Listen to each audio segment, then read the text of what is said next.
Ai.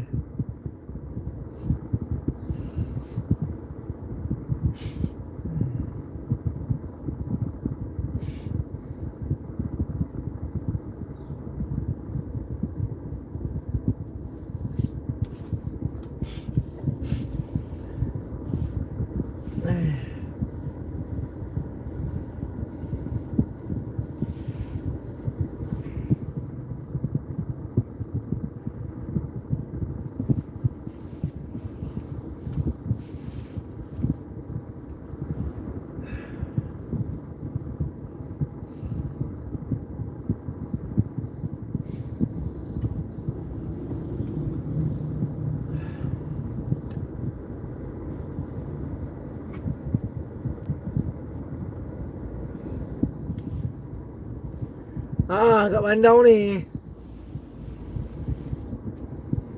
Bandau tu. Ini lagi. Semalam best, semalam pink besar-besar. Hari ni tak tahulah. Mana tahu dapat pergi KL kan.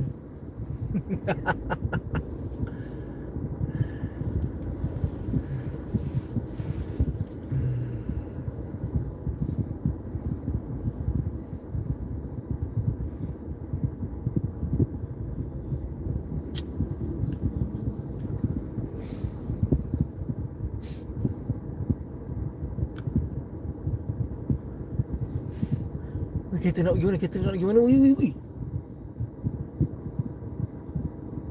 Oh, nak parking. Padahal banyak je kosong depan tu nampak. Sebaik polis tu tak tahan kau.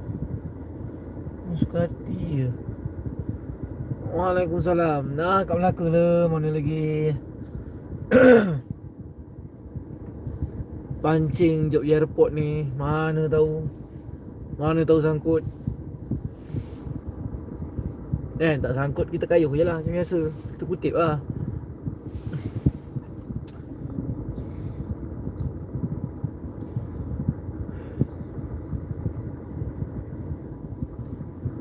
Semalam silap lah. Semalam patut pancing KL semalam. Semalam jam melekat je lah semalam. Semalam dekat town jam Melaka lah. Tapi highway member tu macam biasa jog pergi KL kan. Jog pergi KL malah highway okey. Highway tak jam sangat pun. Kat town je lah. Walaupun fare sedap semalam kan. Melaka lah aku tak pasti KL. Melaka malam fare sedap. Jam macam semalam aku dapat job kan. Pergi apa nama ni, pergi Kelebang tu. Dari sini kan RM20 je. Dekat nak PM RM20 berapa kilometer semalam? 6 kilometer ke? Dekat dia tapi nak pick up dia lah. Sebab lalu Yongko Walk kan. Kau main jam semalam. Hai. Sejuk ni aku malah nak on aku tapi nak cas handphone. Sejuk.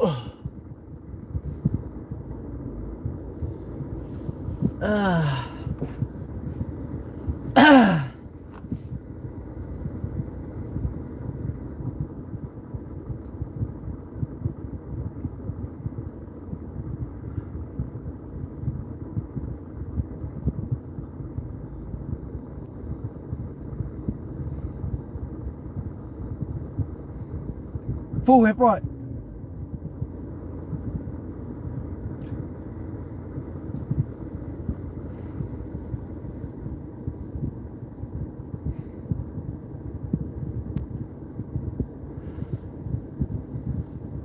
Sejuk.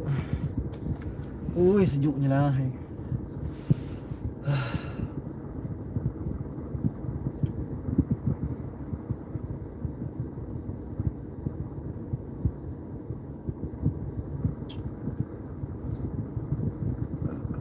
Alhamdulillah.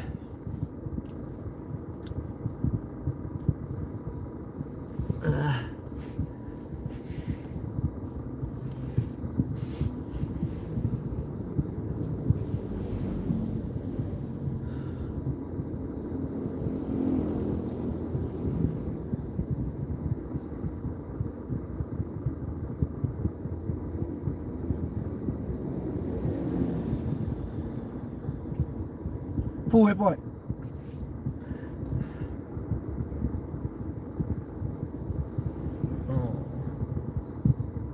raya. Lagu raya kan.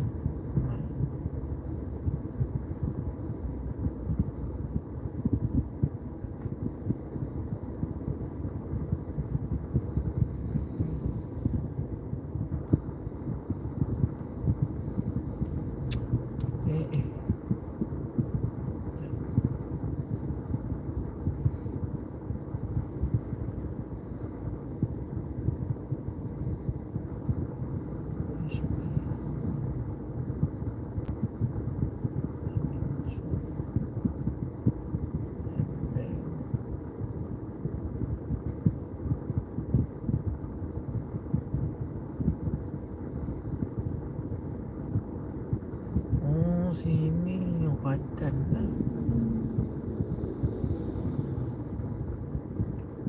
Jadual Melaka macam mana? Macam ni lah. Padan lah, semua suka lepak sana.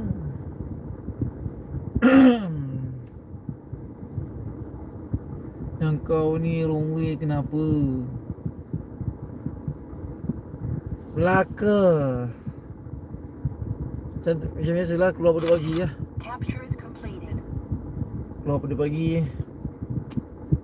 Tapi dia petang tu tak dapat lagi. Pagi okey, pagi okey lah.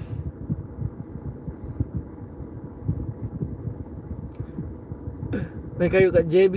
Oh, hari-hari IFF. Wah.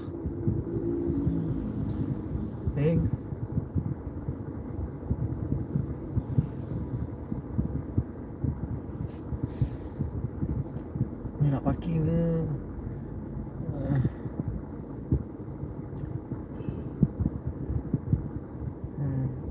Dia patut masuk je.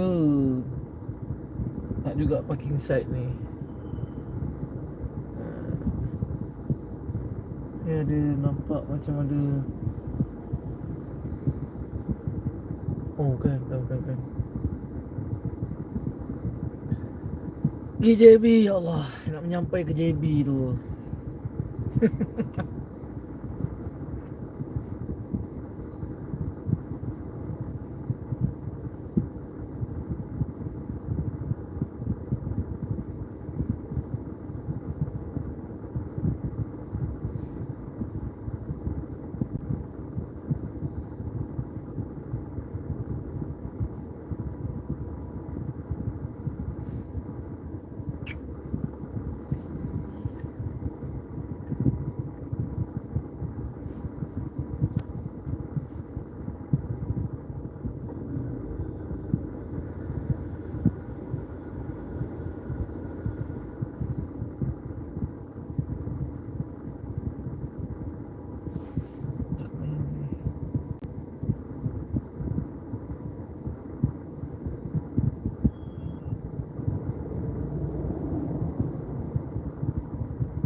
Alhamdulillah.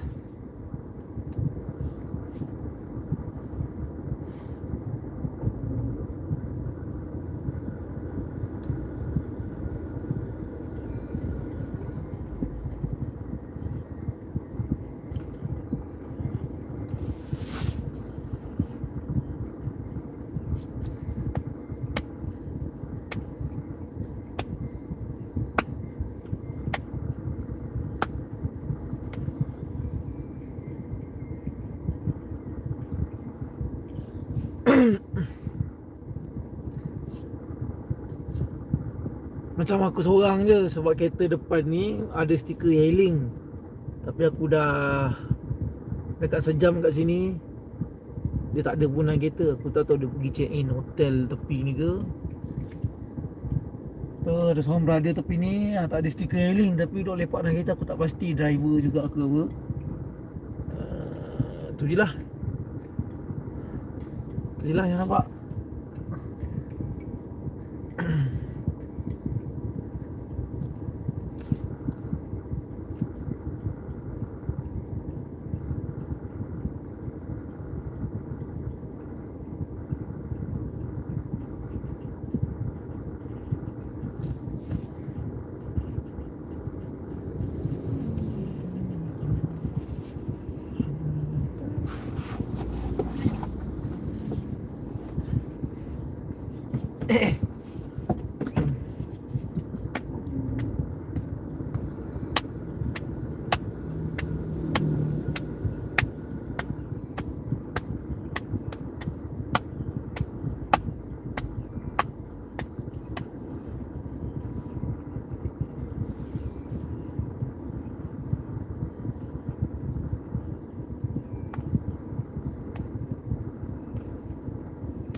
Saja selalu banyaknya macammu, mahu saja menjatuhkanku.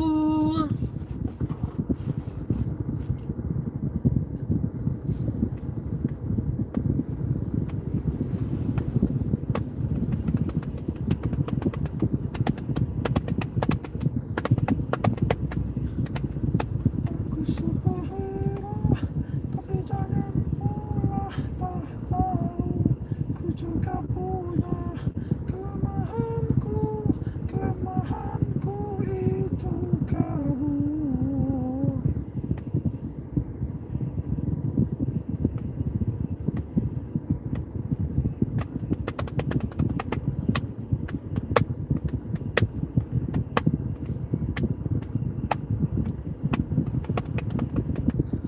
Saja selalu banyak cerita, masuk saja melemahkanku.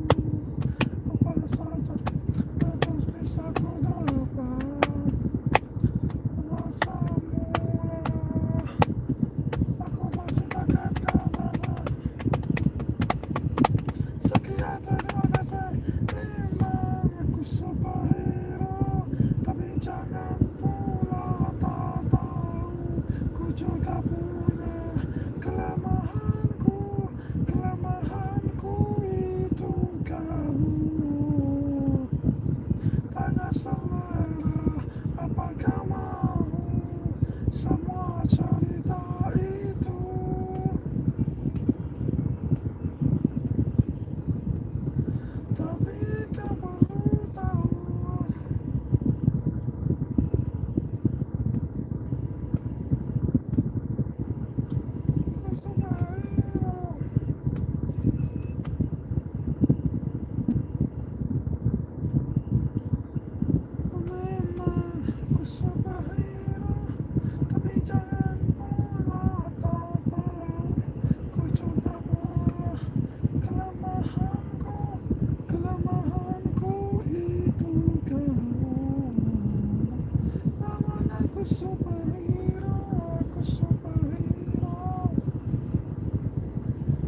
idola.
Alhamdulillah. Berulang kali ku mencuba memujuk hati, lupakan semua kenangan. Namun mimpi bertemu lagi di saat engkau tiada di sisi.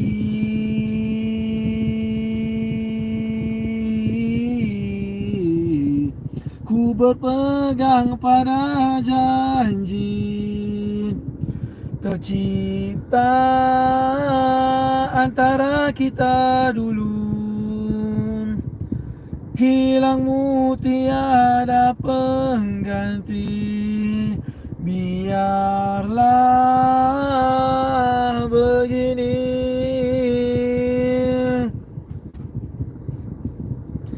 Tidak bertepian, sesekali disedarkan ombak yang mendatang. Aku seperti hilang puncak arah dan tujuan.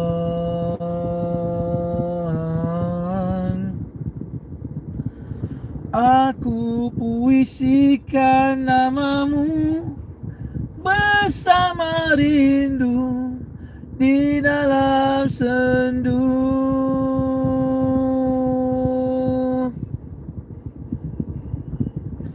Hilangmu tiada pengganti, biarlah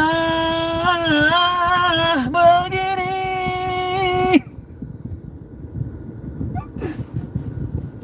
Tidak bertepian, sesekali disedarkan ombak yang mendatang. Aku seperti hilang punca arah dan tidak bertepian. Sesekali disedarkan ombak yang mendatang. Aku hilang punca arah dan tujuan.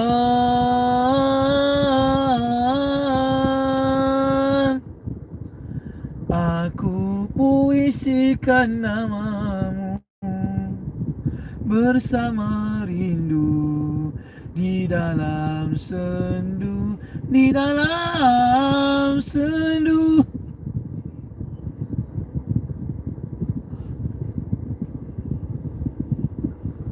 Di dalam sendu. Bila dah jom nak masuk dia. Tak ada orang tengok dah.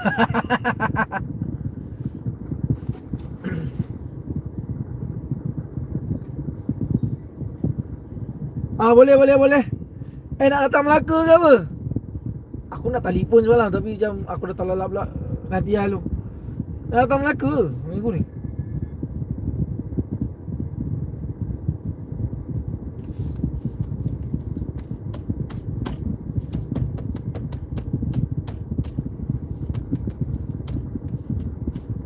It's been a long day without you, my friend, and I tell you all about it when I see you again. Boleh lah, Papa Roger lah. From where we began. Dah panas. Bila slow kan panas.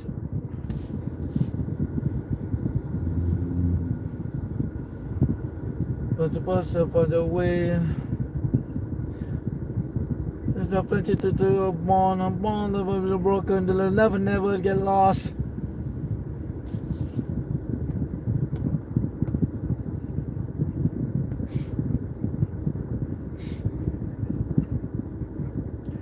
It's been a long day without you, my friend, and it's about it when I see you again. When I see you again. Dang.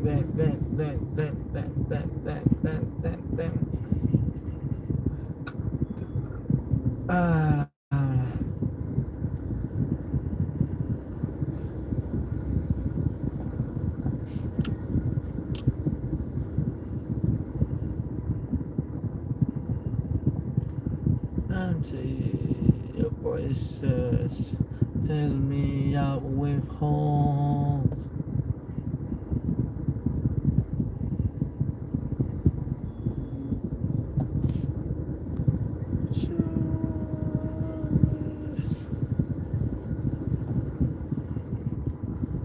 Where I'm going, this anybody's guess.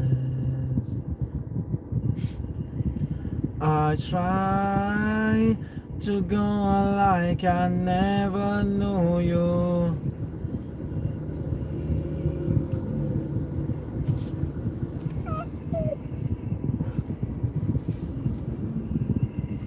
Yes, it's all to be unbroken.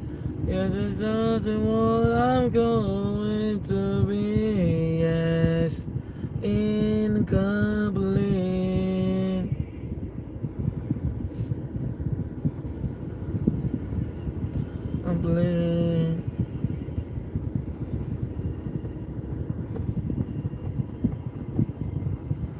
Answers tell me I should carry on.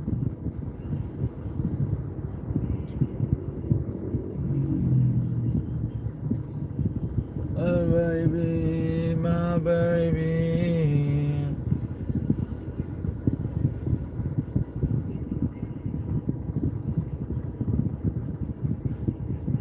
Sometimes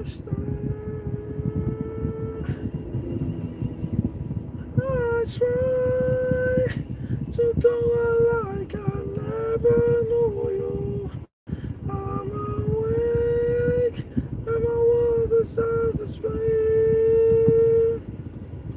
I swear since it's time to be I'm broken. I guess I'll just know I'm going to be. Yes. Rahsia.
Kini diriku tidak bersipati, masa depanku kabur, tetapi mataku cerah kian menyala. Semua halangan tak bermaya, semangatku membara. Laungkan suaraku memanggilmu, bersama lalu jalan berliku. Namun tiada yang bersudi, ku akan tetap berdua sendiri sentiasa. Kita jaga kita. Mereka tiada masa untuk kita, cuma kita berjasa untuk kita. Mereka tak tahu rasa hati kita, sama-sama kita. Kita jaga kita.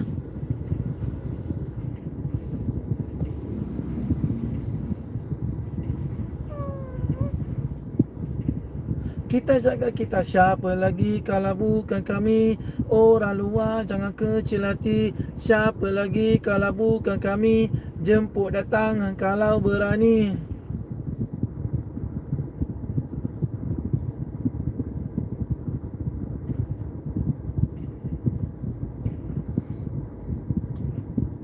Aku saing untuk menang, cakap terang.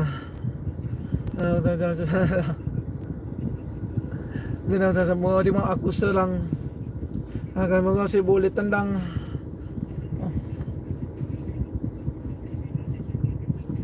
Di sini lawannya seberang. Bukan kami tak kenal tempat, nak tuah kami kurang jadi lebihkan jebat. Kejayaannya semakin dekat. Bukan kami tak pandai biar atas, makan bersabi ya bawah yang berjihad. Laungkan suaraku memanggilmu, bersama lalu jalan berliku. Walaupun tiada yang bersudi, ku akan tetap berdua sendiri sentiasa. Kita jaga kita. Mereka tiada masa untuk kita, cuma kita berjasa untuk kita. Mereka tak tahu rasa hati kita, sama-sama kita. Aku suka nyanyi tapi suara tak sedap.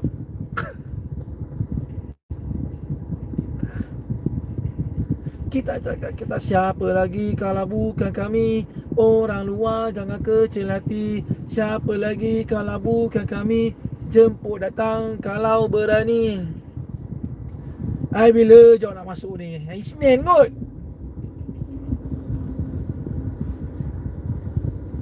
Isnin kot.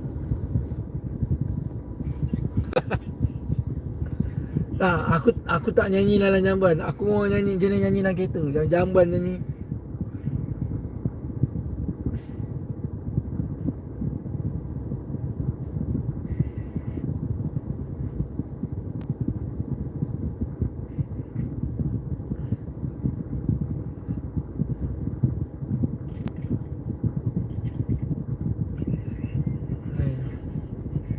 Satu, dua, tiga kekuk.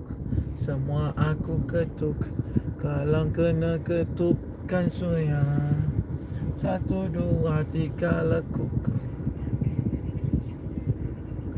Kena ketuk akan susah. Langkah sini, langkah sana.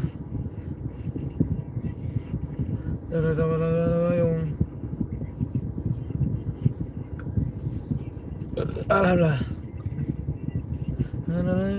Kemudian nak lulus tapi takut ujian. Kau suka-suka nak langgar.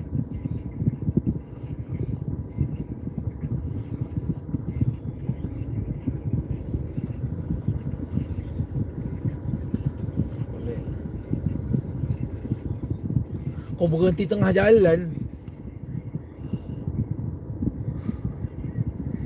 Relax, kau berhenti tengah jalan.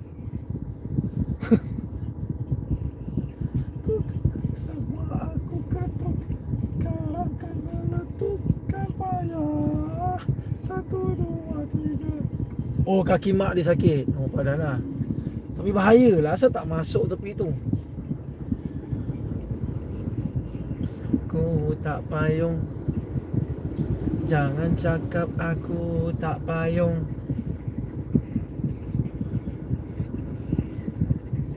Api-api ya. Oi.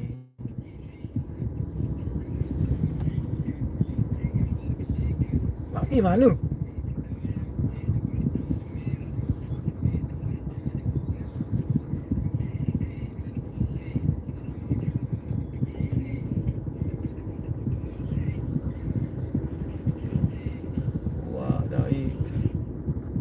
Pada satu, dua, tiga lekuk. Semua aku ketuk. Karang kena letupkan payah. Satu, dua, tiga lekuk. Kena lekuk akan susah.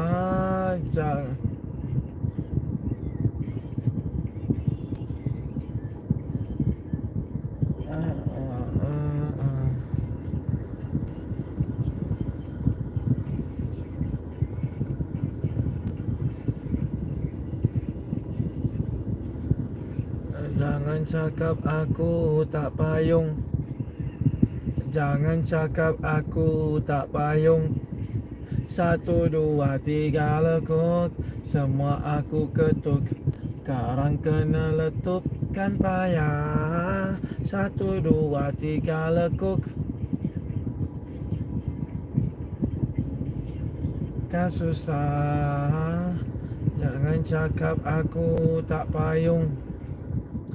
Jangan cakap aku tak payung. Jangan cakap aku tak payung.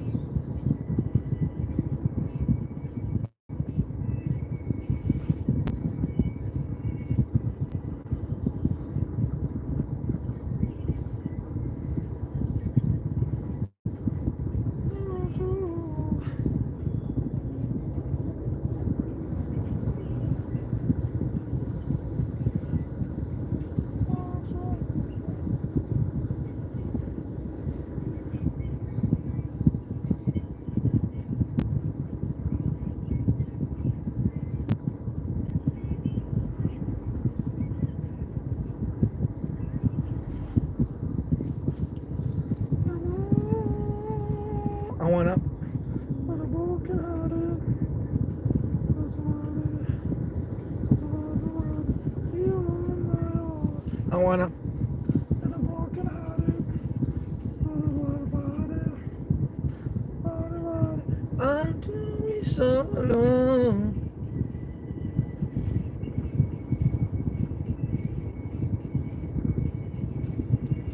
So alone.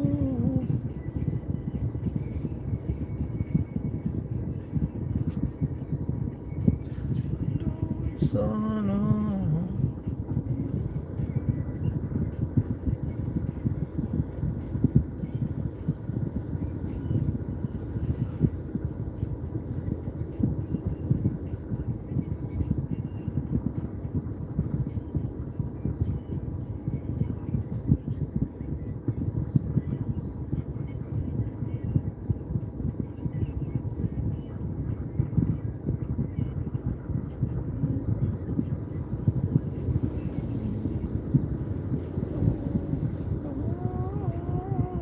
I wanna, when I'm broken hearted, I got feel hearted. I don't wanna here on my own. I wanna, when I'm broken hearted, I just want to party. I don't do it solo.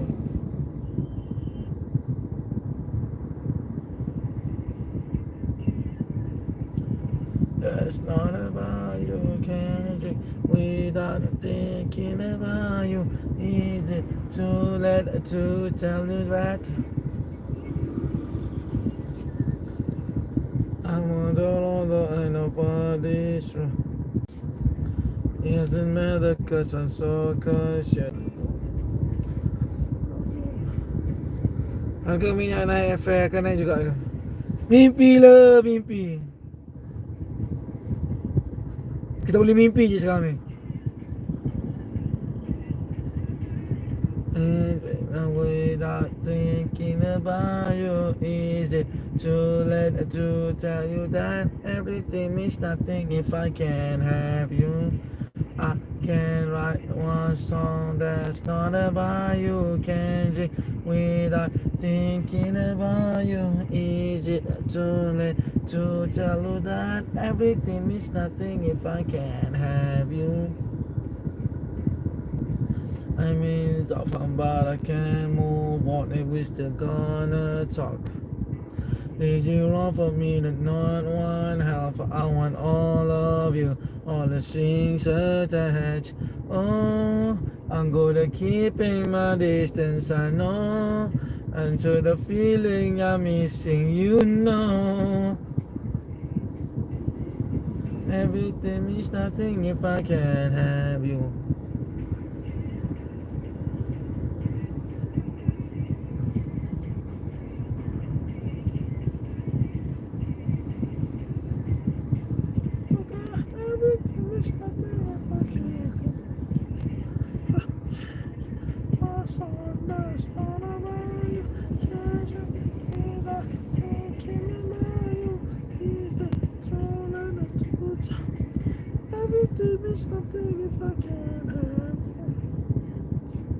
To move on, forget you, but hold on. Trying to move on, forget you, but hold on.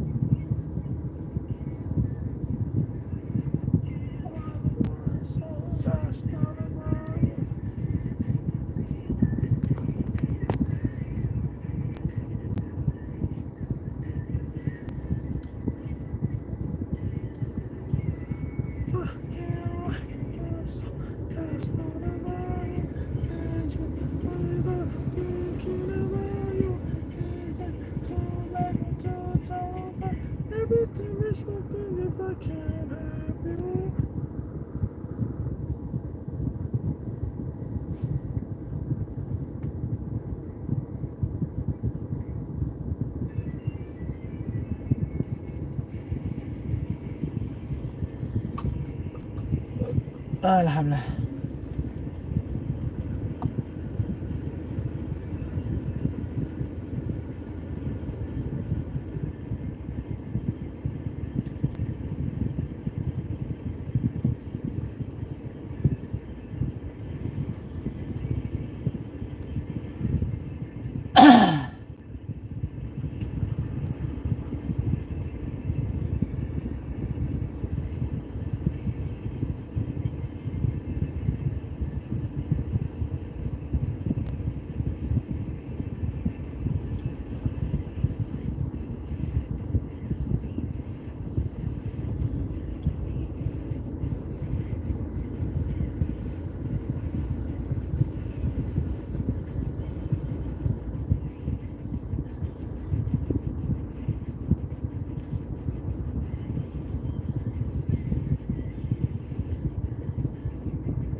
Alhamdulillah.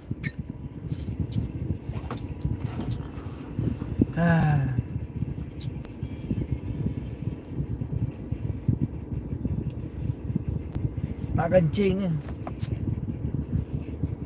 Kencing jap. Allah Akbar.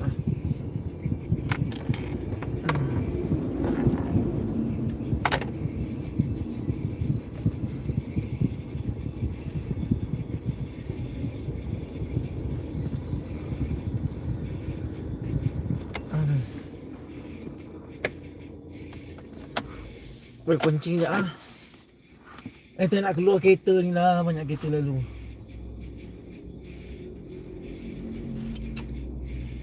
Suka lepak kat sini sebab senang. Ada tandas. Waalaikumsalam. Selamat pagi. Call Grab Center. Dah boleh call dia. Semalam bagi customer silap bagi korang. Lepas tu nak call Grab tak boleh. Dia kata silap aku menu untuk call Grab sekarang ni office hour je. Bila kau buka help center tu, kalau bukan office hour, button call tu tak ada. Hilang, jadi hilang. Cuba sekarang ni. Cuba pukul 9 lebih ni kan. Cuba kau buka help center tu, mesti ada button call. Grab sekarang dia punya perangai macam tu. Dia lepas dia pada pukul 9 sampai pukul 5 lebih kurang ke sampai pukul 6. Button call tu ada dekat help center. Lepas tu dah tak ada. Ada button chat tu je, tak pun email. Tapi lagi senang email sebenarnya. Nak pergi tanda jap.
Allah.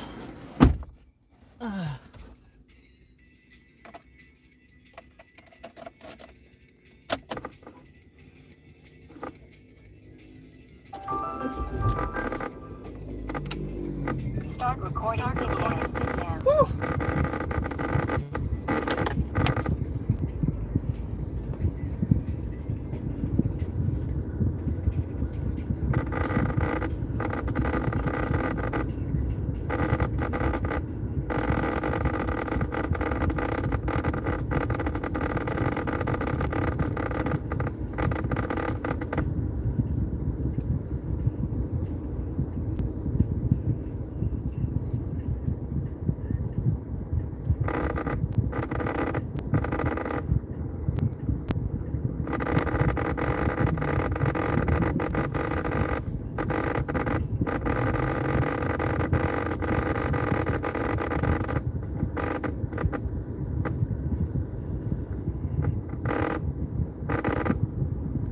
Alhamdulillah.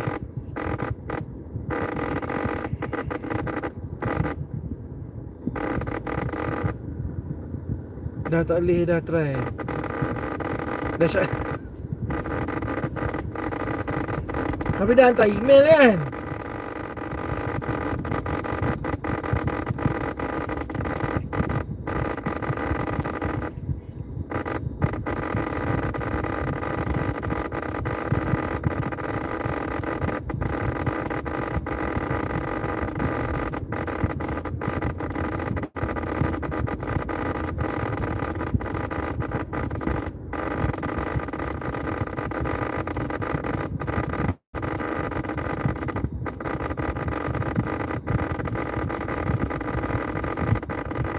Sekejap aku nak try. Lupa pula aku. Sekejap tengok. Tak tahu silap aku lah. Alah ni lah.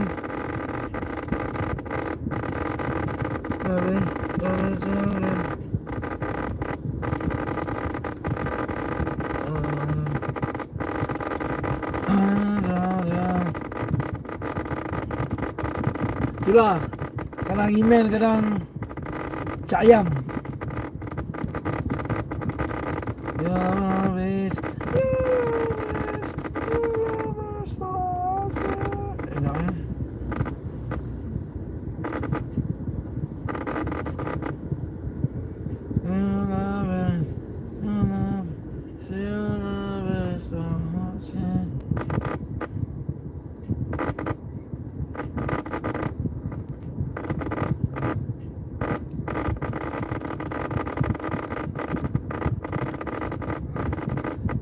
Sebab aku ada beberapa hari sudah aku nak buat health center, button call tu ada. Nanti dah tak ada balik. Sekejap ni. Sekejap ni. Transport. Ni ada ni.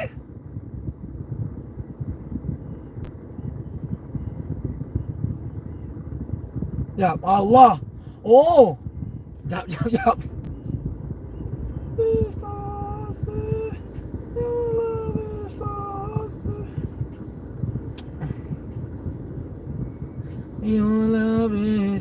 Oh.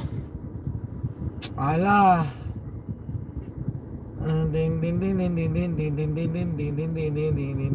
Ni ada call us ni nampak?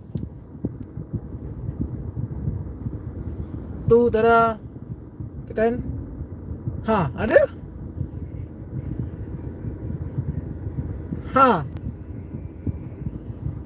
Sekejap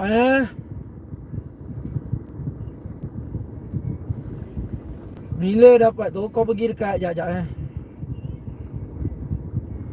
Mari aku tunjuk. Okey. Bila kau ni contoh ni tekan, nak tahu nampak ke tak? Okey, tekan help center ni kan. Okey. Help center. Okey, lepas tu ni FAQ apa benda ni, and info center tekan. Lepas tu ni support. Tekan support ni. Lepas tu transport. Tu call us. Ada tu boleh tu. Call. Tu aku cakap aku rasa aku macam baru nampak tu button call tu. Tu ada call.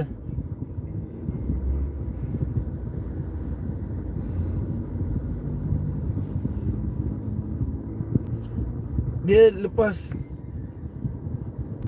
pukul 6 tak boleh call dia lah aku.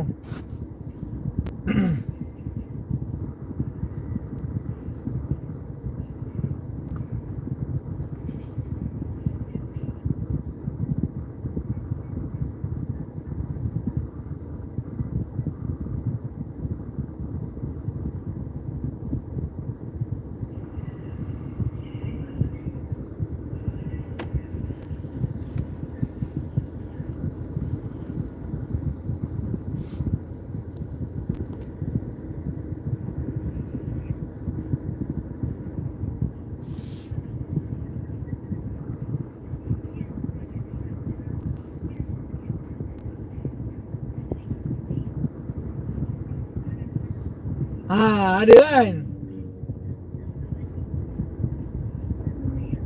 Tapi yang baru ni memang office hour je boleh call.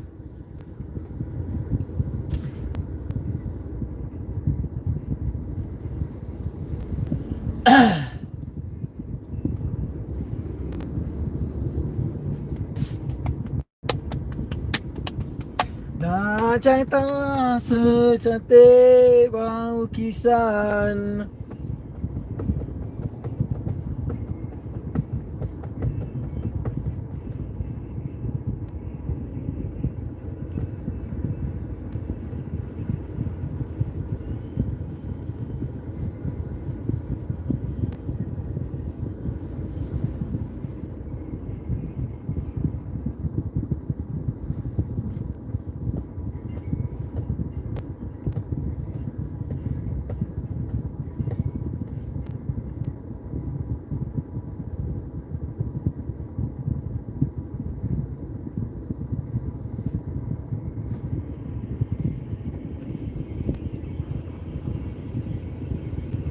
Wah, Eiffel lagi siap. Melaka Raya Eiffel tu.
Kita kempen tu sungguh sana.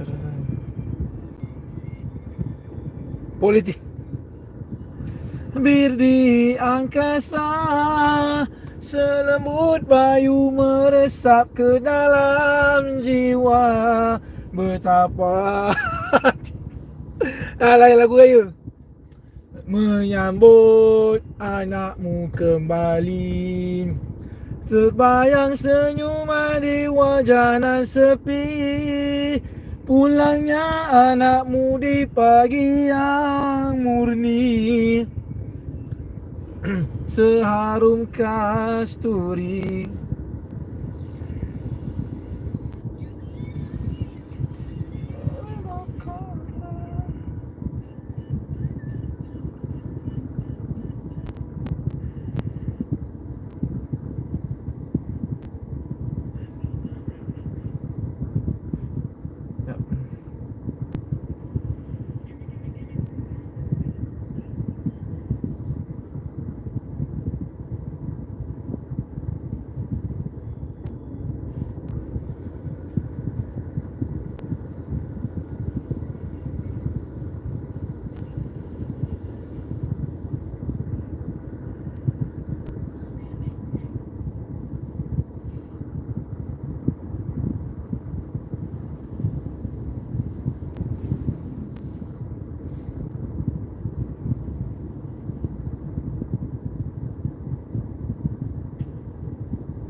Tak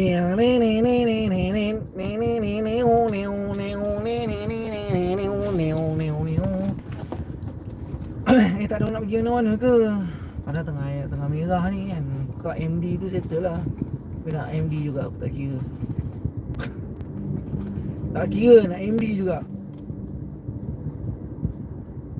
Wih, ni lagi satu kereta berhenti tengah jalan. Apa hal tu? Masuk tepi ni kan boleh. Nak juga dia berhenti tepi tu, ambil orang ke apa? Ayolah. Kau berhenti situ, depan dia kereta dia berhenti lagi lah. Punca-punca accident ni. Hai, dah berapa kali kencing terberak dah ni sini. Job tak masuk-masuk lagi.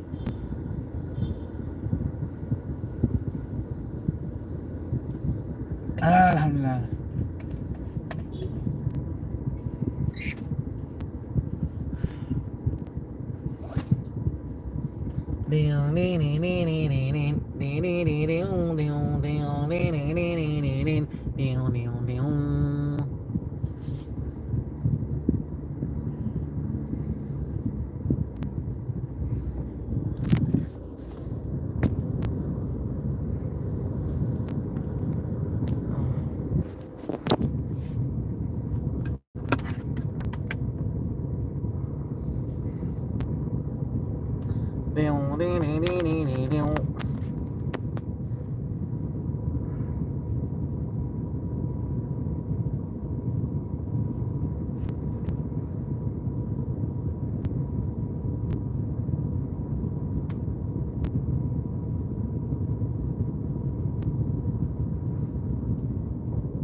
Apa punya soalan tu, macam mana boleh ada kat Melaka? Sebab dah ada kat Melaka lah. Bang, saja-saja tukar angin. Allah, Rabbi, Allah. Hai.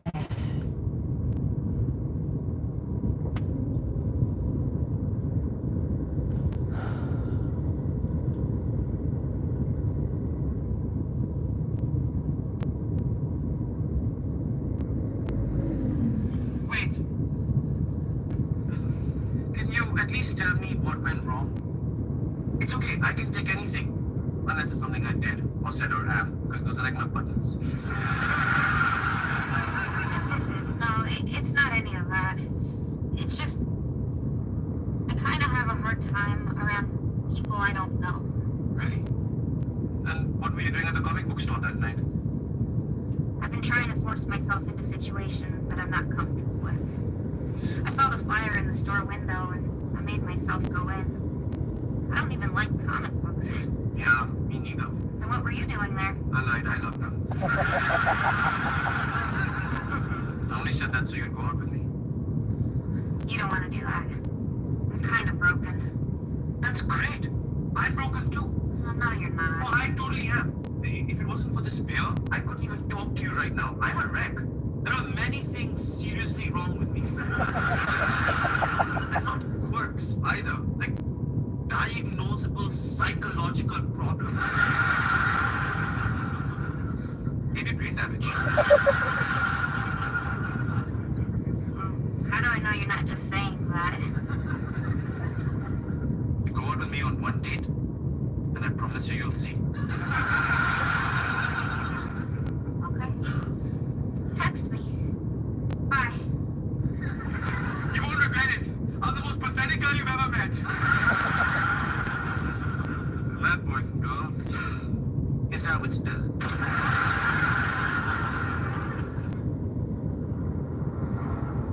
You love her very much, don't you? Yes. I think you have great capacity for devotion. You'll be lonely when she passes on, won't you? I understand what that is. To be lonely is pretty good. I love She someone too. is. When did we get to the part about streetcars? When I was a very young girl. When I was 16 years old, I made the discovery. Love. All at once, much, much too completely. It's like blinding light on something that had always been half a shadow. That's how it struck the world for me. But I was unlucky. Deluded. She's remarkable. She really is. Our Penny's a star. How can she remember all those lines? But as a waitress, she can't remember no tomato on my hamburger.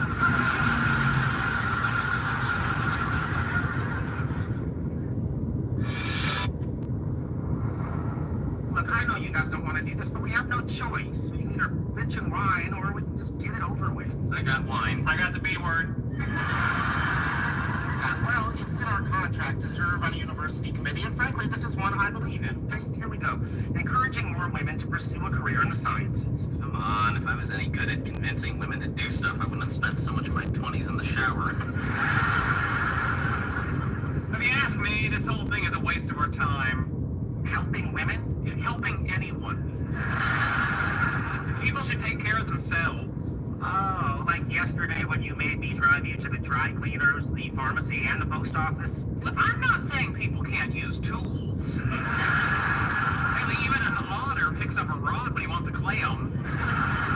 You don't think it's worthwhile to try to get more women working in science? I think that's incredibly sexist of you. I believe in a gender-blind society, like in Star Trek, where women and men of all races and creeds work side by side as equals. You mean where they were advanced enough to invent an interstellar warp drive, but a black lady still answered the space phone? Oh, I did spend a lot of my shower time with Lieutenant Uhura.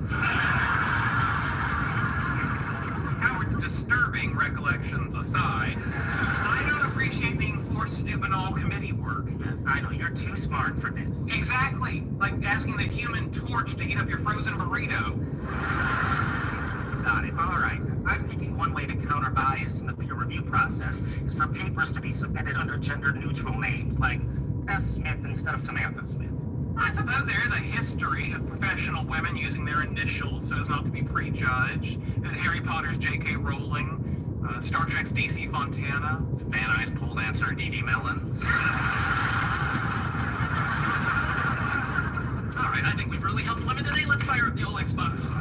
Guys, please don't make this a school project where I'm the smart kid doing all the work while the slackers sit back and watch. You're not. This time you're the smart kid doing all the work while the even smarter kids sit back and watch. You think I'm one of the smarter kids? No, you're a tool I was using to make my point.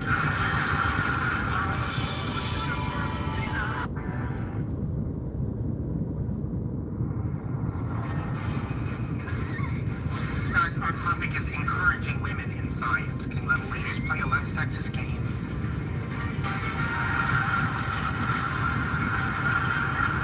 How is it sexist? Well, my character wields a battle axe as well as any man.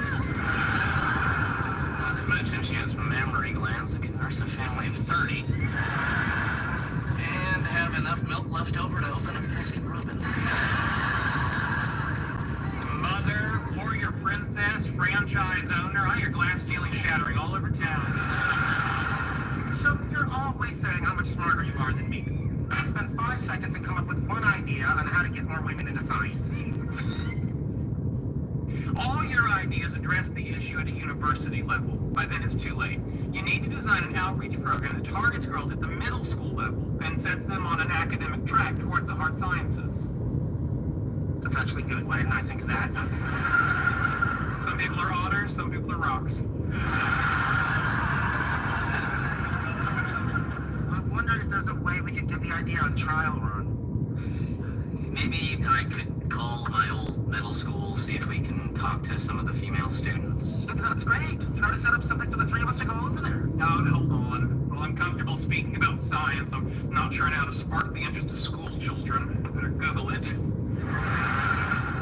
What exactly are you looking up? How do I get 12-year-old girls excited?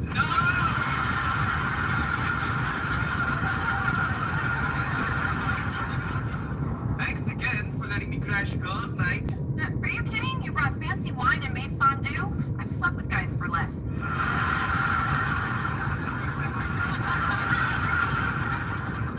It's a joke. Based on real events.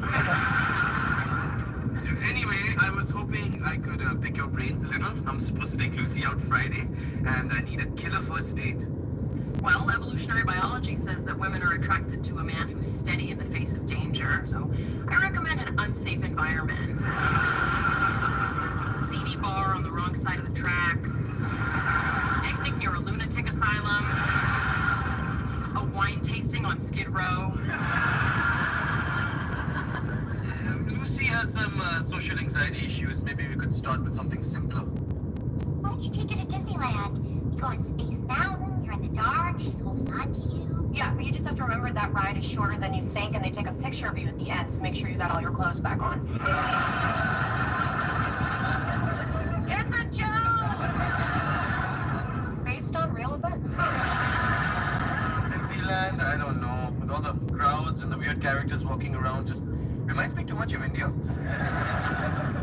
I haven't been to Disneyland since I was a kid. We should definitely go one weekend. Weekends are too crowded. Don't blow off work, go on a weekday. Hooky? I've never played hooky in my life. My mom said that's how girls end up addicted to reefer and jazz music. More like how girls end up at a Best Western hotel with a 34-year-old guy named Luther. Joke? I can laugh about it now.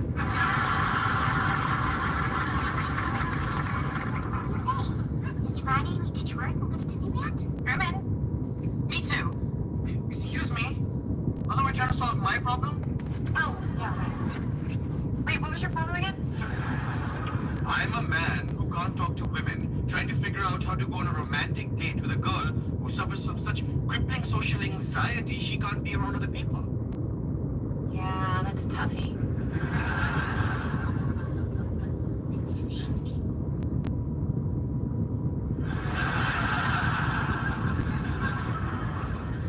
You doing just Disney or California Adventure too? It's nice of your old school to let us try out our science talk on some female students. They're actually pretty excited. I'm their most famous alum. You don't count the serial killer who ate all those prostitutes. This must feel pretty good for you coming back to your alma mater as an astronaut. Yeah, last time I was here, I was just a scrawny little nerd. And now you're also an astronaut. So many memories. I mean, how many times in these hallways was I tripped, punched, and spit on? Mile longer. A master's in engineering, and I still can't figure out how Scott Kopensky got me in my briefcase to fit in there. Hey, what? Nothing? Smart. We don't want any problems. I can't believe I ditched work for Disneyland. What did you tell your boss? Oh, I was very clever. I did it in stages. At 7 last night, I called about a problem at the lab and casually mentioned I was going out for seafood. At 9:30, I called and told him that one of my scallops tasted weird. At 11:30, I called and said I was throwing up like a fire hose. At 12:45, I called and made nothing but dry heaving sounds. And now I'm going to Disneyland. Penny, what did you say? I work at the Cheesecake Factory. I said bye. So what are we going to do first? I don't know about you guys, but I'm gonna make a beeline for the place that gives you a princess makeover. Ooh, that sounds like fun. You're kidding, right? We're not just gonna get drunk and go on rides? Come on, do it with us. All right, whatever. How does it work? Okay, so you pick your princess, Sleeping Beauty, Snow White, Cinderella. They give you hair, makeup, the works. Guess it would be fun to be Cinderella. Oh, I want to be Cinderella too. Yeah. We can't all be Cinderella. Then how do we decide? Well, it's simple. This was my idea. I'm driving. I'm Cinderella. If bitches got a problem with that, we can stop the car right now.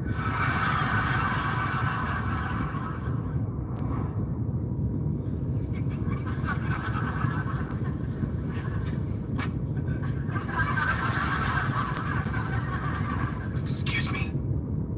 I'm meeting a girl here. It's going to a first date in a library. She and I are both a little awkward in social situations, so it seemed like a good idea. People say I'm a little awkward too. May I join you? Oh, you can't join us. Go climb back up whatever beanstalk you came down from.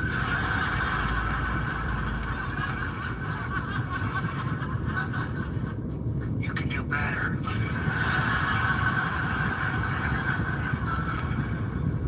Oh, we're eating here?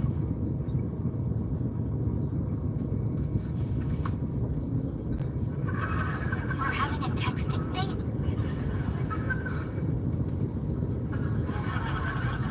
I love that. As you're reading, it will help you remember I have an adorable accent. Okay, who's ready for some science?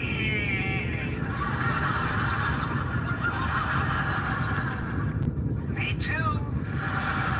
Okay, I am Dr. Leonard Hofstadter. I am here with my friends, Dr. Cooper and real-life astronaut Howard Wolowitz. And we are going to show you girls how cool a job in science can be.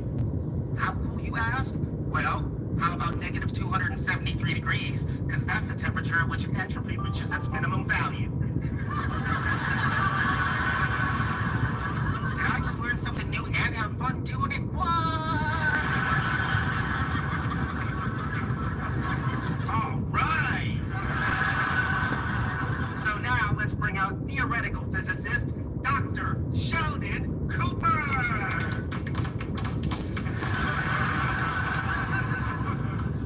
Hello, female children.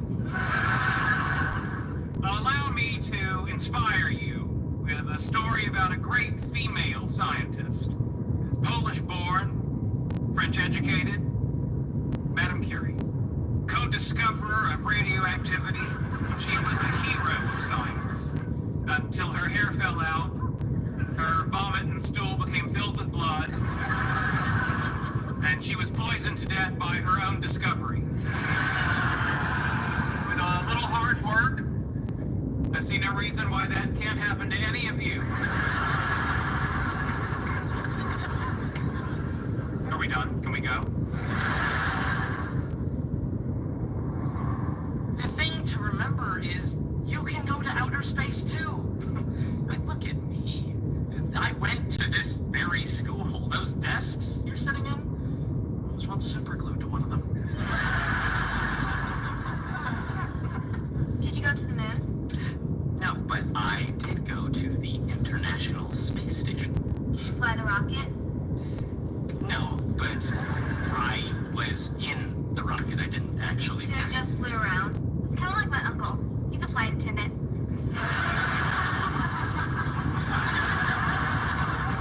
Oh, I'm an American hero. Your uncle brings people nuts. Boy,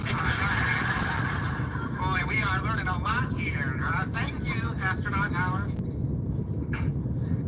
I am what's called an experimental physicist, which is super fun because I get to test theories and work with lasers. Yes? How did you decide to become a scientist? Oh, excellent question. I suppose I've always been into science. My mother and father are scientists, so I was kind of led in that direction. Pushed might be a better way to describe it. To be honest with you guys, when I was your age, I wanted to be a rap star. Like Snoop Dogg, but with a healthy respect for the police. Now that's your new laugh. Just like my mother did. After I confided, I was derided and chided. My mom and I collided. She said my dreams were misguided.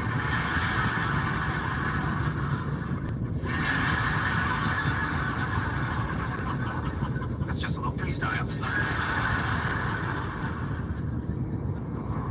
My dad's a gynecologist in India, so if you're ever over there and need a checkup, as he likes to say, he's at your cervix.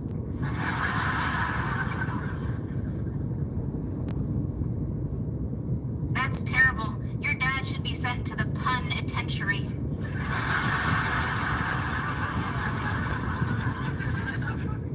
That's a fitting punishment.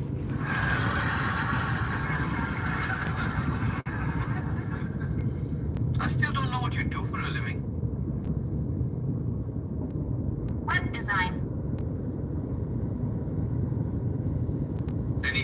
have seen? I don't know. You ever look at porn websites?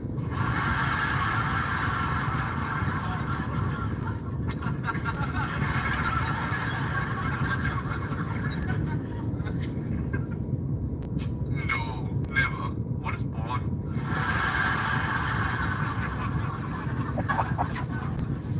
Sorry, autocorrect. That was supposed to say prom websites.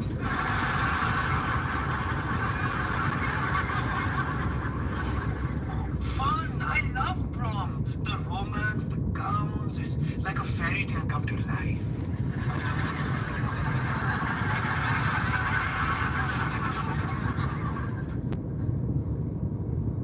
Sorry, autocorrect. That was supposed to say, I like sports. I never wanted to play the cello. How do you meet girls playing the cello? Hey, you want to come over to my house and listen to me play an instrument that sounds like a suicidal bumblebee? Quick, pull the fire alarm. Let's get out of here. Hello again. Yeah, I don't know if women in general have been actively discouraged from pursuing the sciences, but it's clear you young women here today have been.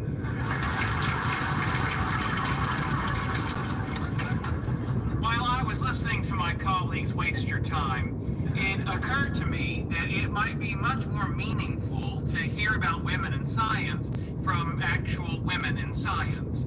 And I happen to know two brilliant examples who have agreed to speak to you on the phone right now.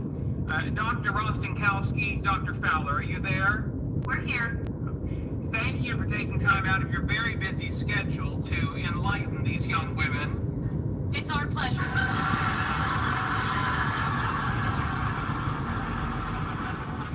I'm Dr. Fowler, and I'm a neuroscientist. And I'm Dr. Rostenkowski-Wallowitz, and I'm a microbiologist. The world of science needs more women, but from a young age, we girls are encouraged to care more about the way we look and about the power of our minds. It's true. Every one of you has the capacity to be anything you want to be. Unless you want to be Cinderella. Come at me, see what happens.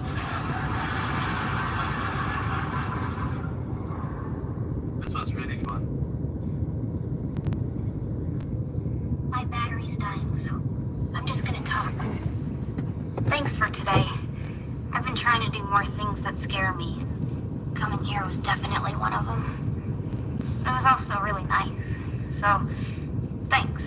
And, I'm gonna go.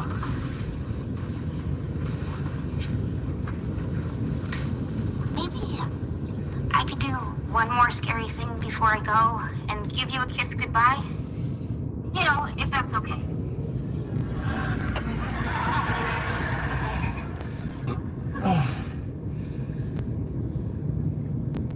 Panic attack, maybe next time.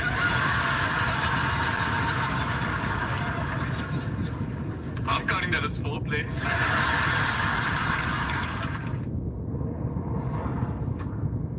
Ernie, Mom, you have fun today? Yes, and I have a surprise for you. Please be Cinderella. Please be Cinderella. Well, hello, Prince Charming.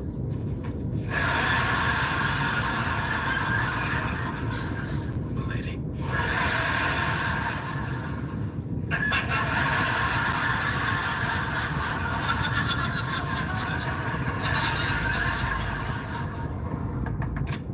Hey, how was your... What? I can explain. I played hooky with the girls, then we all went to Disneyland and go... What are you doing? Disneyland, go on and listen.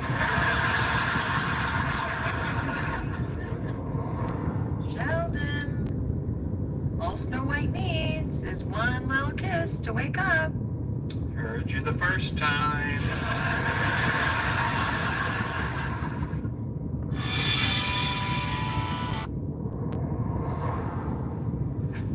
What you doing? He said clean up. I'm cleaning up. Can't you just throw everything in the closet? closet. Hey, you can tell me what to do, or you can tell me how to do it, but you can't do both. This isn't sex. What if someone looks in there? They're just coming over for dinner. No one's gonna look in the closet. You don't know that. What if someone's looking for the bathroom when they open that door? Could work out. For all we know, there's a toilet in there somewhere. Fine, but after tonight, we need to get a handle on this mess. Yeah, we should do. We should show the closet to Sheldon. Why? Are you kidding? He's like a savant at organizing. Did you know everything in his apartment has a label on it, including his label maker, which has a label that says label maker. And if you look really close at that label maker label, you'll see a label that says label.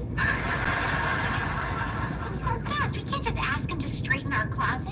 No, we wouldn't ask him. We'd just show him the closet and let the goblins in his head take it from there.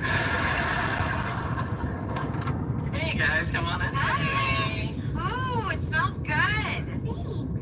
And Sheldon, I know tonight's the night you ate Thai food, so I went to the Asian market, got all the ingredients, made it from scratch. Oh, you shouldn't have. Oh, it's my pleasure. No, you really shouldn't have. I brought my own. Stopped and got him takeout? I had no choice. He kept kicking the back of my seat. Sheldon, I've been cooking all day. Wow. Now don't you feel silly? Show him the closet.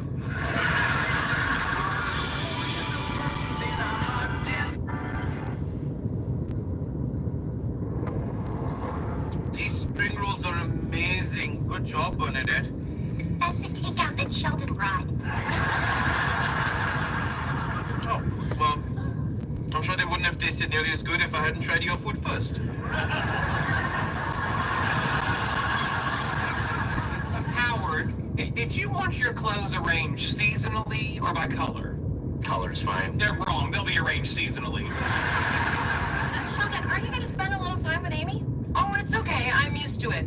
The other day at Whole Foods, he spent an hour optimizing the cheese aisle. Yeah, and some thanks I got. The assistant manager chased me out with an artisanal salami.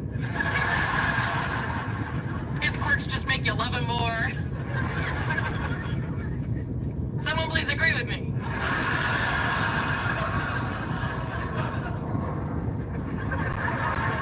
Sheldon, come on. It's getting late. Time to go. Oh, 5 more minutes.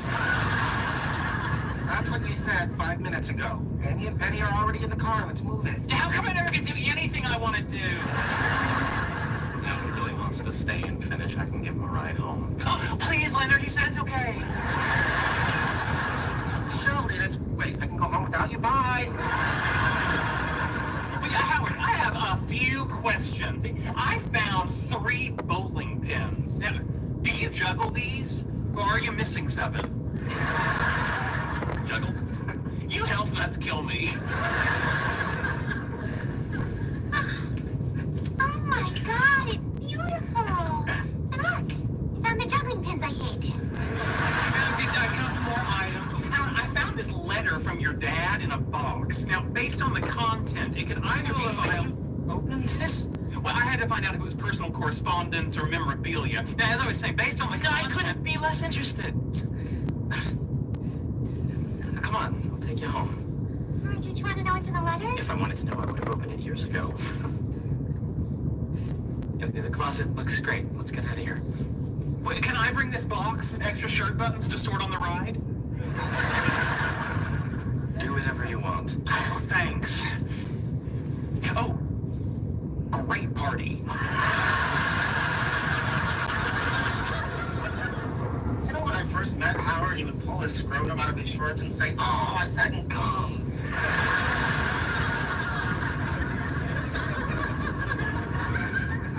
What is your point? Well, it's just kind of weird how grown up he is now. Happily married guy, throwing dinner parties. Billy, you couldn't just say that. You had to tell the scrotum story. I'm trying to paint a picture. It was a nice change of pace, not eating takeout around a coffee table. You know, we could throw a dinner party too. Maybe even ask everyone to get dressed up. Sure. Just when you say dressed up, you mean nice clothes, right? Not like capes and tights and crap.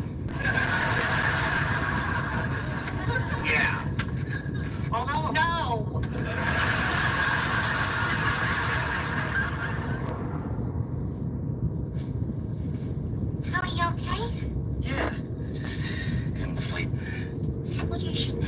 dinosaur after dinner. I know the little cups make you feel big, but it's not worth it.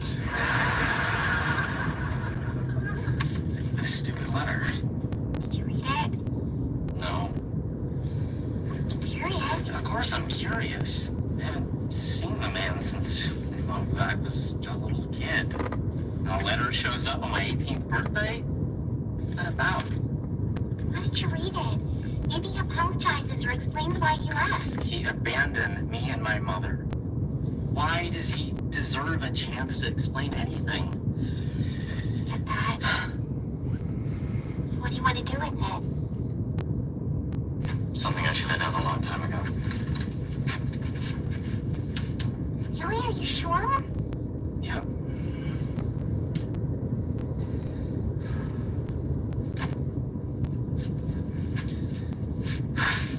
The letter? I do.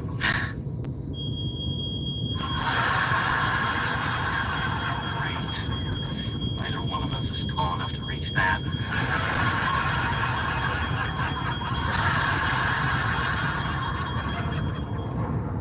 Can't believe he set it on fire.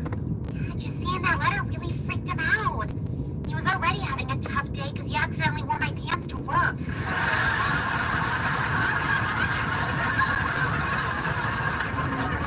I don't know why he was upset. They were bigger on him than me. Well, I'm really curious what's in that letter. Me too, but I guess now we'll never know. Well, you said Sheldon read it. Why not ask him? Can't do that. What kind of wife would I be if I didn't respect my husband's privacy? What if I asked Sheldon, you just happen to be in the room? That works. Okay.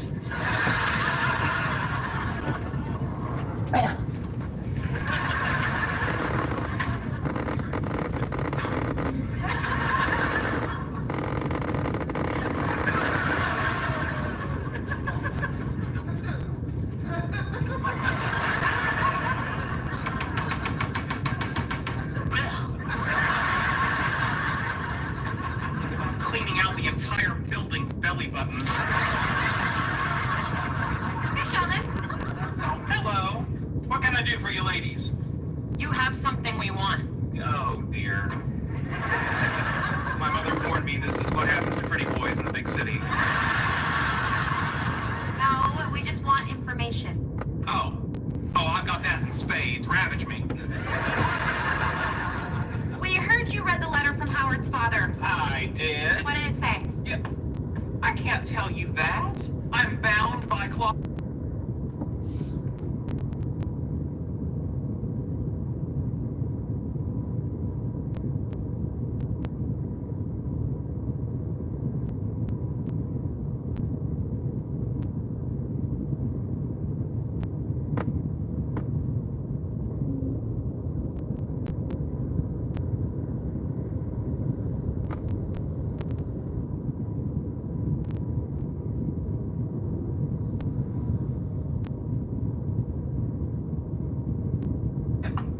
I can't tell you that. I'm bound by closet organizer, organizee confidentiality. Sheldon, that's not a real thing. But neither is... That doesn't stop you from pawing at me like you're a bear and I'm a trash can full of sweets. Property contained in that letter is jointly owned by the two spouses.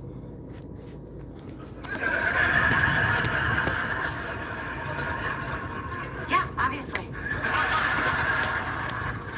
Well played. Yeah, sometimes I don't give you enough credit, pal. Dude, you made the right choice coming to me for help with this party. Actually, all I did was invite you. Well, put your mind at ease. I'm here to make sure your dinner party kicks Howard's dinner party's ass. Now, the first thing we need is a theme. I'm thinking... turn of the century Moulin Rouge. I'm thinking you need a testosterone patch. Penny and I just want to do something low-key. You know, cocktails like jazz music, hors d'oeuvres. So your theme is I saw a rerun of Mad Men and bought some crab puffs from Trader Joe's? Hate to miss that. Hey, where have you been? Oh, Leonard. You know, if I I was prone to sarcasm, I'd say I was pulling off a major heist at the Museum of Laundry Baskets. 1, 2, 3, 4, 5, 6, 7, 8, 9, 10. I meant, golly, Sheldon, you've been gone a long time. I was waylaid by Penny, Bernadette, and Amy. They made me reveal confidential information about Howard's father. What information? I can't tell you that. I am bound by closet organizer, organizee, confidentiality. Well, come on, we won't tell anyone. Sorry, badgering me won't work. What you should have said is, it's pointless to keep this a secret because Penny will tell us. Fine than that. All right, I'll tell you. Yeah, my goodness, everyone's on their game today. This is really fun. Yeah, it's nice to get dressed up once in a while. And the hors d'oeuvres are delightful. As is the company. My shirt is itchy and I wish I were dead. Hey, listen, everybody, before Howard gets here, let's all just agree to not bring up the letter from his father. Of course. Sure, absolutely.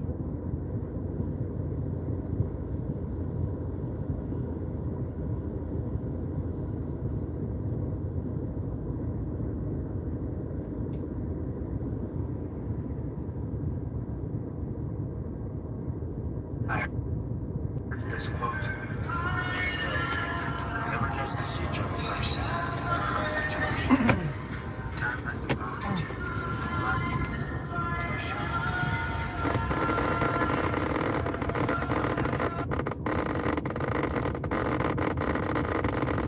The kindest thing that you can do for yourself is to let people go when they want to go. No chasing, no begging, let it hurt, and then let it heal. Taylor seems like it's... Hey, bro, we won't pick up. Oh, no, I'm good, man. I didn't bring no money. Did I ask you if you brought money? What do you want? A 10-piece. Hey, bro, we won't pick up. Oh, no, I'm good, man. I didn't bring no money. Did I ask you if you brought money? What do you want? A 10-piece. A world record was just broken. Prognanon just knocked out the number 3 and number 2 ranked chess players in the world from the World Cup. And Prague is now the youngest ever World Cup finalist at 18 years of age. And his opponent is world number 1, greatest of all time, Magnus Carlsen. This is a battle for the future of chess. Who do you think wins? A world record was... Hey, how's it going, man? Oh, she left me. Oh. Yeah, my mom died too. And my dad got deported. But I got the bed. It's nice. Yeah, right?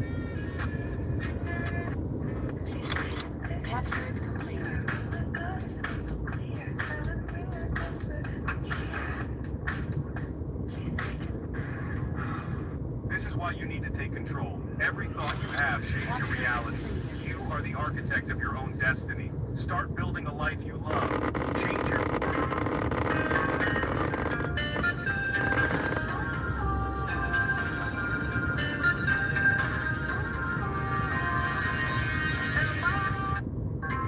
I think men and women are equal. Women are doing all the same jobs now. I was waiting to board a flight recently, and I noticed the pilot was a female, which I thought was cool. I've never seen a woman fly a plane.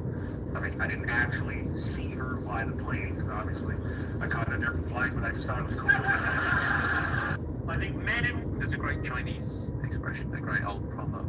The best time to plant a tree is 20 years ago. The second best time is now. They're pretty wise, those Chinese guys. They know what they're talking about. There's a great Chinese expression, a great old proverb. The best time to plant a tree is 20 years ago.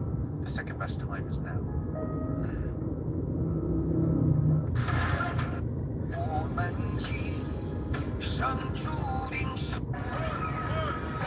One Hollywood publication said that me hosting would mean that some film stars would stay away for fear of being made fun of.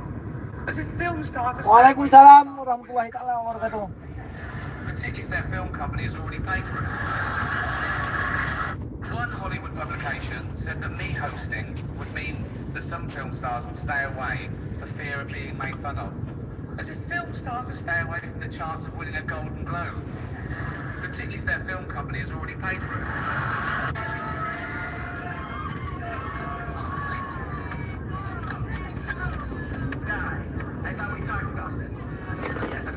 an S on my chest and I'm gonna get into it. I'm on a show.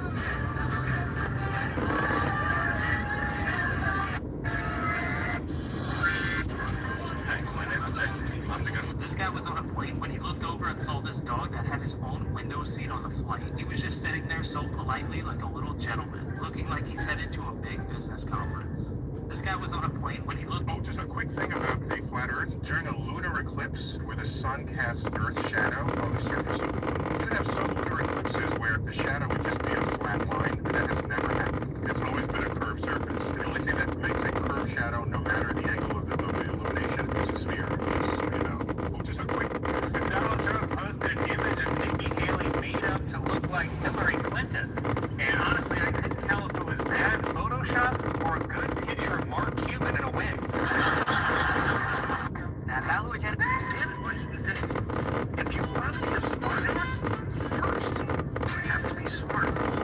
Guys, just ass. Then what's the thing? If you want to be a smart ass, first. Oh, well, pardon me, Mr. Perfect.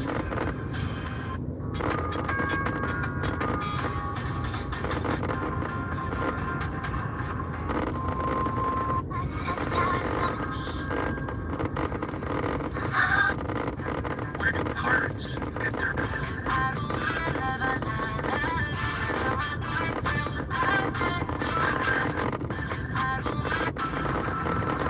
Somebody asking like why are most top chess players really single except Onishkari? It's because most top chess players are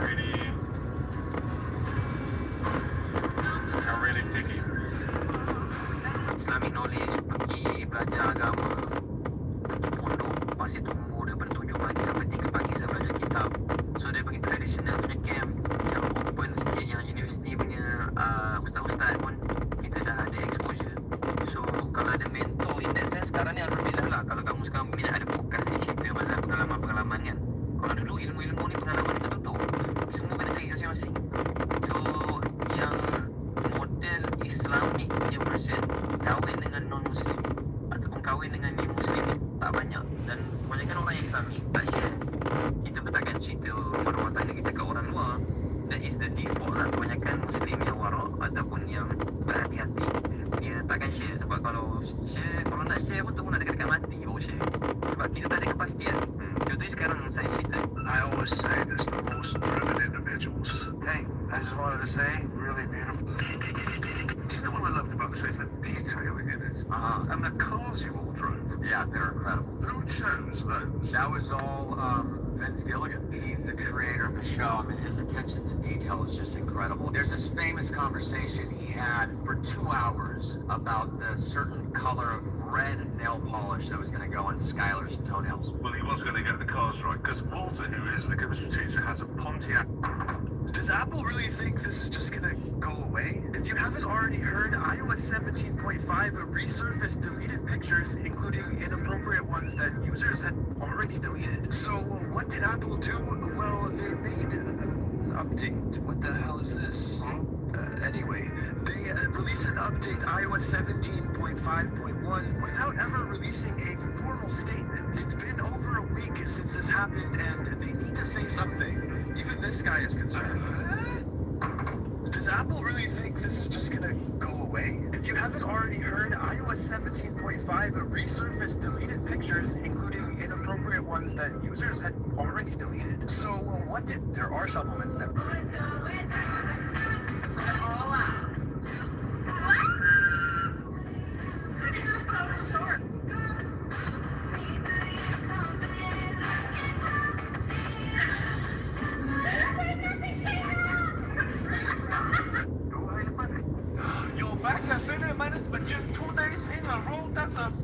Anyway, I'll show you what we do today.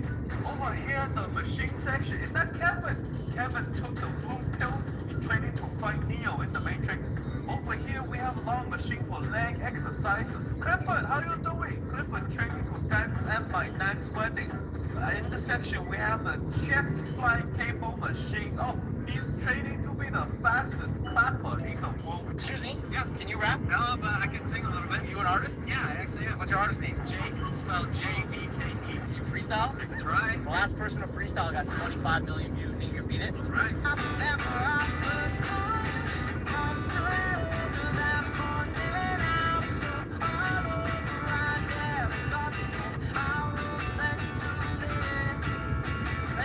Yeah, let's go. You've been on my mind. Like 16 hours plus 8. Even when I'm sleeping all awake, I don't wanna be obsessive. My OCD's oppressive. Can I please just ask one question? Hold up. How could you be so bad when you love me so sweet? Feel like I'm about to crash 'cause you're out of my league. Ain't a thing in the world that could ever stop me from trying to make you mine. Excuse me? Yeah, can you rap? A friend of mine just recently posted. See, the thing about God is that God isn't something you...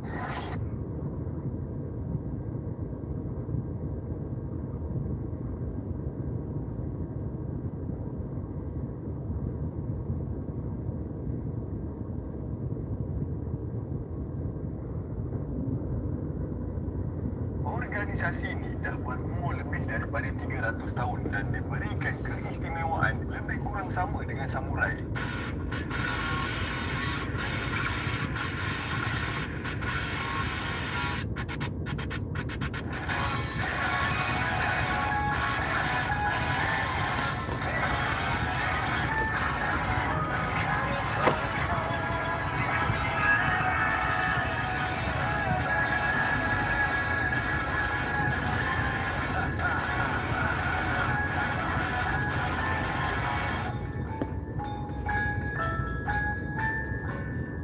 Assalamualaikum dan salam Melaka bersejarah. Alhamdulillah kita dipanjangkan umur untuk berjumpa lagi hari ini. Sebelum aku nak start, cuba teka apa yang berbeza dalam video ni. 10 markah per hour.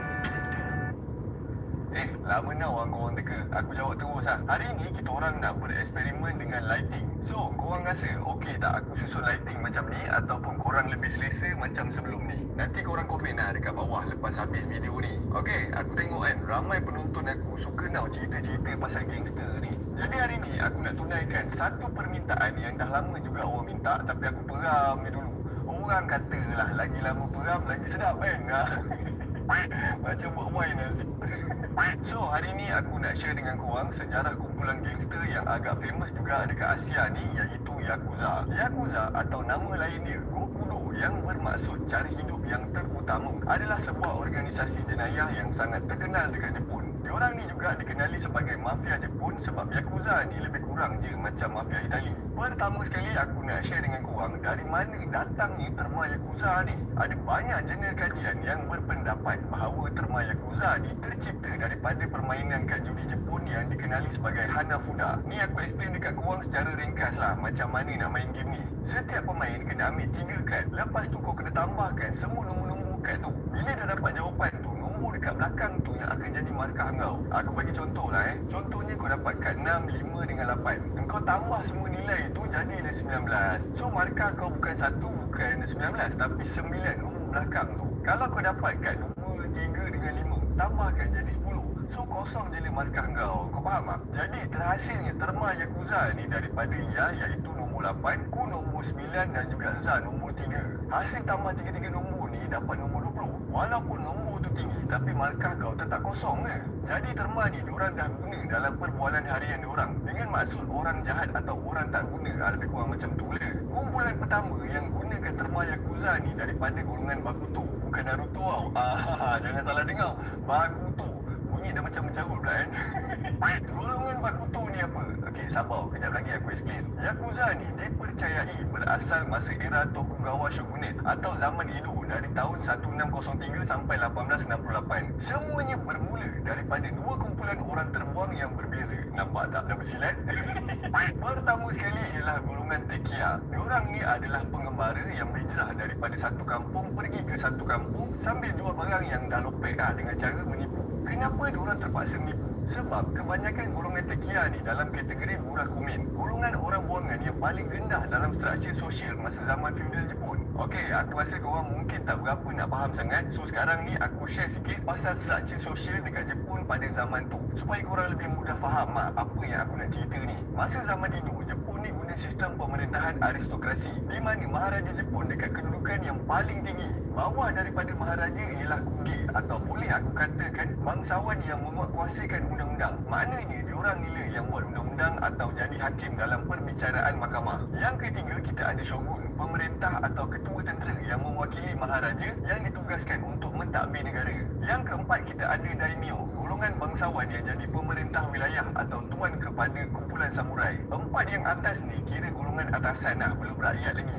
Bawah daripada daimyo ni kita ada samurai yang kita kategorikan sebagai kasta kelima. Tapi samurai ni tak termasuk dalam kelas sosial, walaupun samurai ni datang daripada rakyat biasa. Pekerjaan samurai ni dianggap mulia dan diorang duduk dalam kelas diorang tersendiri. Diorang ni berfungsi sebagai tentera kepada daimyo ataupun golongan yang lebih atas. Kalau time tu shogun turun padang, samurai kena dengar cakap shogun.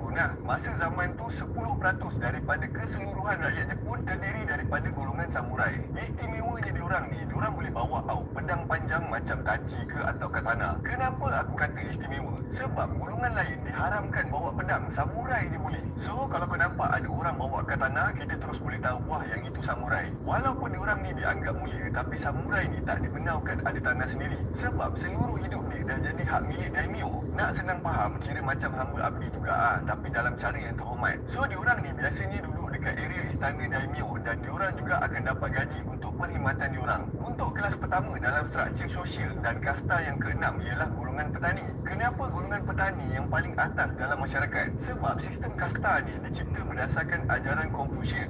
Dalam ajaran Confucian, diorang guna pakai falsafah yang berbunyi sesebuah tamadun takkan mampu bertahan lama tanpa pertanian. Jadi golongan petani ini dianggap golongan yang paling atas di antara semua kelas rakyat biasa. Diorang dibenarkan ada tanah sendiri tapi kena bayar cukai dekat daimyo. Lepas tu untuk kelas kedua atau kasta ketujuh, kita ada golongan tukang. Tak kisahlah tukang kayu ke, tukang besi ke, tukang senjata ke. Yang penting di dalam sektor pertukangan yang menghasilkan alatan ataupun senjata. Kelas yang ketiga dan kasta ke-8 ialah golongan pedagang. Diorang ni ada dekat bawah sebab diorang dianggap tak hasilkan apa-apa makanan ataupun alatan. Jadi oleh kerana diorang ni kelas bawahan, maka aktiviti perdagangan ni memang susah nak dijalankan pada zaman ni. Last sekali, paling bawah dalam kasta dengan struktur sosial ialah golongan yang dibuang daripada masyarakat. Golongan ni pun terbahagi kepada dua. Yang pertama kita panggil burak kumin. Diorang ni orang-orang yang disuruh kerja dalam bidang-bidang yang berkaitan dengan kematian. Contohnya tukang pancung orang, penggali kubur, penyembelih binatang, pemotong daging binatang dan penyiat kulit binatang. Diorang ni memang selalu hidup sebagai pelarian sebab diorang ni selalu kena tindas. Golongan yang kedua yang telah dibuang ialah golongan etnik minoriti yang wujud dekat Jepun pada masa tu.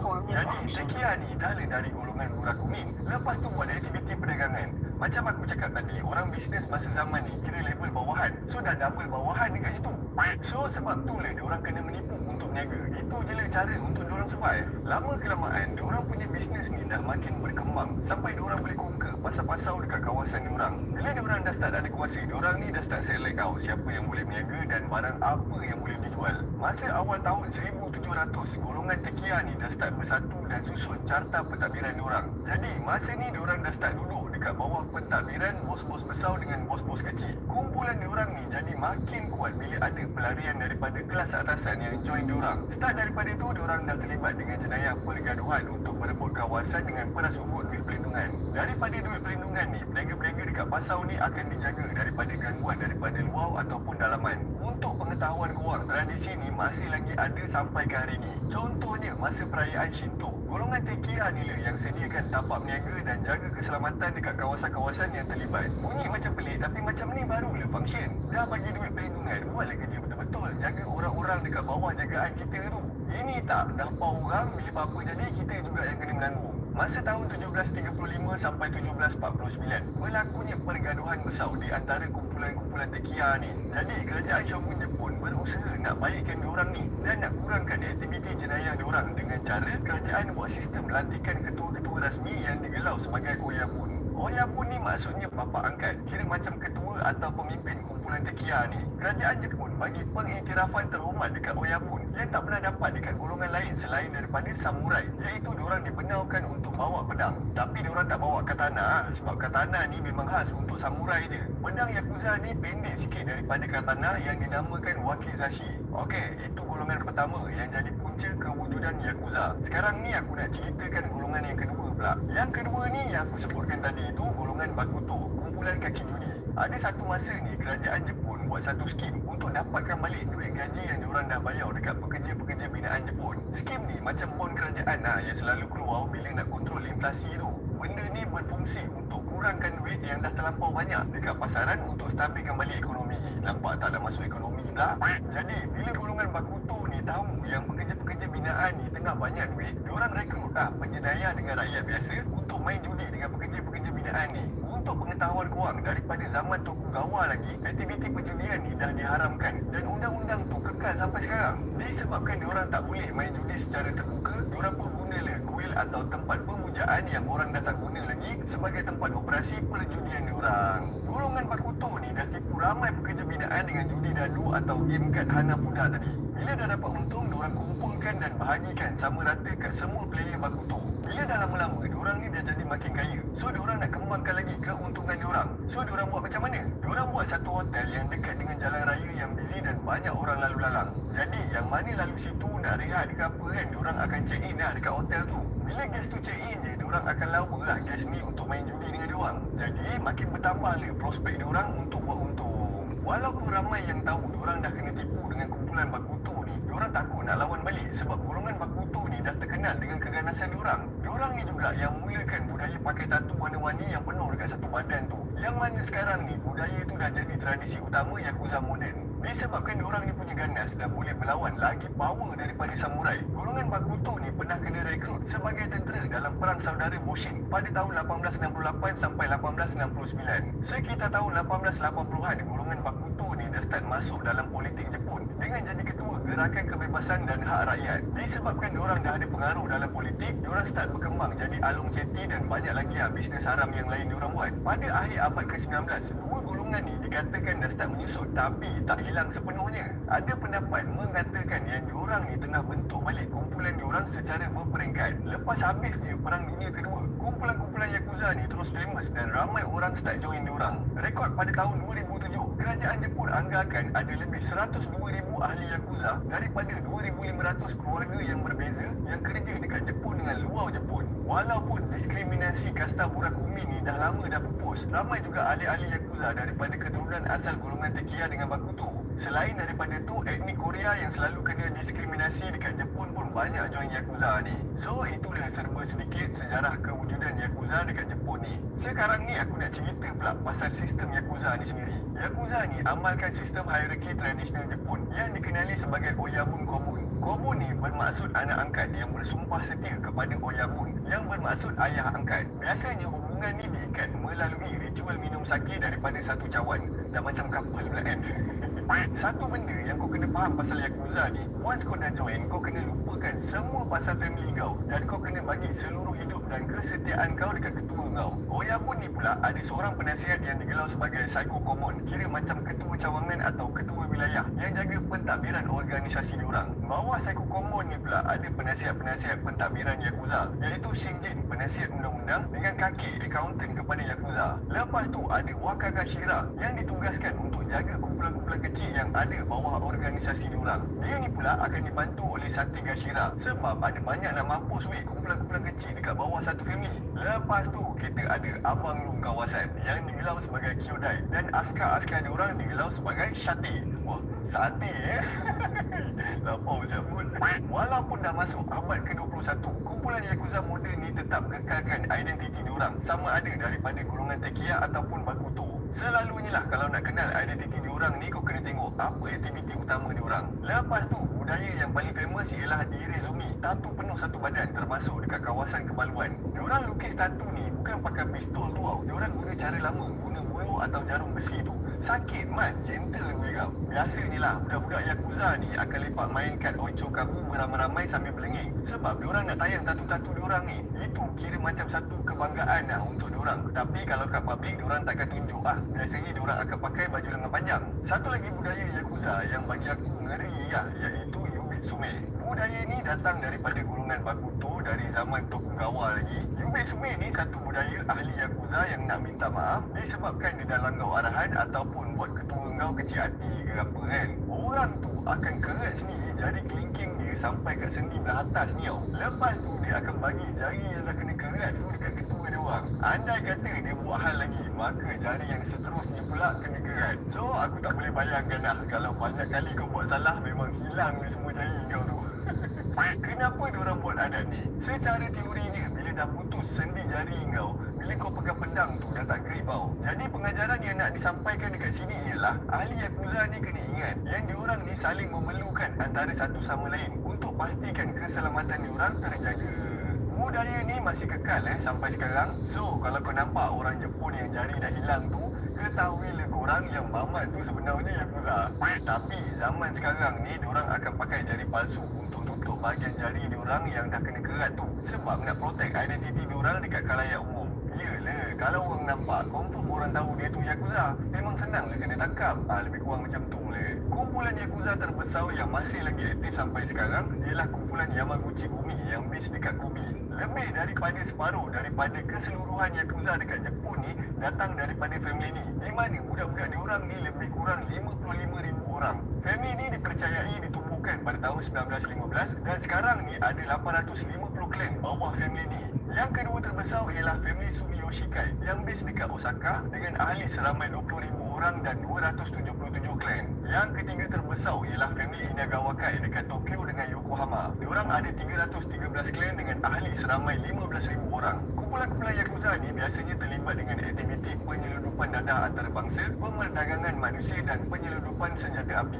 Kalau ikutkan budaya, kebanyakan family Yakuza ni tak bagi budak-budak dia terlibat dengan bisnes dadah. Sebab diorang anggap yang dadah ni lah perosak utama masyarakat dan juga bangsa. Tapi adalah juga family yang dah tak kisah dah pasal benda ni. Diorang jalan je janji dapat untung. So dekat sini kan, korang boleh nampak tak? Yakuza punya ganas nak mati ni pun sedau yang dadah ni bahaya, boleh merosakkan bangsa. Engkau yang baru nak upload healing sampai pagi, luar-luar nak main dadah ni apa benda?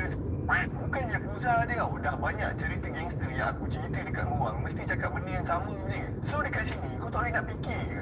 Diorang ni buat untung atas kebodohan kau je. Kau faham tak? Sampai bila nak jadi bodoh? Lepas habis video ni lah kau fikir. Selain daripada tu, Yakuza ni juga takkan kacau bisnes yang pendapatan rendah dan juga sederhana. Biasanya diorang akan kacau atau kutip duit perlindungan dekat bisnes-bisnes yang besar lah. Tapi diorang tetap protect peniaga-peniaga kecil dekat dalam kawasan diorang. Cuma tak kena pau lah. Tapi kalau dah maju kena bayar lah. Sekali lagi, walaupun bunyi macam pelik, tapi macam ni lah baru ada timbang rasa. Janganlah kau pergi pau bisnes yang hidup segan mati tak mau. Dapat pun tak seberapa. Diorang ni pun nak hidup juga. Dah lah sama-sama bangsa. Apa benda lah. Nak jadi gangster, biar ada pendirian teguh untuk jaga bangsa. Jangan jadi peresip bangsa sendiri. Selain tu, Yakuza juga akan invest duit dalam bursa saham dengan bisnes-bisnes yang ada potensi nak pergi jauh. Jadi, ramai kepala-kepala Yakuza ni ada share besar dalam company-company besar dekat Jepun. Diorang juga ada pegangan kukuh dekat pelbagai legal business, perbankan dan juga hartanah Jepun. Senang ceritalah, banyak benda dekat Jepun tu bawah kuasa diorang. Tapi macam aku cakap, diorang tak ada ambil je. Diorang ada memberi juga. Contohnya, masa gempa bumi dahsyat dekat Kobe pada 17 Januari 1995. Family Yamaguchi lah yang pertama sekali datang tolong semua mangsa-mangsa yang terlibat. Masa ni aku cakap engkau kerajaan Jepun kena kutuk gila baik. Sebab lambat now bertindak untuk bagi bantuan. Sama juga masa gempa bumi dengan tsunami pada tahun 2011. Banyak family Yakuza yang hantar helikopter dengan lori-lori yang penuh dengan bekalan bantuan dekat kawasan-kawasan yang terjejas. Lagi sekali, korang nampak tak? Walaupun diorang ni buat jenayah, tapi masih ada semangat pada masyarakat. Aku bukanlah nak membenarkan aktiviti diorang ni, tapi diorang ni gunakan kuasa yang diorang ada untuk bantu bangsa diorang sendiri. Bunyi macam pelik, tapi itulah. Aku rasa bahagian ni boleh dicontohi lah kalau nak jadi gangster kan. Satu lagi benda yang pelik tapi menarik untuk aku kongsikan dengan korang ialah kewujudan Yakuza ni dah kurangkan kadar jenayah kecil. Percaya atau tak, Kobe dengan Osaka dah dikategorikan antara bandar yang paling selamat dekat Jepun sebab tak ada penjenayah yang berani nak buat hal dalam wilayah Yakuza. Senang faham macam ni ya. Dekat Osaka ni yang boleh buat jenayah ni budak-budak Yakuza je. Tapi Yakuza ni tak buat jenayah-jenayah bodoh ni. Diorang main benda-benda besar je. Jadi janganlah cari pasal dekat kawasan diorang ni. Kalau engkau entah datang daripada mana, tiba-tiba pergi rompak kedai kucing dekat Osaka tu, percayalah, aku rasa memang kau tak keluar hidup daripada Osaka tu. Jadi disebabkan benda-benda ni lah, walaupun melibatkan jenayah, masyarakat Jepun ni dah boleh terima kewujudan Yakuza ni di kalangan diorang. Tapi kerajaan Jepun tetap cuba nak bandras kumpulan-kumpulan Yakuza ni. Contohnya, masa bulan Mac 1995, kerajaan Jepun dah luluskan undang-undang baru yang dikenali sebagai Akta Pencegahan Kegiatan Terlarang oleh Ahli Geng Jenayah. Jadi dengan akta ni, diorang boleh tahan budak-budak yang diorang suspek sebagai ahli Yakuza. Pada tahun 2018, Bursa Saham Osaka dah bersihkan senarai saham diorang dengan cara diorang buang semua company yang ada kaitan dengan Yakuza. Start tahun 2009 pula, polis dekat seluruh Jepun dah start tangkap ramai ketua-ketua Yakuza dan tutup semua bisnes yang ada kerjasama dengan Yakuza. Tapi walaupun polis dah bekerja keras nak jatuhkan Yakuza ni, persentage nak bersihkan secara keseluruhan ni memang tipis lah. Yakuza ni dah wujud dekat Jepun lebih daripada 300 tahun. Sampai budaya Yakuza tu sendiri dah sebati dengan masyarakat kat Jepun. Jadi begitulah kisahnya pasal sejarah, sistem dengan benda-benda lain lah yang berkaitan dengan organisasi jenayah yang famous dekat Jepun, iaitu Yakuza. Macam biasa lah, kalau korang ada pendapat, pandangan, nak tambah atau nak betulkan fakta aku, korang boleh tuliskan kat ruangan komen dekat bawah. Dan kalau korang suka video ni, nak bagi hadiah dekat kita orang, korang boleh tekan button super thanks dekat bawah video ni juga. Yang paling penting, kalau korang nak tengok video aku ni lagi awal daripada orang lain, korang boleh subscribe membership Keluarga Gigi Emas dengan harga RM10 je sebulan. Aku nak minta maaf andai kata aku ada terkasar bahasa, tersalah fakta ataupun penyampaian aku tak menyelah-nau hari ni. Terima kasih dekat korang semua yang sudi luangkan masa untuk menonton video aku hari ni. Semoga kita dipanjangkan umur untuk berjumpa lagi dalam video yang seterusnya. Assalamualaikum dan salam laka bersejarah. Benar lah Syed.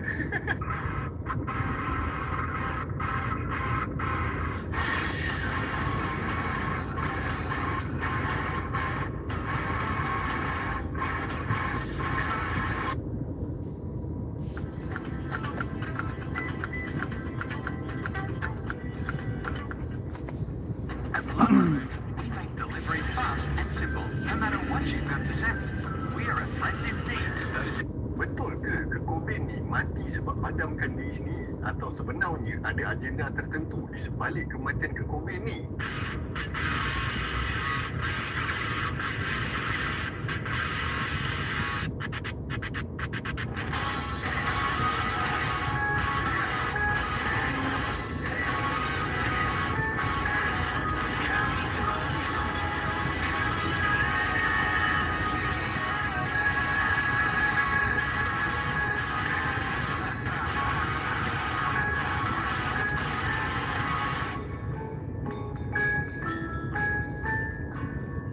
Assalamualaikum dan salam laka bersejarah. Alhamdulillah kita dipanjangkan umur untuk berjumpa lagi hari ni. Pertama sekali aku nak minta maaf sebab dah lama now tak keluarkan video. Aku busy sikit dengan kerja-kerja production, job luar wah senang cerita. Tapi aku tak nak cerita pasal kerja aku. Kan panjang now pula aku bebel kan. Korang bukan nak dengar pun.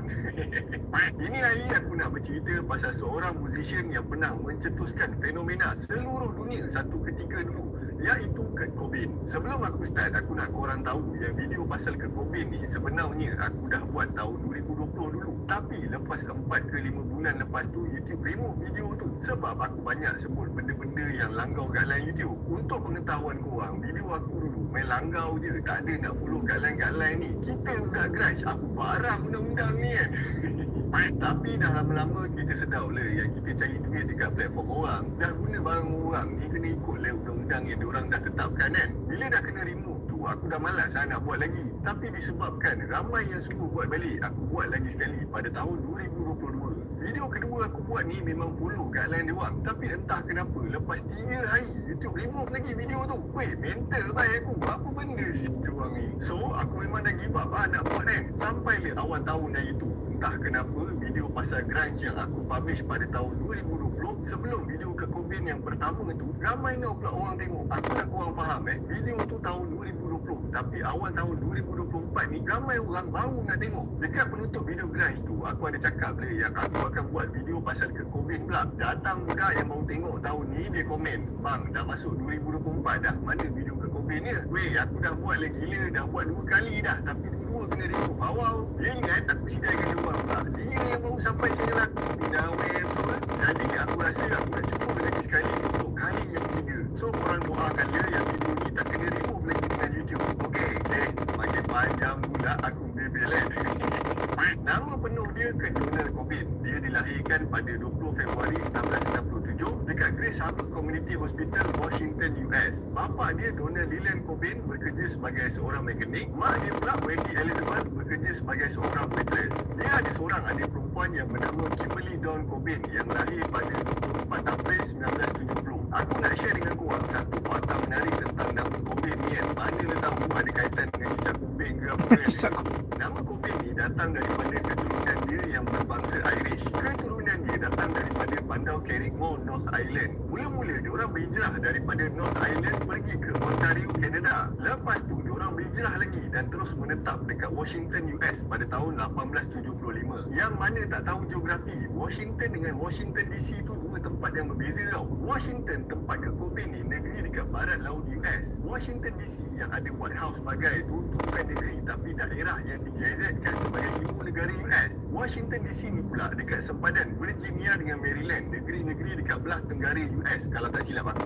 Sebelum tu kawasan tu nama dia District of Columbia, sebab tu dia disebut sebagai Washington DC. DC tu District of Columbia. So tempat ke Cobain dengan ibu negara US ni adalah dua tempat yang berbeza. Faham tak pasal-pasal belajar geografi pula kan?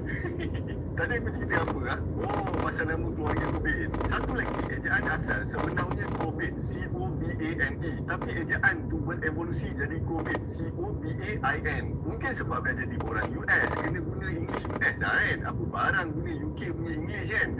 Family Kurt ni memang ada background dalam muzik, di mana pakcik dengan makcik dia memang dah terlibat dalam industri muzik. Jadi memang daripada kecil ke Cobain ni dah terdedah dengan muzik. Ke Cobain ni minat gila dengan band The Beatles. Masa umur dia 2 tahun, dia dah boleh nyanyi lagu Hey Jude tau. Engkau masa umur 2 tahun boleh buat apa? Balala je minta susu dekat mak engkau kan.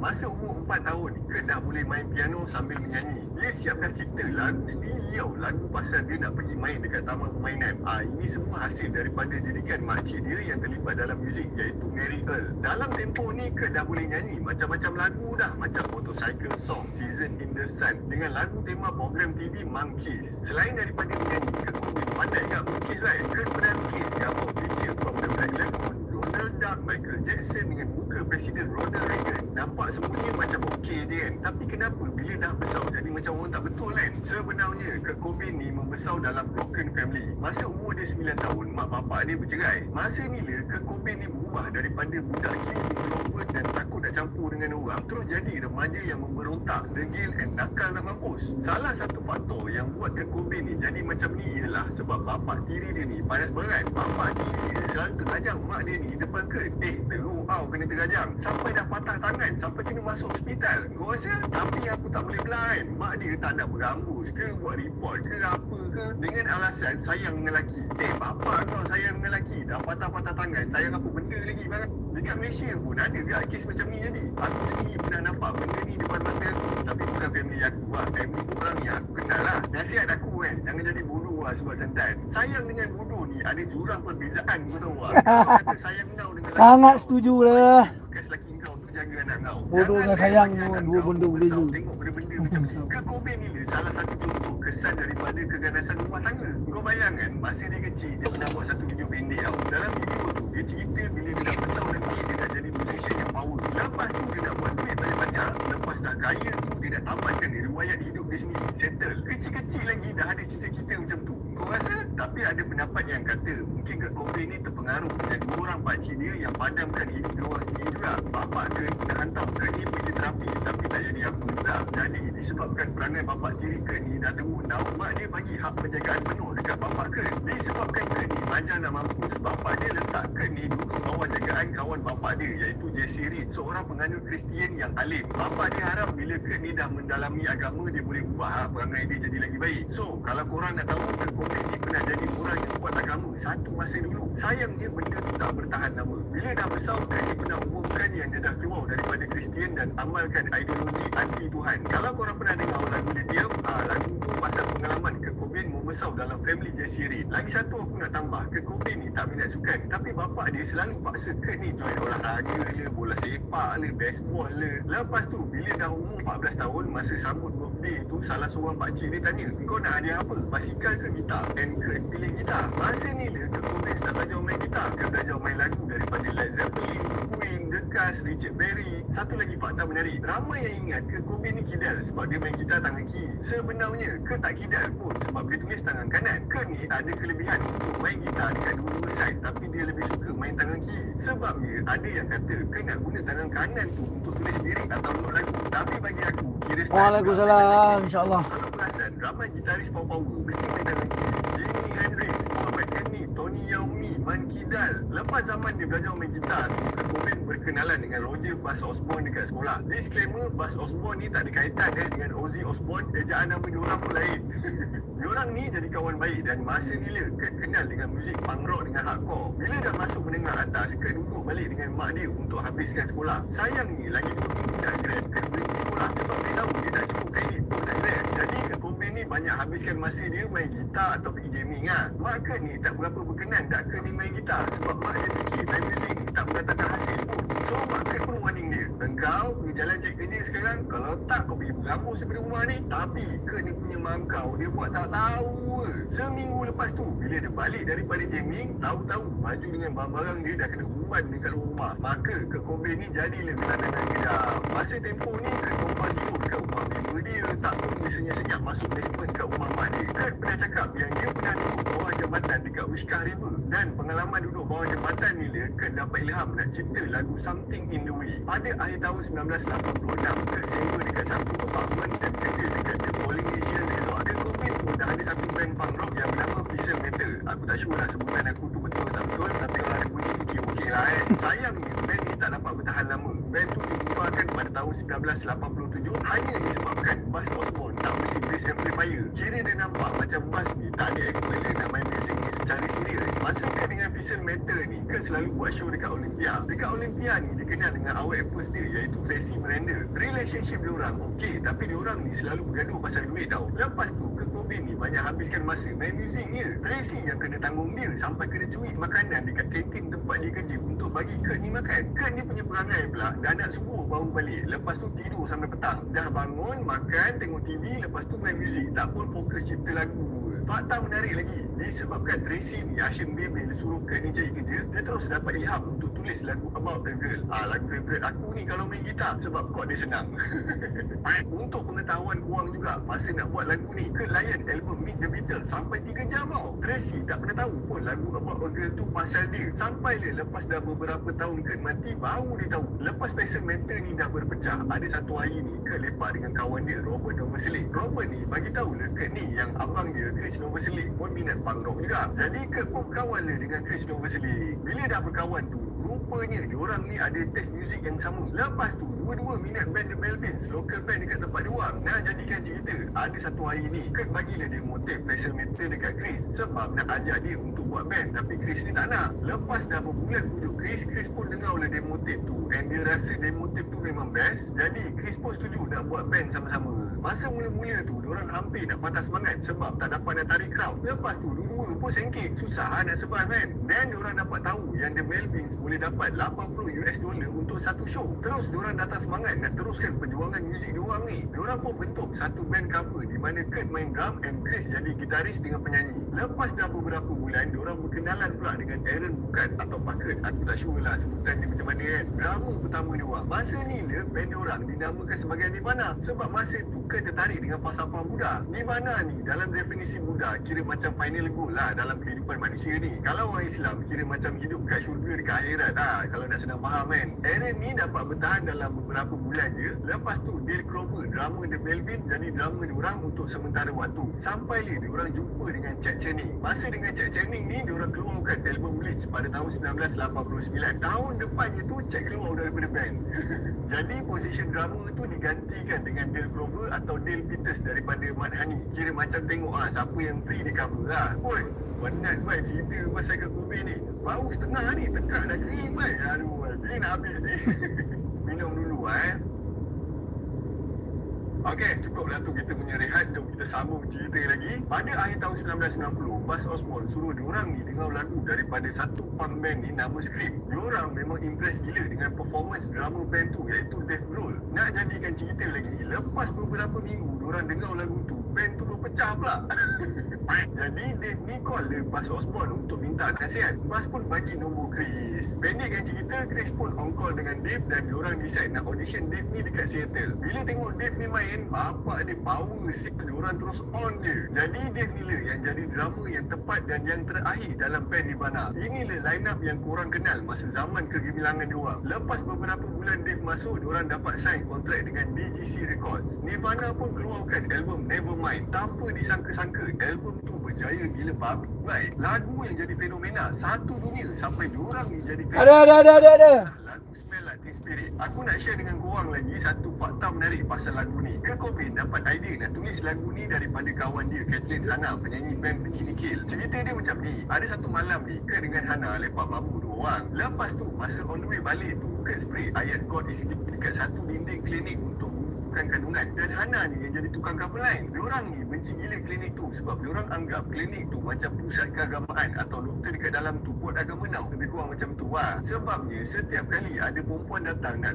tukang kandungan, staf dekat klinik tu mesti cakap yang perempuan tu akan masuk neraka disebabkan perbuatan diorang. Lepas dah conteng dinding tu, diorang pun balik apartmen Kurt Cobain. Diorang pun hancurkan barang dan sambung conteng lagi dekat dinding rumah Kurt pula. Satu lagi backstory, Kurt ni pernah dating dengan Tobyville, drama band Hana. Tapi Kurt ni dah kena tinggal dengan Toby. Toby ni suka pakai satu deodoran perempuan jenama Teen Spirit. Jadi malam tu Hana conteng dekat dinding rumah Kurt, smell like Teen Spirit. Sebab Hana selalu cakap yang bau Tobyville ni dah melekat dekat badan Kurt. Bila dekat je dengan Kurt Cobain mesti bau Teen Spirit. Tapi masa tu Kurt tak tahu pun Teen Spirit tu sebenarnya jenama deodoran. Malam tu diorang teruskan aktiviti diorang dalam keadaan mabuk dan diorang memang tak sedar langsung apa yang diorang buat. 6 bulan lepas tu Kurt Cobain call Hana sebab nak minta izin guna ayat dekat dinding rumah dia untuk dijadikan lirik lagu. Hana tak kisah pun, cuma masa tu dia pelik. Macam mana sih nak buat ayat tu jadi lirik lagu? Sudahnya ayat tu jadi tajuk lagu yang popular satu dunia pada awal tahun 90-an. Lepas kejayaan album Nevermind, Nirvana keluarkan pula album In Utero pada tahun 1993. Secara keseluruhan, Nirvana dah berjaya jual lebih 100 juta unit album dekat seluruh dunia. Dan impak daripada kejayaan Nirvana ni lah yang jadi punca genre grunge ni jadi fenomena dekat seluruh dunia. Itulah dia cerita secara ringkas pasal Kurt Cobain dengan Nirvana ni. Kita sambung balik cerita pasal kehidupan peribadi Kurt Cobain. Macam yang korang semua tahu, Kurt Cobain ni kahwin dengan Courtney Love. So, korang nak tahu tak macam mana Kurt Cobain berkenalan dengan Courtney Love ni? Sebenarnya, Kurt dah kenal Courtney Love ni dah lama dah sebelum diorang jumpa face to face lagi. Kurt kenal Courtney Love ni daripada filem Straight to Hell pada tahun 1987. Masa tahun 1991, barulah Kurt jumpa Courtney Love ni buat kali pertama masa diorang pergi konsert L7 dengan Paul Surfers dekat Los Angeles. Masa tu diorang kenal macam biasa-biasa je lah, tak ada nak mengurat apa pun. Tapi beberapa minggu lepas tu, Courtney Love dapat tahu yang Kurt dengan Dave ni suka dia. Kiranya ada 2 orang lelaki dalam band yang sama yang nak dekat dia. So dia kena pilih salah satu lah. Jadi Love ni decide nak kejau Kurt. Tapi bila Love dah buka langkah, Kurt ni pula macam mengelak-elak daripada Love. Menurut buku Come As You Are, The Story of Nirvana, Kurt ni mengelak sebab dia pun tak sure lagi dia boleh komit ke tak dalam relationship tu. Tapi Kurt ni memang dah jatuh cinta dengan Love dan dia sendiri mengaku yang dia struggle gila nak jauhkan diri atau nak lupakan Love ni. Last kali masa akhir tahun 1991, diorang pun couple secara rasmi sebab diorang pun dah banyak spend time sama-sama isyak gadah kan.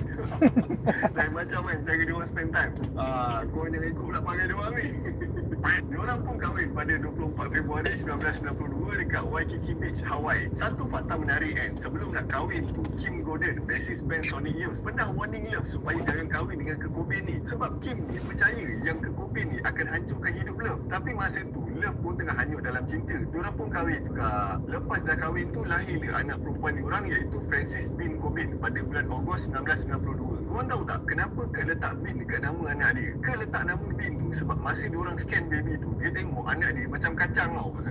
Sayangnya lepas 2-3 hari anak dia lahir, Pusat Kebajikan Kanak-kanak Los Angeles datang untuk dakwa diorang sebab Love ni kantoi isap dadah masa mengandung dengan Francis ni. Jadi diorang ni didakwa atas sebab tak ada kemampuan nak jadi mak ayah yang baik kepada anak yang baru lahir ni. Satu benda yang aku respect pasal Child Services US ni diorang strict gila pasal kebajikan kanak-kanak tau, termasuk dengan doktor hospital diorang. Kalau doktor diorang nampak ada kesan dadah ke dera ke atau benda yang tak sepatutnya, confirm diorang terus report dekat Child Services. Walaupun kadang-kadang bila tengok movie atau berita tu aku rasa macam hukuman diorang tu tak berapa nak adil, tapi kalau macam ni bagus lah kan. Tak adalah anak terikut mak bapak dia yang tak ada dadah ni. Itu yang keluar berita bayi positif dadah lah, umur 2 tahun dah stone lah, apa lah. Kesian tau, baru lahir budak lagi. Mana lah dia tahu benda tu betul ke tak betul? Kalau dia membesar dengan mak bapak tak ada dadah ni, tak ke berkembang biak satu generasi tak ada dadah ni? Kena pula mak bapak macam ke Cobain ni kan, memang tak ada dadah sejatinya. Dia umur 13 tahun dah stone lah. Disebabkan dia buat isap dadah dia, Kurt ni dah banyak kali hampir mati disebabkan overdose tau. Cerita pasal hampir mati ni, kita terus pada kisah kematian dia je lah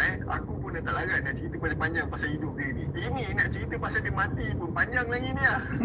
Pada 1 Mac 1994, Nirvana ada perform dekat Munich, Germany, dan itulah konsert terakhir ke Cobain. Sebabnya lepas perform tu, Kurt terpaksa fly pergi Europe untuk rawat penyakit bronkitis dia yang dah makin teruk. Lepas dah dapatkan rawatan tu, dia check in dulu dekat dalam Buat hospital tu sementara dah tunggu sembuh kan. Nak jadikan cerita, ada satu malam ni Love terjaga daripada tidur sebab dia dengar bunyi belik. Dia terlelap dekat depan katil Kurt. Bila dia bangun, dia tengok dak Kurt ni dah overdose tau. Kepala otak dia berjambul lah. Dalam kata sakit, dia boleh bantai lagi minum champagne dengan Rofinol baik. Gila nak mati mamak ni. Tapi kan ada teori yang kata sebenarnya tu percubaan Kurt nak padamkan hidup dia sendiri. Betul ke tak tu aku tak tahulah. Lepas dah baik tu, atas nasihat orang-orang terdekat, Kurt Cobain setuju nak masuk Exodus Recovery Center dekat Los Angeles, kira macam pusat pemulihan lah. Tapi hari ni masuk, esoknya dia dah lari panjat pagar. Oh, besar punya cakap perangai dia ni. Kurt Cobain ni dikatakan ambil teksi untuk pergi Los Angeles Airport dan balik ke Seattle. Lepas tu terus hilang dan tak dapat dikesan. Bila Kurt ni dah hilang, Kurt ni Love terus hire Tom Grant, penyiasat persendirian, untuk cari Kurt, tapi tak jumpa-jumpa.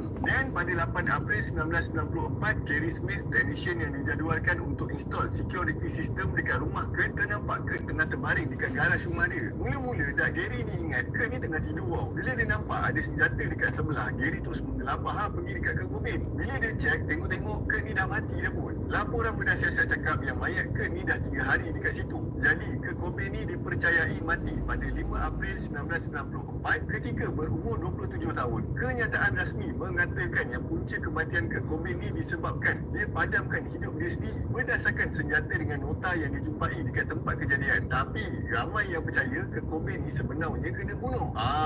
Sekarang ni kita dah masuk pasal teori konspirasi kematian Kurt Cobain pula.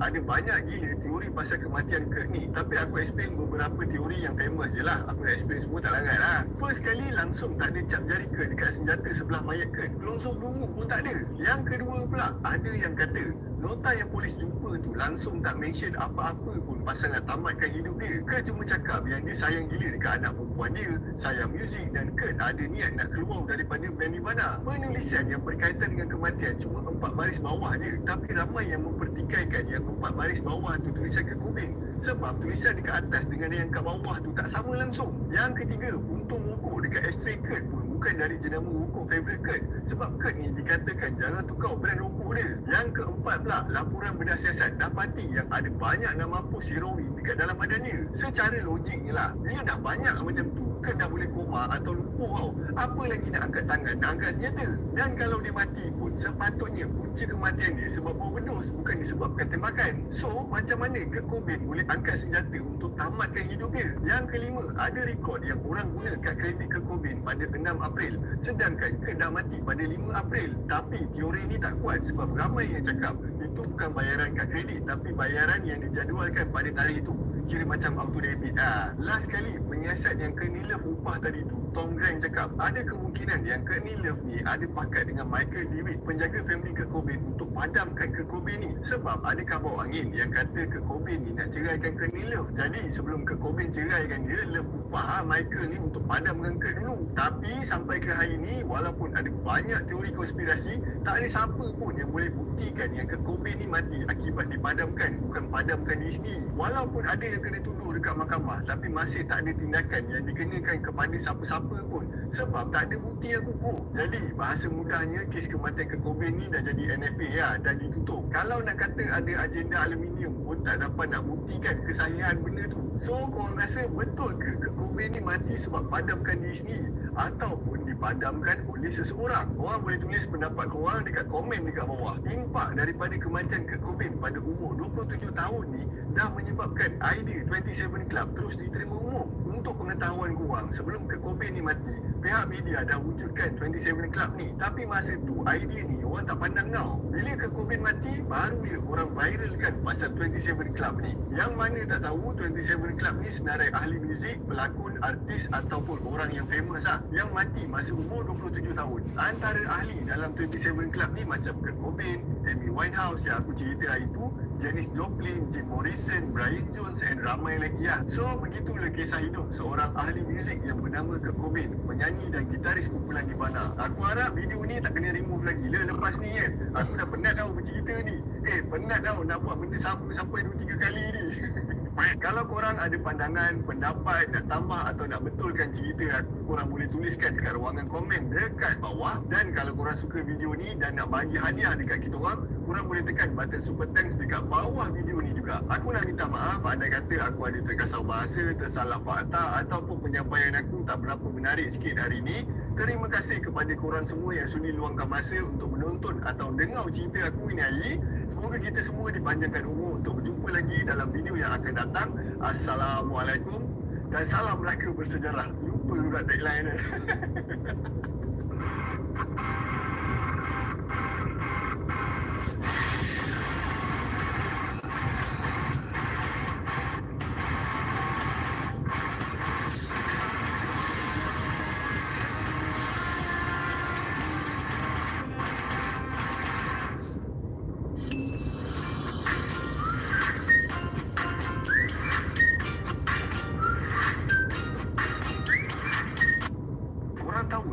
Ada satu agama yang diasaskan oleh seorang ahli sihir. Pengaruh dia punya kuat sampai ramai artis popular tahun 60-an, 70-an yang follow dia ni.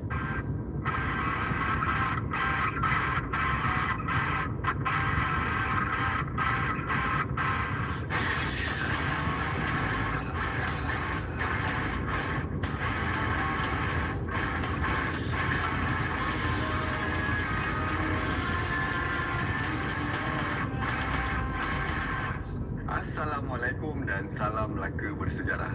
Sorry sebab lambat keluarkan video ni.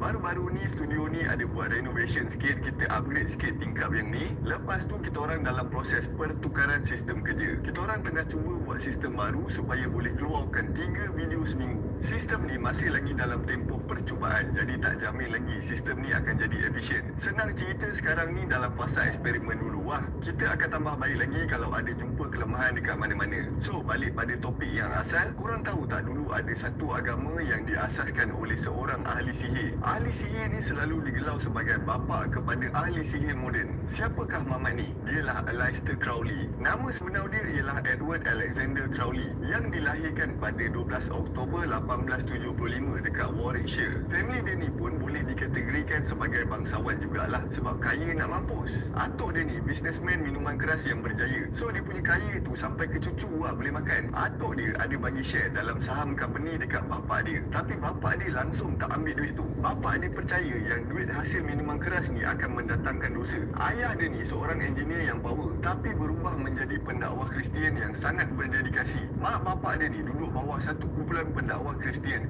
yang bernama The Plymouth Brethren. Daripada kecil, mak bapa Crowley ni ajar dia supaya hidup secara sederhana dan seringkas yang mungkin. Sebab bapa dia kata manusia ni dicipta untuk sembah Tuhan, bukan untuk berseronok. Pergi shopping, dress up cantik-cantik, makan makanan yang sedap banyak-banyak ni semua dosa. Mak dia cakap kalau dia terasa nak buat semua benda-benda lara ni, itu maknanya syaitan tengah goda dia. Jadi daripada kecil, Crowley ni memang pandang tinggi lah dekat bapak dia. Sampai dia pun ada cita-cita nak jadi pendakwah Kristian macam bapak dia juga. Masa dia kecil, dia dengar je semua arahan mak bapak dia. Tak ada melawan pun. Budak-budak lain yang sebaya dengan dia semua pergi main dekat luar. Dia seorang je duduk dekat rumah study Bible. Disebabkan benda ni, Crowley memang selalu kena bully lah dekat sekolah. Masa umur dia 11 tahun, bapak dia meninggal disebabkan kanser lidah. Maka dia jadi anak yatim dan dijaga oleh mak dia yang alim melampau-lampau. Masa inilah segalanya berubah. Di mana Crowley ni dah hilang mentor atau orang yang jadi tempat dia bergantung. Sampai Crowley ni jatuh sakit. Doktor cakap yang keadaan Crowley ni sangat teruk dan boleh hidup dalam masa beberapa bulan je. Bila dengar doktor cakap macam tu, pakcik dia offer lah untuk duduk dengan dia dekat area luar bandar. Masa dekat rumah pakcik dia ni, Crowley ni buat macam-macam aktiviti macam panjat gunung, explore hutan belantara dan macam-macam aktiviti lasak yang lain. Crowley memang seronok gila weh buat benda-benda ni sebab masa duduk dengan mak bapak dia, mana nak dapat buat semua benda ni. Pakcik dia siap bawa dia pergi kelab malam, minum arak, langgar pelacur masa umur dia 15 tahun. Lain macam tau.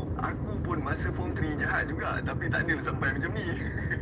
Cerita dia, pakcik dia ni bagi dia buat semua benda-benda ni sebab nak bagi dia ada pengalaman yang menyeronokkan lah sebelum Dak Crowley ni mati. Masalahnya, bila dah buat aktiviti ni, kesihatan dia makin elok pula.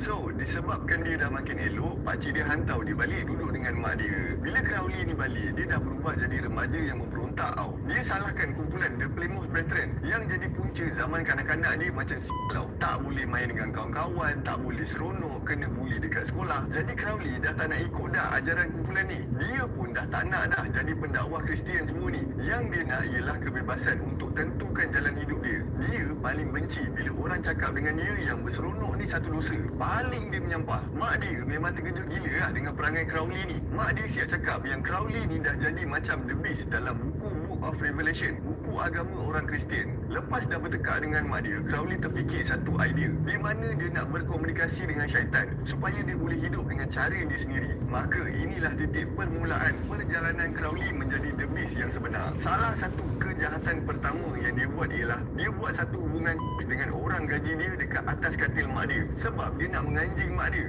Bila mak dia dapat tahu, mak dia terus mengamuk terus pecat orang gaji tu. Jadi budak perempuan ni dah tak boleh nak kerja sebab tak ada siapa yang nak hire dia. Nak tak nak demi nak survive punya pasal, budak perempuan ni terpaksa jadi pelacur.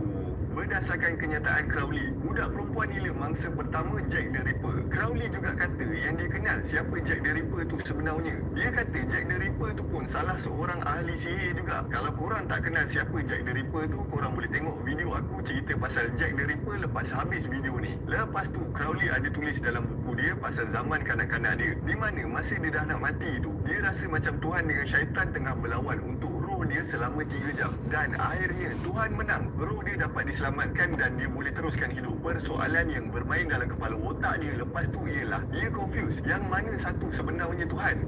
Pula dah. Bila Crowley dah habis sekolah menengah, dia sambung belajar dekat University of Cambridge, di mana dia kenalkan diri dia dekat kawan-kawan dia sebagai Aleister Crowley. Dekat Cambridge, Crowley sangat aktif dalam kelab chess dan berjaya menang dalam beberapa pertandingan. Lepas tu Crowley jatuh cinta dengan budak kelas dia iaitu Herbert Jerome Pollitt. Sebenarnya ramai yang tak tahu Herbert ni ada alter ego yang suka pakai pakaian drag dekat kelab malam orang kaya dan dikenali dengan nama Diane Dirok. Diorang ni pun bercinta dan Crowley suka tulis puisi pasal cinta dia dekat Herbert ni. Sifat bisexual dia ni menunjukkan motif Crowley ni menolak terus agama Kristian. Pada pandangan pihak gereja pula, hubungan Crowley dengan Herbert ni adalah satu perbuatan yang sangat keji. Sepanjang diorang bercinta, diorang terpaksa hadap macam-macam rintangan dan akhirnya hubungan ni terputus. Herbert tak sanggup nak ambil risiko untuk menentang budaya agama tempatan. Lepas dia habis belajar, Crowley ni dapat mewarisi harta kekayaan family dia. Jadi dia dah dapat kebebasan untuk buat apa je yang dia nak. Start daripada tu, Crowley pun start melanggar pelacur hampir setiap hari. Dia start menulis puisi-puisi lucah dan terbitkan puisi dia atas nama pena. Dia ni juga start beli buku yang berkaitan dengan sihir. Masa inilah dia sedar yang bukan dia seorang je yang berminat dengan sihir ni. Crowley join satu grup ahli sihir yang sangat bercita-cita tinggi iaitu Hermetic Order of the Golden Dawn yang diketuai oleh Samuel Liddell McGregor Matters. Grup ni pun ada banyak ahli-ahli yang terkenal dan berpengaruh macam William Butler Yeats, ahli politik, dan Bram Stoker, seorang penulis buku bangsa Irish. Ahli-ahli pemimpin grup ni kata yang diorang berjaya terjemahkan buku sihir lama daripada Mesir Purba.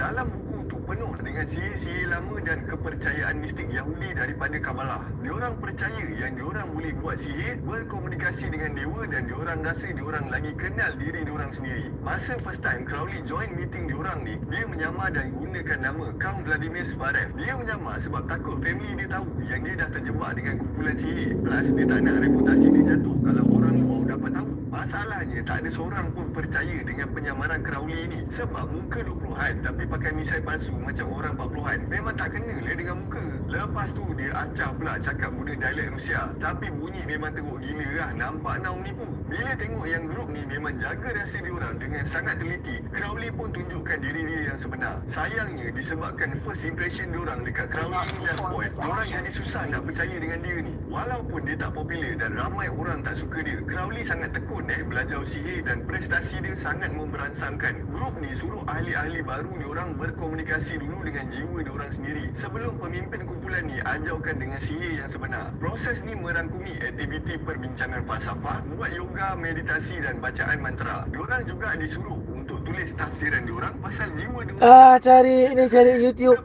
Gigi Emas. Beberapa upacara setiap hari sebab diorang percaya yang diorang boleh panggil dewa untuk tolong diorang. Salah satunya ialah upacara The Lesser Banishing Ritual of Pentagram. Diorang akan baca jampi yang macam ni, tapi aku tak boleh nak sebut lah, korang bacalah sendiri. Dekat bawah ni aku ada tuliskan. Crowley ni percaya gila dengan dunia mistik dan dia yakin upacara ni adalah cara permulaan untuk berhubungan dengan dewa yang jaga dia. Dia selalu juga cerita dekat kawan-kawan dia yang dia teringin nak puja jin dan dewa-dewa purba. Crowley ni selalu guna psychedelic drugs sebab dia yakin dadah ni boleh tolong dia berkembang dalam dunia sihir ni. Sikap dan cara Crowley ni dah menarik perhatian ahli-ahli yang lain, di mana diorang rasa kaedah dan cara Crowley ni sangat teruk dan dia dah menyimpang dah daripada jalan yang betul. Jadi diorang cuba sedaya upaya untuk pastikan Crowley ni tak dapat naik level yang seterusnya sebab diorang takut Crowley ni akan gunakan sihir untuk kejahatan. Disebabkan Crowley susah nak naik level, Crowley langgar satu undang-undang yang penting dalam kumpulan ni. Dalam kumpulan ni tak ada siapa yang dibenarkan untuk ajar orang lain untuk duit, kekayaan atau kesenangan. Tapi Crowley ni berjaya pujuk seorang ahli yang bernama Alan Bennett untuk ajar dia sihir level yang lagi tinggi. Sebagai balasan, Crowley tolong bayarkan sewa rumah Bennett ni. Sayangnya benda ni bertahan sekejap je sebab Bennett nak pergi ke Asia Tenggara untuk belajar budak. Pada tahun 1899, semasa berumur 24 tahun, Crowley beli satu mansion yang dinamakan sebagai Boleskine House dekat tepi pantai Loch Ness, Scotland. Dia beli rumah ni sebab senang dia nak buat upacara sihir yang dikenali sebagai Abramelin Ceremony. Sayangnya tak ada apa pun yang jadi dalam upacara tu. Dia tak pernah nampak pun jin ke dewa ke, walaupun dia dah try hard gila babi dah. Lama-lama dia pun dah penat nak buat semua benda ni hari-hari tapi tak ada hasil. So dia start nak cari benda lain pula. Ada kabar angin mengatakan lepas Crowley fail untuk habiskan upacara tu, benda tu dah buka pintu pagar neraka.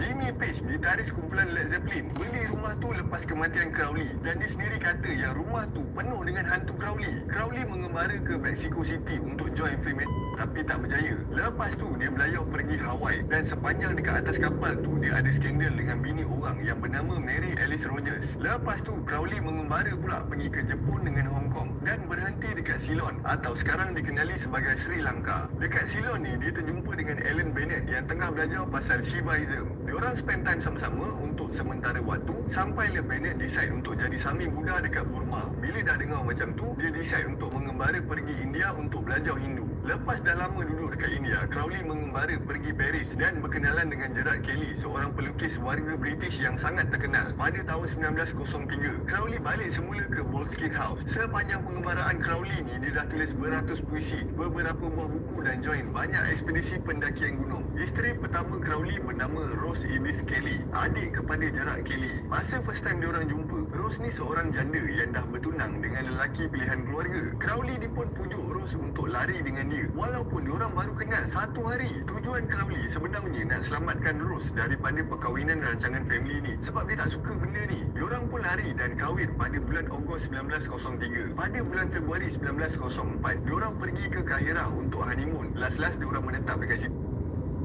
Travel crazy with Traveloka. Compare thousands of airlines and hotels with us. Book now. Looking for cheap flights? Fly cheaper with Agoda.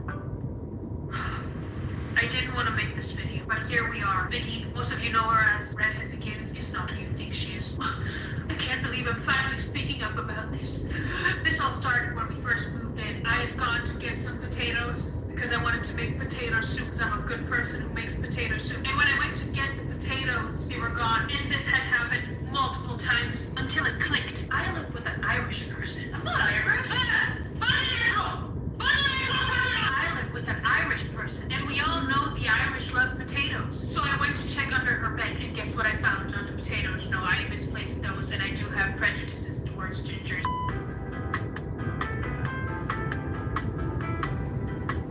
I wish I was joking. Anyways, when I looked under her bed, I found... I can't even say it. But I can show you. Because what I found were printed photos. But be warned, they're highly disturbing. This is the real Vicky. Some of you might be asking, oh, is that Vicky golfing a baby? And I'm telling you, yes, that's Vicky golfing a baby. Here's another picture of me trying to stop her, but she was too strong, so we both ended up golfing the baby. She always makes me do such atrocious things. Ah!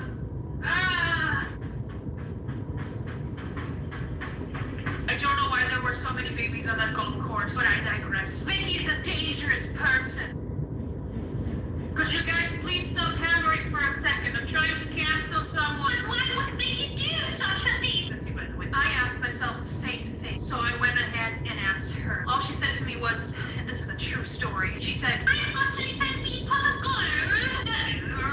But Vicky, you don't have a pot of gold, I said. Here's a picture of what happened next. Nothing but violence in those eyes. You would think that behind that sweet little face there would be empathy and goodness, but no! Is food ready?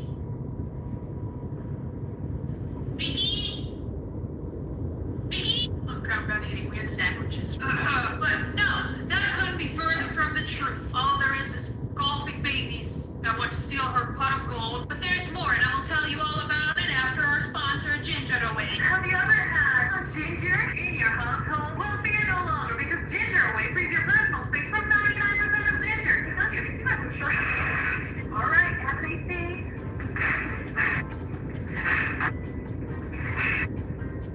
It's not just a spray, it's Ginger Away.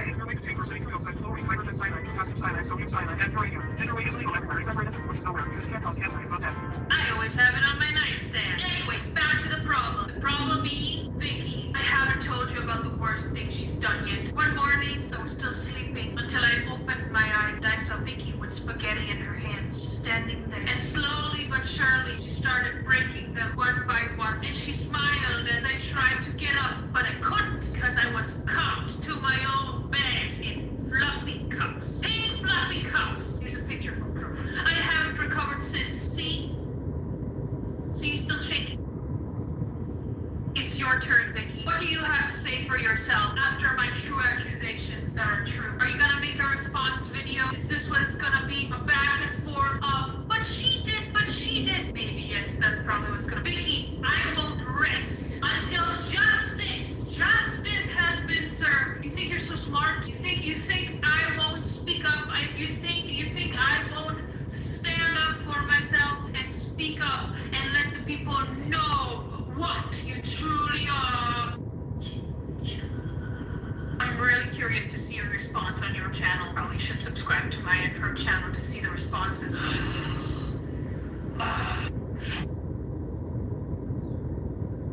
You can now buy the iPhone 15 Pro with no contract. Get yours now at Kemaskini.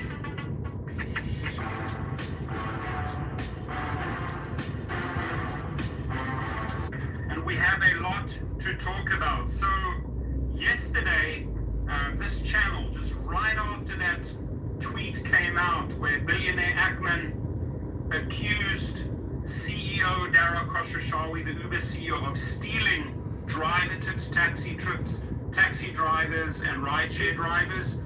Daryl Chong did not immediately reply to Ackman's text. So he sent his PR team to sort of cover it up. I made a video, it went viral. And today, multiple news sources, if you Google, it just says 3 hours ago, 4 hours ago, they're all reporting on this story, right? They're blowing the story up as it should be. And who do we really have to thank for getting this into social media and blowing the story up? It's really you, right? You. So you take the honors here on sharing it on Twitter, on sharing it on Facebook. I made a video, it went viral, got 15,000 views. Sergio Avidian has exposed many of their past scams, and it takes channels like this to stand up against the bullies. There are too many channels. There's maybe a handful of channels that is willing to get in the ring and brawl with these gig companies. The other channels are too coward. They're too scared. They fear too many repercussions. Maybe they fear legal repercussions. Maybe they fear a deactivation.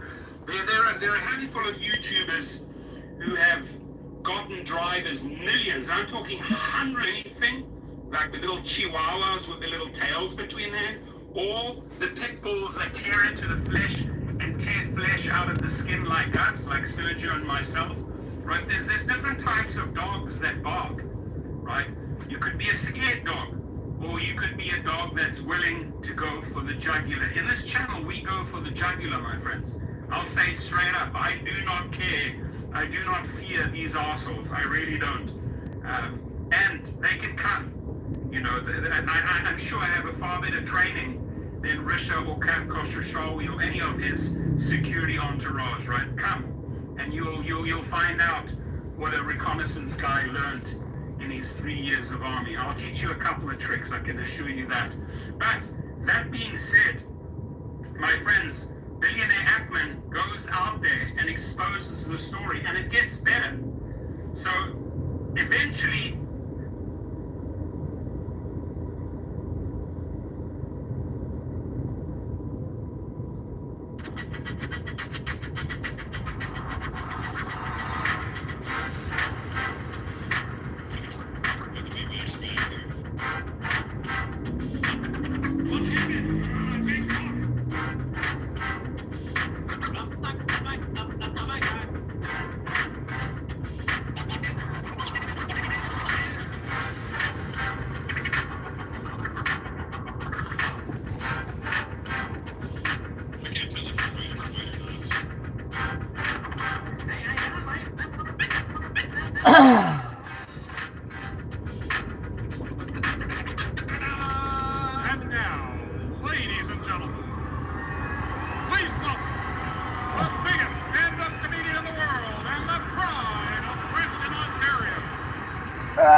see how they were DJing and they weren't looking at you? Because they were fucking DJing. I know a lot of you spend money to go see these so-called DJs that stand there in big arenas like this and their arms are in the air. They better be DJing with their dick right now, that's all I'm saying, because if your arms are in the air, who the fuck is playing the music? That's like you spending money to come see me and then I put on a DVD and go,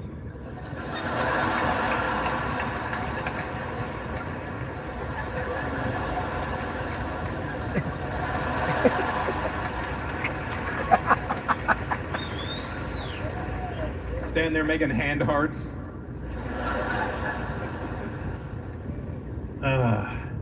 Good to be back here. How are you, buddy? I can't tell if you're white or not. It's not that easy anymore, you know? Back in the day, when you see a white person, you knew they were white immediately. When I was a kid, if I saw a white person, I didn't have to ask. If I was like, are you white? They'd be like, what the fuck else would I be? But now you need to confirm. What are you, sir? Are you white? Even you hesitated. You had to go through your own lineage. You're like, I'm a... Apparently I am, yes. Because you're not regular white. You got like hairy immigrant arms. You know what I mean? Like, it's not like a shot of those. You get those? You're missing the arm cue. It's right there. Oh, look at that thing. Jesus, that's not proper white, buddy. I don't know. That's Italian or Greek or something. I don't know what's going on there. Where are your parents from? UK. Oh, okay. So, yeah, that's pretty white. That, in fact, is the benchmark. That you are one hairy Englishman. I'll tell you that. Fee fi fo fum. I smell the hair of an Englishman.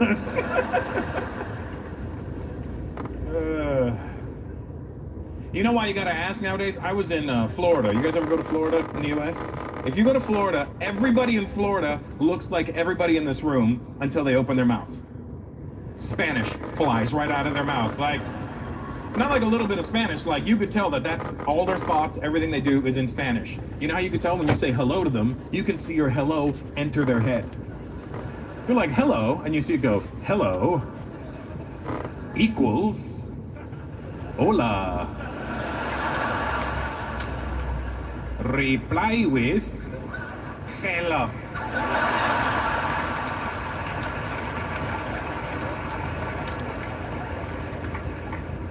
And you know that their hello started with a J. That's the best part, you know? Hello. It's not just a greeting, it's my favorite dessert. It sucks for me. I like the Spanish language, but if you go to a place where all they do is speak Spanish and they should be speaking English, it gets annoying. Because they see the brown skin, they just assume something's going on. Everywhere I go in Florida, they're like, oye, cubano, oye,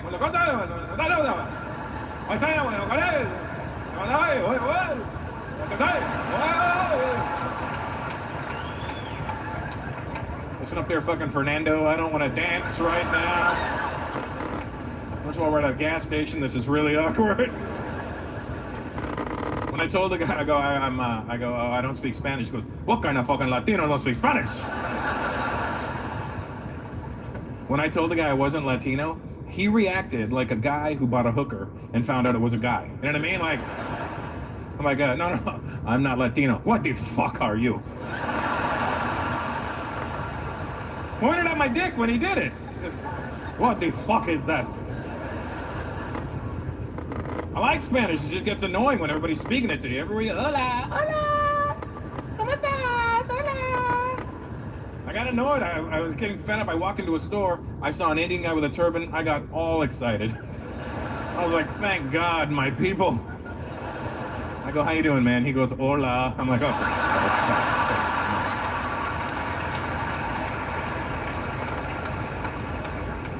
sake. Can't speak Spanish with Indian head motions. It doesn't work like that. ¿Qué pasó?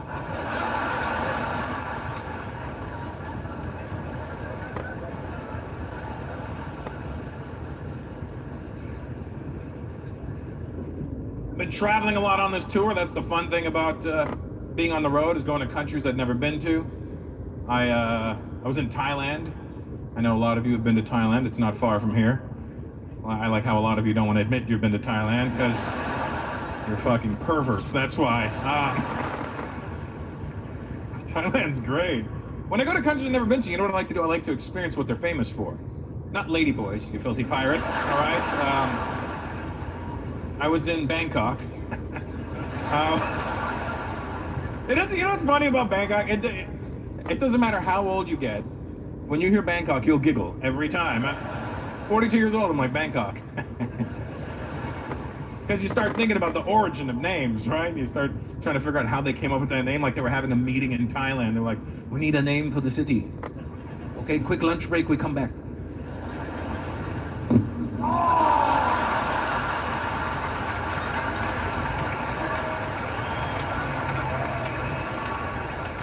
What happened? Bangkok.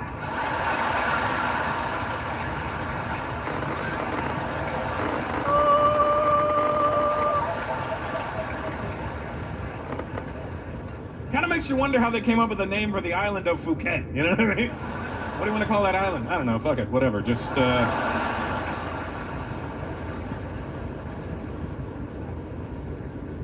went to, when I was in Bangkok, I went for a Thai massage. That's what else they're famous for. Just so you guys know, if you go to Thailand, you want a Thai massage, just say you want a massage, not a Thai massage, because they understand that it's already Thailand.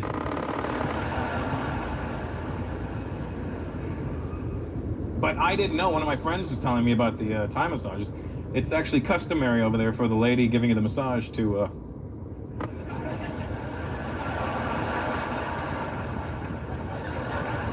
not shoot dice. I mean, finish you off. And I was like, well, all right. And I watched it just out of curiosity. I was like, well, why do they do that? Not that I'm opposed to it. I just want to know why. And he goes, oh, because, you know, they give you this great massage and you're relaxed all over your whole body, except for dead center. You're stiff. And then he's like, well, when is a man most relaxed? Right after, right? And then you add a great massage onto that and you're just fucking jello when you leave. You could tell it was at a massage. Everybody walking to the streets of Bangkok. Hey, all right. Is he hammered? No, he had a great massage. So I was like, all right, I'll try it out. So I went for my massage, and just my luck, I'm not making this up, just my luck, when I was there, they had just passed a law saying that these women weren't allowed to, they were no longer allowed to finish you off with their hands. And they weren't going to start blowing everybody. It's not that kind of party, you know what I mean? Because even when they do finish you off with their hands, it's not done like, you know, outside of Thai. Like, over here, it'll be considered dirty. Everyone's, hey, man, you want to go to rub and tub? You know, it's like, it always has that gross undertone to it. Like, you go to a rub and tug, and the lady's talking shit to you. Oh, so big, you know, and she's taking her time, and, you know. Not over there. It has nothing to do with sexuality. It's just like, you know, to relax you. So they've got it down to, like, 2 pumps. Like, ding, ding, get out. You know what I mean? Like, they don't care how big, how small, they're like, ding, ding, get out. You know what I mean? So I'm trying to figure out what's going to happen when I go for my massage. So I go, what happens? He goes, I don't know. I go, you're going to find out. And I go, all right. I go, will they still finish me off? Probably, but I don't know how. I go, all right, great. So I go for my massage.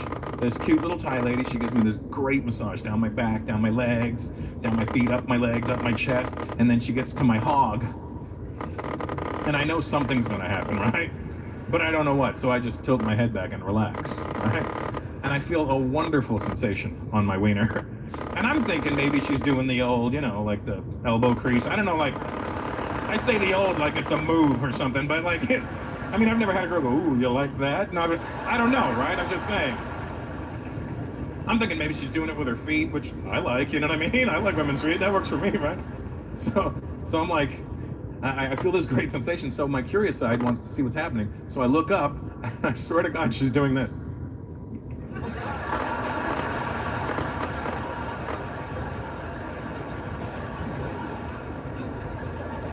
She's giving me the best wrist job I've ever had in my life.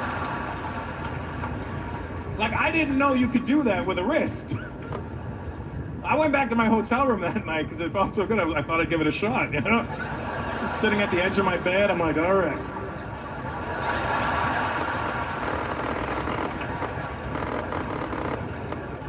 Just a note, fellas, if you're gonna try this tonight, take your watch off. That's all I'm saying. Don't be the reason you have a Bangkok.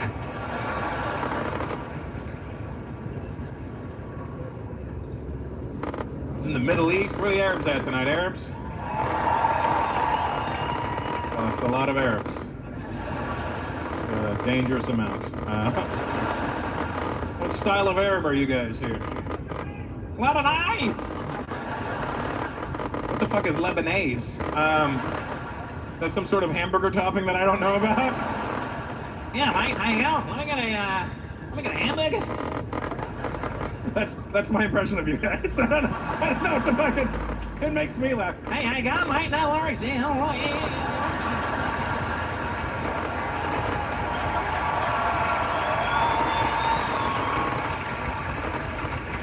Are you a particularly high-strung bunch of people that you have to tell everybody, no worries, stop worrying, mate, all right, Are you worried? No worries, all right, yeah.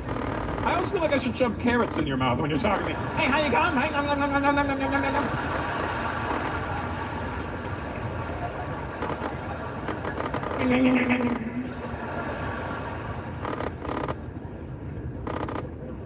No worries. I'm not worried. You shouldn't be. Crikey. Lebanese. Let me get the ketchup and some Lebanese on that, please. What's Lebanese? It's lemon and mayonnaise. That's it. Why don't they call it lemonade? Lebanese sounds better. My Lebanese friends ever gone back to Beirut? Let me tell you something. I've partied all over the world. And by far, without trying to suck up to you guys, because I'm scared. But out of all the places I've been to in the world, Beirut parties like you've never seen before. Like they literally party like there's no tomorrow.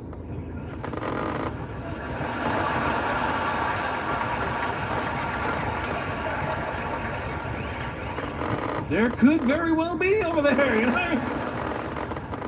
You've never seen chain smoking. Like you go to Beirut, you see just chain smokers light up a cigarette, finish, and throw it on the ground and start another one. Lebanon, 3 at a time. Literally, one this hand, and like one of those fake blue ones for safety. You know what I mean? And I'm like, dude, aren't you worried about getting cancer? I will never die of cancer. Do you have the cure? The Yehudis will kill me well before the cancer can. I don't have to worry about that, cancer. Cancer, it's no disease will get me, don't worry. I know what the problem is in the Middle East. My Arab friends, listen up. Here's how to start change over there. Here's what the first problem is. Arab men will never say, no, I don't know. They will never say no, and they will never admit to not knowing something. It somehow emasculates an Arab man to not know something. It doesn't matter what it is. If he doesn't know, he'll make up a story. And he will yell it at you. Doesn't matter what you ask him. It could be something as simple as, hey, do you know how to make a cake? Because, yes, of course. Everybody knows how to make cake. Really? Because I don't know how to make a cake. Could you show me? Yes. You know how you could tell when an Arab guy's lying? He'll start his answer off with, okay. That's the fucking tip-off. When you know he's lying, right then. Because I'm like, really? I don't know how to make a cake. How do you make a cake? Okay. First, you get cake. Then you make it for 20 minutes. Then you have cake. Are you sure? Because I don't think that's how you make cake. That is the only way to make cake! They've been making cake like that since the beginning of time! Like, all right, don't get crazy. I can just ask it. It's true, it doesn't matter what you ask them. If they don't know, they will make up a story. And this really happened to me last year. I was in Dubai. I was in Bloomingdale's, the department store, the American department store. So clearly, there's a problem with the Jews and the Arabs. So I'm in Bloomingdale's. I'm looking to leave the store. I'm looking for an escalator. I see a security guy standing there. I walk up and I go, hi, is there an escalator in here? Yes. Do you know where it is? Yes, of course.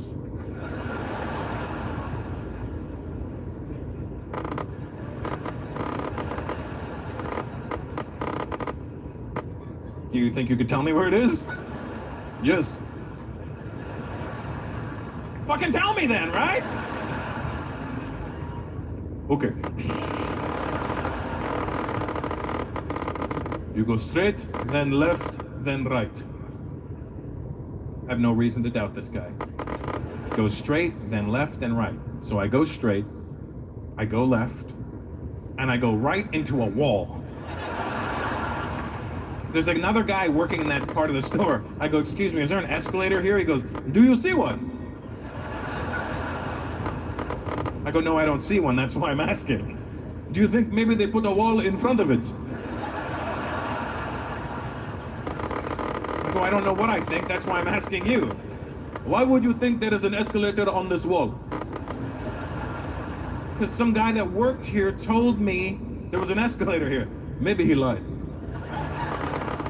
Who the hell lies about an escalator? Apparently that guy.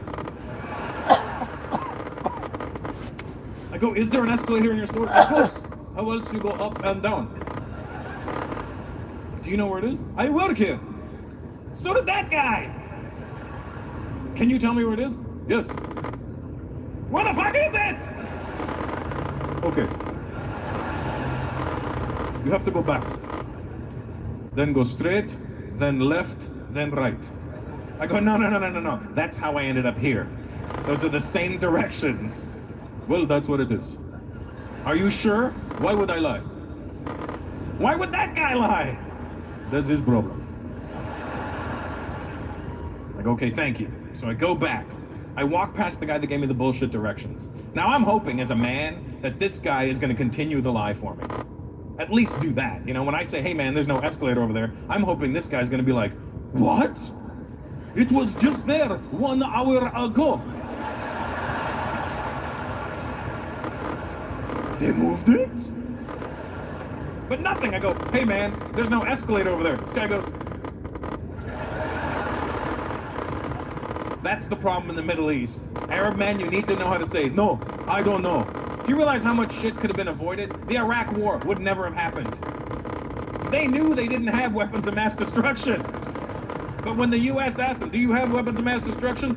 Yes, of course.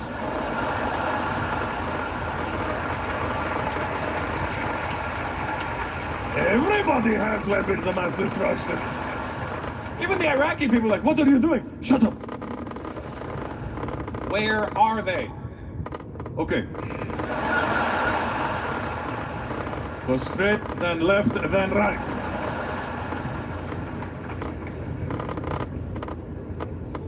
And I don't speak Arabic. Sadly, I don't speak any other languages. I know, you know, phrases and stuff in other people's languages, but I have a theory. If you don't speak another language, you can fake it.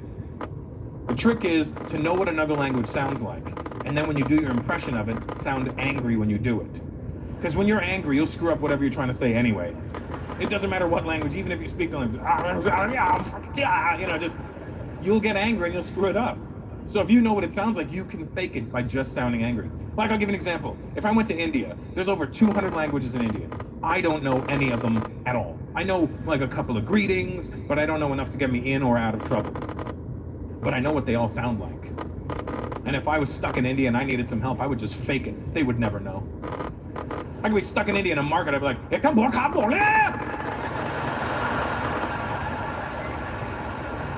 won't know. They'll be like, oh my God, he's very angry. I don't know. I don't know what dialect that one is, but this man is very angry. He's most angry.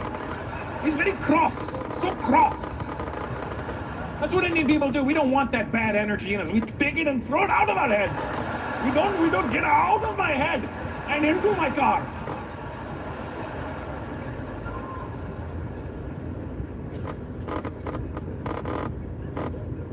Same thing with any language, you can fake it. I'm going to Hong Kong in a couple of weeks. If I get stuck there, fuck it. I don't speak Cantonese, but I know what it sounds like. I'll just act angry. I don't know what language that man is speaking. But whatever the case, he's very mad. So mad. I've never seen somebody so mad in my life.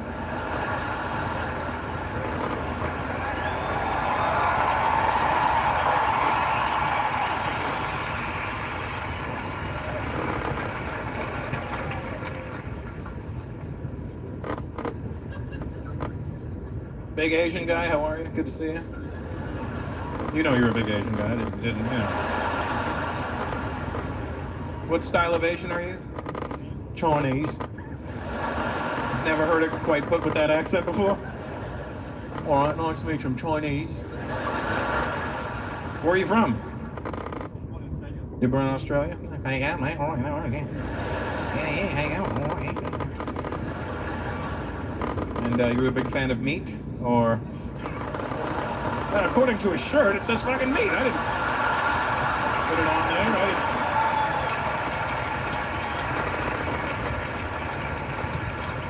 Look at me sideways, alright? And what's your name? Peter, for sure, absolutely, yeah. And your girlfriend? That's Wong. This is Wong. Do you have a Chinese name, Peter? Don't fucking lie to me, Peter. I don't believe you. Where are your parents from? From where? Tanshan? Well, let me tell you something. The Tanshan is building right now. If you don't tell me your Chinese name, there's no way your parents went, that's a baby, Peter. No chance. Unless your name is like Peter, you know what I mean? Like, family name is Ta, and his name's P, you know? Peter. Peter, don't know who's funny. Say hello, Peter. It's fucked up that I said that, Peter, I'm sorry. And that's your lovely lady with you? You guys married? Engaged? Engaged, congratulations. When are you guys doing that? You don't know? No rush? She's like, no, fuck that.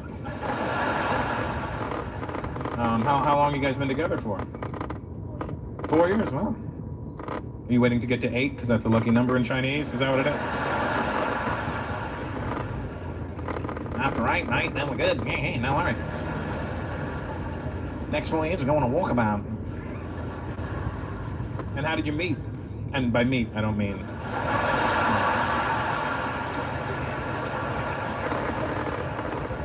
How did you get together? Work, that's nice. How old are you, Peter? 28. Okay, good. Well, don't rush into getting married. You're 28. You too? You 28 as well, sweetheart? Same? Oh, that's nice.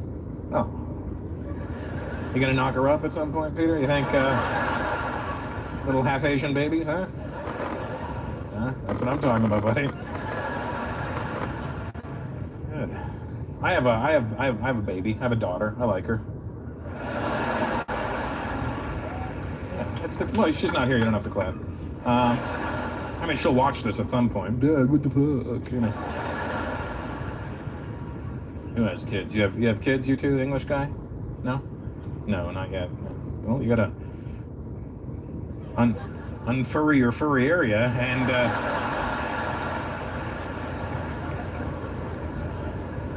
ta-da!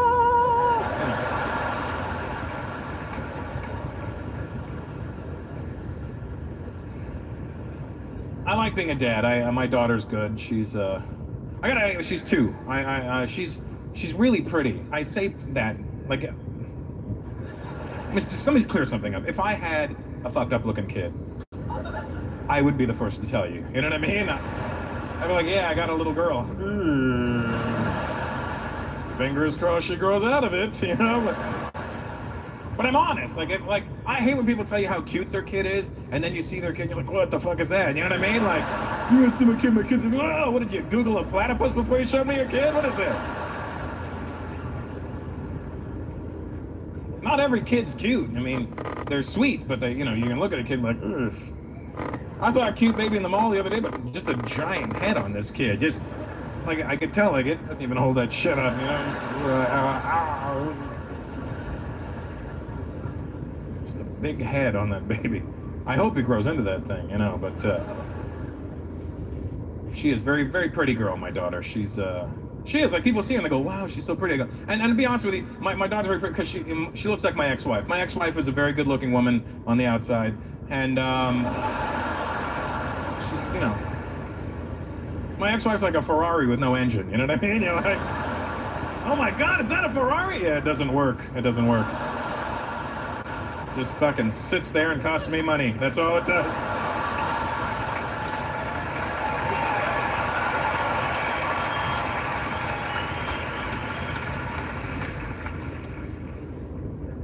Are there any pregnant women here tonight? Okay. Sorry that you're in the stairs and had to climb all that shit. Ugh. Pregnant women have it rough. You have no idea until you get pregnant how rough pregnant women have. Like, I mean, there's the obvious things that women go through when they're pregnant. They're uncomfortable. Their hormones are crazy. They got cravings. They got a human inside of them. You know, their moods are all over the place. That's enough to deal with on your own. But then when you have to deal with other people too, that only adds insult to injury. And especially in America, it's even worse because Americans don't give a shit. They'll just say whatever they want to. At least in Australia, I'm like, I don't know what's happening, mate. Hold on a bit like a kangaroo over there. Yeah, mate, all right. What'd you say? Nothing. No, yeah. No worries. I'm a healthy child. Yeah, all right, yeah. Let me give you a carrot. They got to deal with other people. When my ex-wife was pregnant, we were in the mall one time. This girl walks up to my ex-wife. She goes, "Oh my God, you're pregnant?" She pointed at her stomach like we didn't know where she was pregnant. You know what I mean? Like, "Oh my God, you're pregnant? That's a miracle. You have a miracle growing inside of you." I hate when people say shit is a miracle. It's not a miracle when a woman gets pregnant. It's a blessing. It's not a miracle. Especially when my ex-wife got pregnant. She's Latina. I'm Indian. How hard do you think it was to get pregnant? You know what I mean? You got the two most fertile humans on the planet. We never even had sex. I just sent her a text one day. I'm coming home. I just saw coming.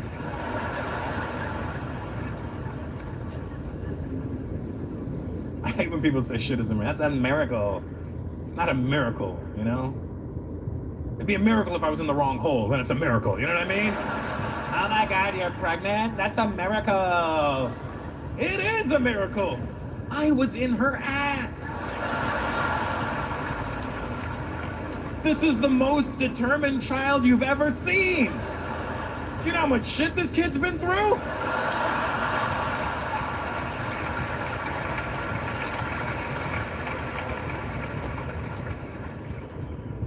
I like being a dad, you know? Having a little girl makes you a daddy. I know your Chinese side probably wants a boy, but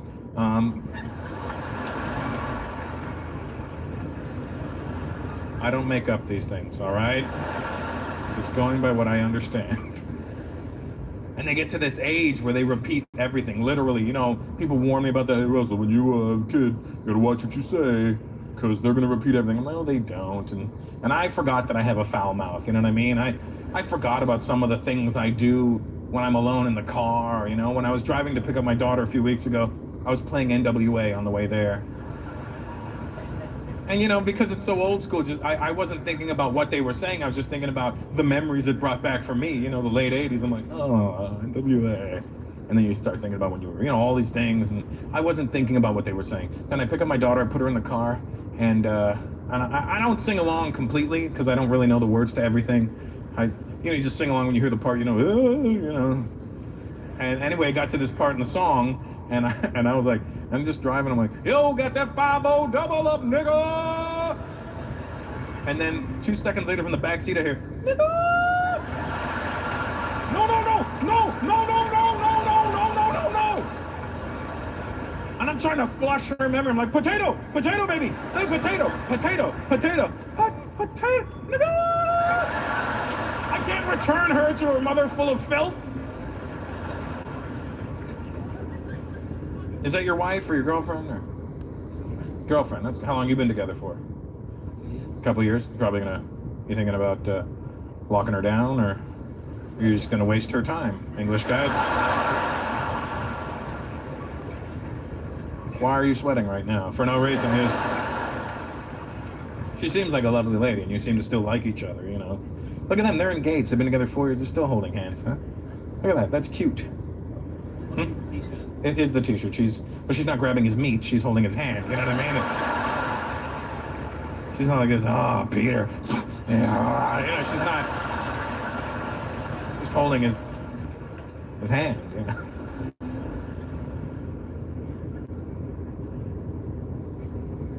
Who has kids? You have kids, sir? Older guy? I mean, older with respect, not like, oh, fucking old. I mean, you're obviously older than me, unless you just aged horribly, you know what I mean? But... What's your name, sir? Al. And who are you here with, Al? Your family? Is any of those your kids? Your wife and your son? And daughter or daughter-in-law? Which one? I go, daughter or daughter-in-law? Goes, yep. It's your wife, son? Hello? Bastard, hello. He's fucking looking at me. He's like...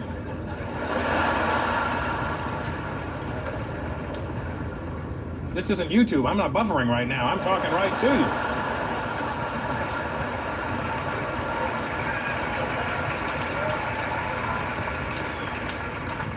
you. Is that your only child, Al? Just... Yeah, you like him? It's good, right? How old are you, buddy? 26. What are you so shifty-eyed for? That would have been great if you weren't chubby when you did that, you know what I mean? It was like, and then a big sweat stain right there. Great, that's gonna be on film forever. When you're your dad's age, what the fuck was I thinking? How old are you, Dad? 62. You look great for 62. You look like shit for 42, but you do. You look good for 62. I wasn't expecting 62. That's good. And were you in the room when he was born? Yep. Let me tell you something, guys. If you ever have kids, when your wife goes into labor, do your best to not be there. Like, be in the vicinity. You could be in the hospital, you know. You can make her think you're in the room, like, you know, do some sort of voice note on your phone and push, honey, push, and then hit repeat and loop, and then... But when she's giving birth, don't go in that room. Because women get crazy when they're giving birth. They say the meanest shit to you, don't they? Because they're in pain. They feel that pain. And then they start thinking, you're the fucking reason for this pain. I hate you with everything in me right now. They just get mean, don't they? Here's the problem, is that women think that men don't think that giving birth hurts. Of course it hurts. It has to hurt. I've had shits that hurt. I can only imagine.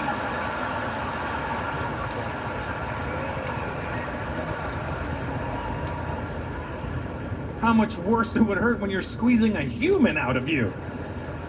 But that's part of the deal, ladies, and I'm not trying to downplay how painful it is. It's extreme pain. I can only imagine, you know? But the positive side to the pain of giving birth is that it's physical pain, which means it'll go away eventually. 6-7 weeks later, your vagina will snap back together. You'll forget all about it. You'll be walking around, you'll stub your toe, you're like, ow, my toe! Like, what about your vagina? Fuck that, my toe hurts!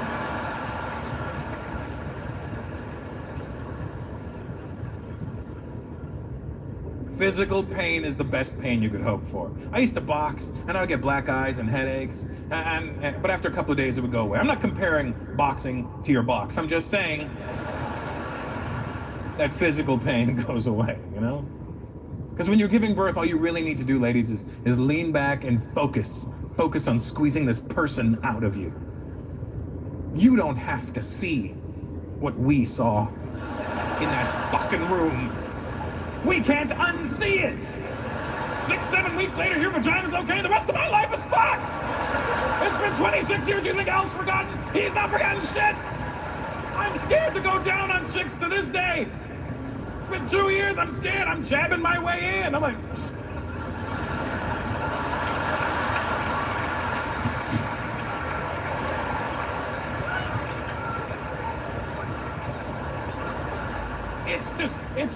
It's the worst thing you could ever see, isn't it, Al? It's like watching your favorite restaurant burn down.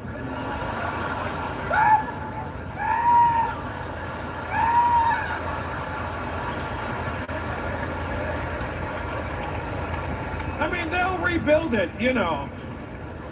But I'm not eating there again. Fuck that, you know. That menu's different. They've done all kinds of things. They put a drive-through in there now. Mexicans working in the back.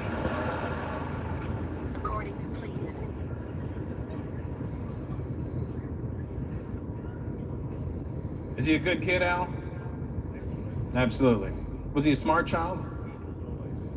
He was always. That your dad really loves you, because my dad would be like, this guy's a fucking idiot. You know what I mean? Like that. Either your dad does, either he loves you a lot or he can't stand you and he doesn't want us to know. You know what I mean? Any dads will say, "Well, this guy's a fucking idiot." Do you love him? Of course I love him. That's my child. What a fucking idiot. An absolute idiot. My daughter's pretty smart. I'm impressed by her. She's only 2 and she's already speaking Spanish and English, which is impressive to me. I wanted her to learn Spanish first because, first of all, she's half Latina and we live in California. So, you know, I want her to at least know the language of California. Spanish is a very helpful language in California. I mean, you go to a restaurant, you want your car back from valet, you want to know, like, what to say, you know what I mean? So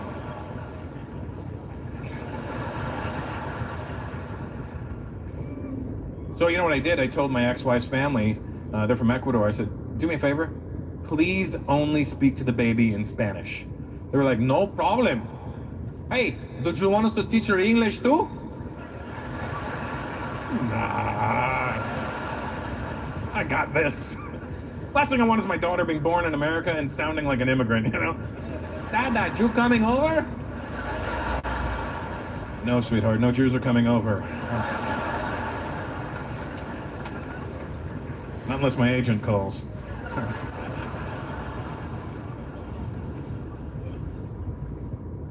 And when you do have kids, trust me on this one. Buy your children, buy your babies, buy them educational toys. Best thing you could do. Because they start learning really young. I bought my daughter this toy, and you push the color, and it says the color. It'll push it, and it'll be like, it'll push yellow, and it'll be like, yellow, green, blue. But the cool thing in America is all the educational toys have a switch from English to Spanish. I flicked all her toys to Spanish. Now I'm learning Spanish too.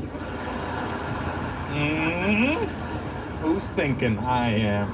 Now when she pushes it, it goes, amarillo, verde, azul. Now I know how to say yellow, green, and blue in Spanish, but only like an opera singer. Let me tell you where this backfired on me. A few weeks ago, I was in LA. I needed some yellow paint. I went to Home Depot, and I walked in, and there was a Mexican guy working inside.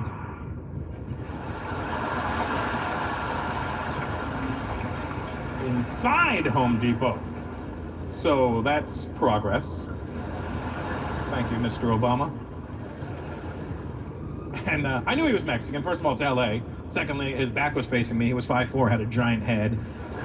There's no neck. It looked like a rock'em sock'em robot that hadn't been punched in the stomach. And ding. He turned around. His name was Juan. You know what I mean? And Juan, and he had the little Mexico flag right there. And when I see people and I can tell what their comfort language is, I always like to try and greet them in that language for 2 reasons. So that way, first, they think I speak their bullshit, and that way they won't try and rip me off. And secondly, you know, it makes them feel comfortable right away. And when I do say something in your language, I try to say it the best way I can so you really believe I speak your language. But the minute you reply, I get all fucked up because I've run out of words. So I see him and I go, hola Juan, ¿cómo estás hoy? He's like, hola, and I'm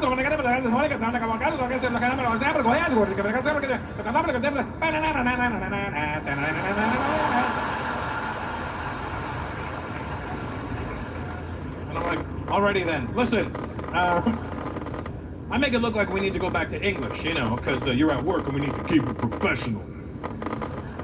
So I go, I need some paint. He goes, sí, ¿qué color? I go, yellow. Sí, mira.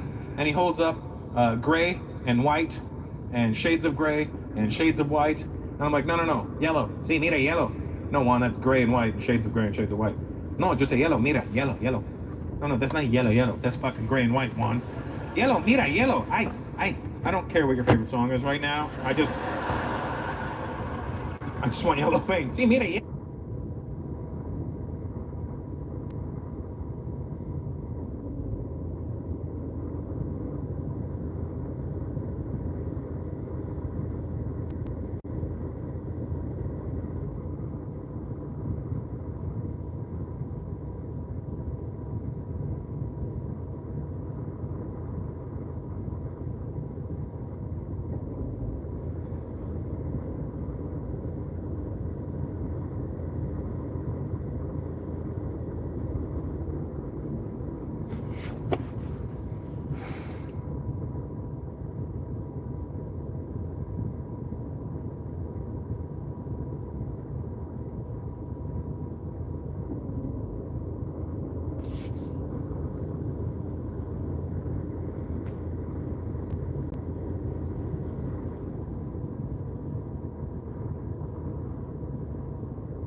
If you're ready for the start of the show, make some noise! If you're ready for the start of the show, make some noise! Give it up for the one and only Russell Peter!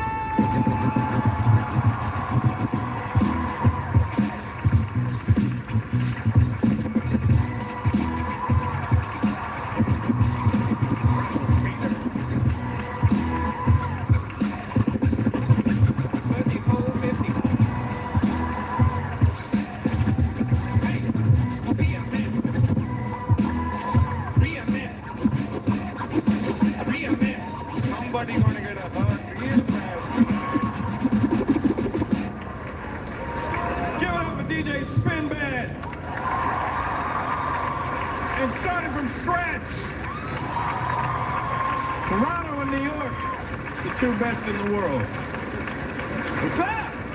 Hi. How you doing? What's going on? Look at everybody all mixed up. I like that.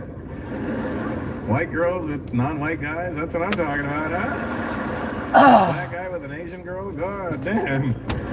They're like, we got to capitalize on this Tiger Woods shit.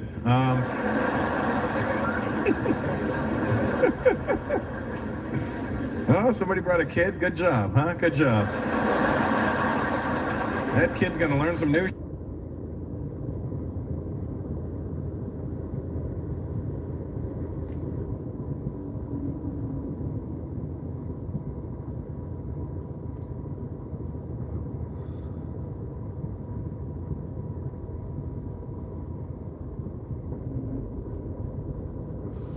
shit tonight, my friend.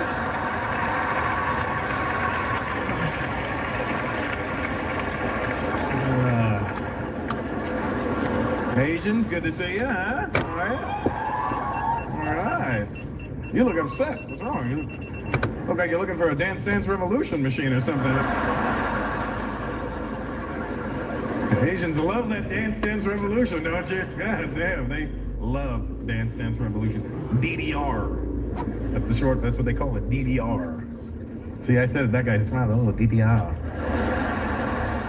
So good. Do you know what it is, sir? Do you know what the Dance Dance Revolution is? It's not an actual revolution. So you don't have to worry about that. It's not like a bunch of Asians are going to knock on you, hey, stop dancing! It's not like that. It's a revolution! It's a video game. It's a video game. You can relax again. What it is, it's a TV screen in front of you, and it's got these arrows that go in different directions. They just keep moving. And they go in different directions, they're different colors, and it plays this shitty Euro trash music in the background, right? It sounds like you're in the backseat of a Persian guy's car, you know what I mean? Just,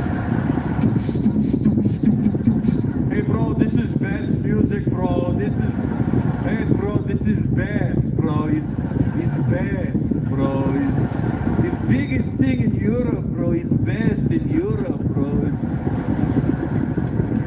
So it's got the TV, the arrows, and the shitty music, and then on the ground in front of you are these things that light up according to what you see on the screen, and you're supposed to step on that, and that will teach you how to dance. And the Asians love it.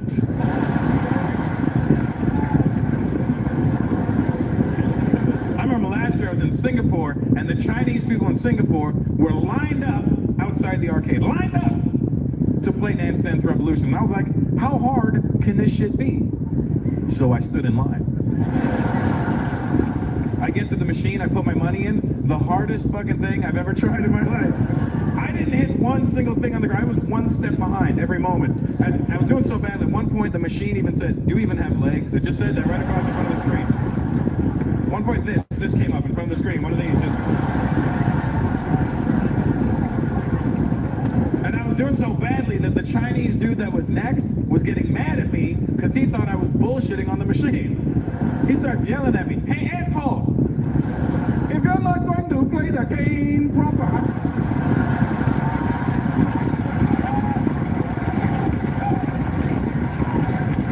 then go play something else. Go play something your people are good at. Go play the taxi game.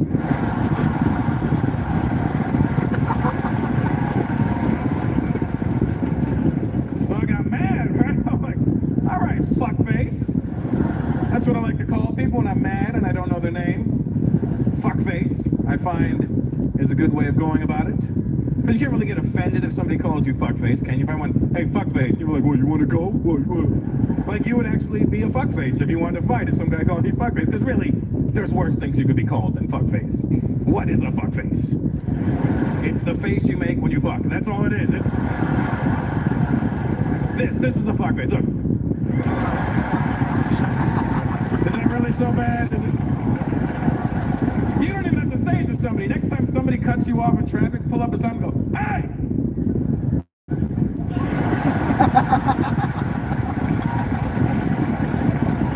You just call me fuckface? But don't roll your eyes. Don't roll your eyes with you. Don't be like, because then you're cum face. You don't want to be cum face. You just want to be fuck face.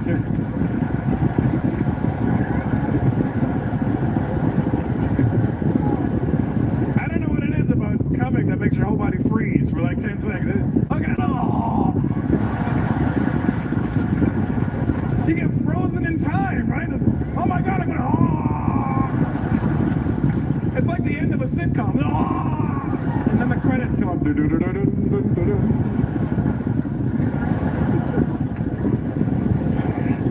Explain that to him.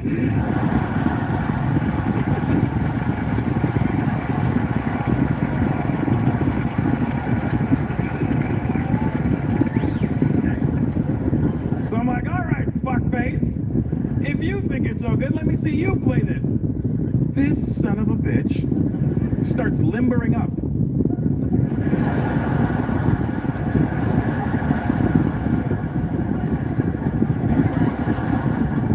Gets to the machine, sets it to advanced. Starts playing. He doesn't miss one single step. He's just...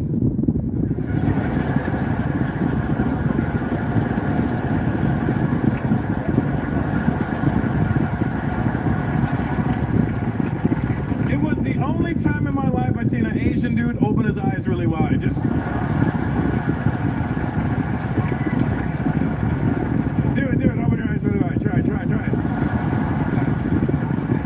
Nothing happens. I love it. Just the eyebrows move. That's it. It's just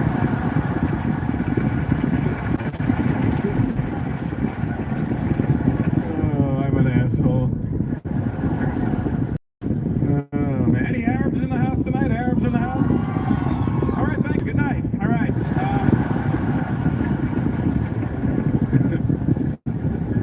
What kind of Arab are you? Oh, good. Yeah, you're United. Good. That's all I heard. I don't know if you answered me in Arabic or if you said the country just now. One at a time there, fellas. What are you? What? Libya, Lebanon, any other L countries? Oh, good, yeah.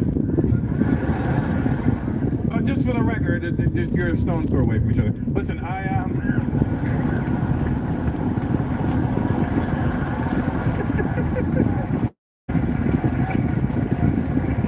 just for the record, my Arab friends, I don't do any Arab jokes in my act. It's not that I don't think you're funny. I just, I don't know. I don't want to die.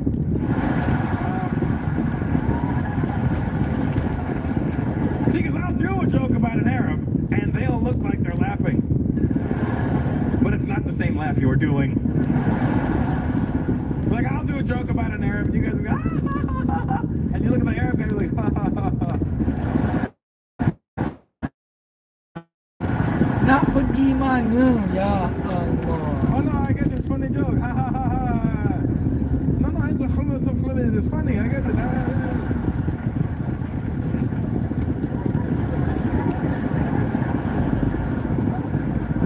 Don't worry. I will talk to him after.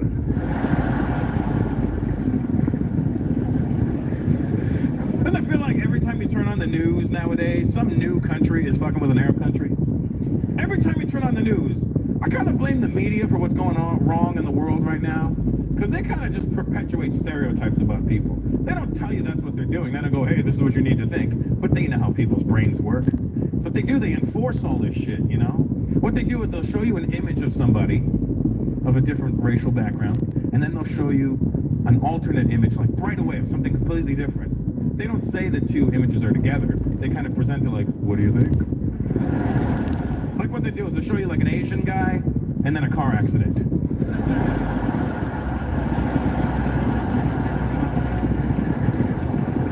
They'll show you an Indian guy and I knew it, you know. That's how they get in your head. They put it in there. And whenever they show you like Arabic being spoken on TV, it's always like these crazy people in these protests in the Arab world. And they're all speaking this really harsh Arabic. And so it's like, fuck America! Because that's what they want us to think is going on over there. So I wanted to get to the bottom of this shit, so I went to the Middle East last year. Because I needed to get some rectifying for myself. Just rectifying, whatever. I needed to sort this shit out for myself. Because I had this whole impression in my head that Arabic was such an ugly language because it's all like, and people are like, oh my God, no wonder they're angry. They're vomiting on each other when they talk.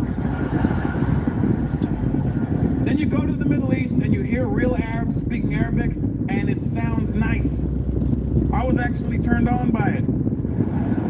Because I was at this cafe in Dubai and I'm just chilling, right? And there's these two Arab girls having a conversation behind me and I'm eavesdropping. I have no clue what the fuck they're saying. But it sounded nice to me. Because all I hear behind me is I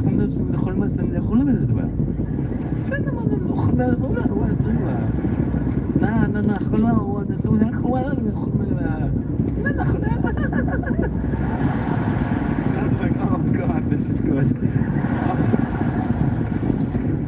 But they never show you those Arabs on TV because they're boring. They only show you the crazy.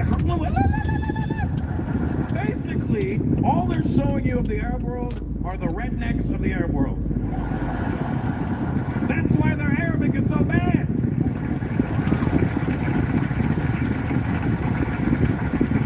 If you were to translate their Arabic accent into an American accent, they'd sound like this. We're gonna kill the whole fucking world. That's what they would sound like.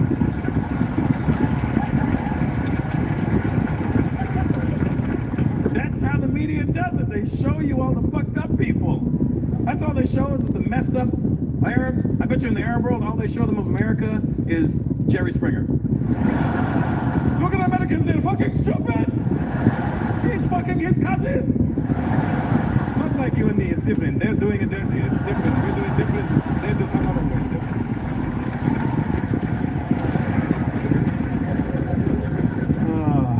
Look at all these Indian faces. Jesus Christ. Look at you brown bastards. God damn. Indians just look upset that they had to spend money to be here tonight, don't you? Look at the look on their faces. This is bullshit. I don't know why I'm spending money to see someone that looks just like me.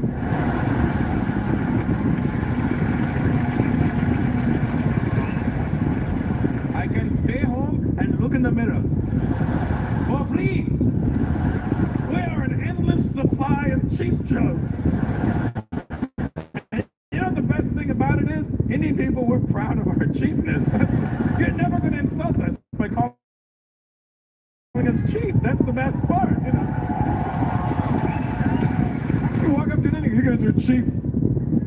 Thank you for noticing. Thank you. Thank you very much. Thank you. That guy just called you cheap. No. He pronounced it cheap. But what he was saying was smart. Very smart, he was saying.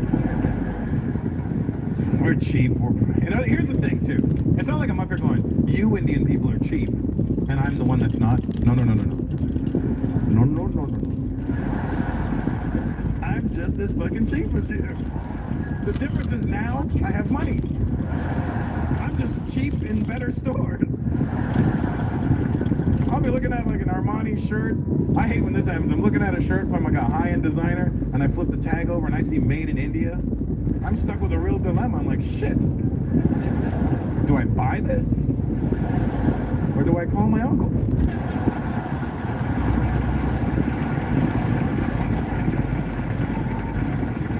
I wonder if he knows where this factory is.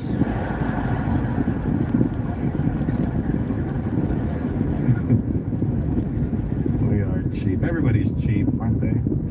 Never call call white people cheap? White people get really upset when you call them cheap.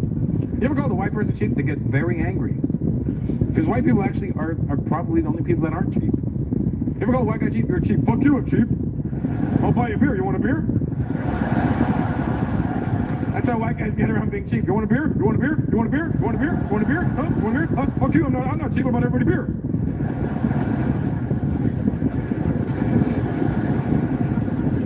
Everybody's cheap. It's all about levels, you know?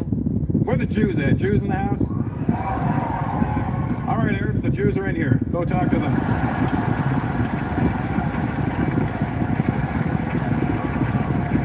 You've got some hugging to do.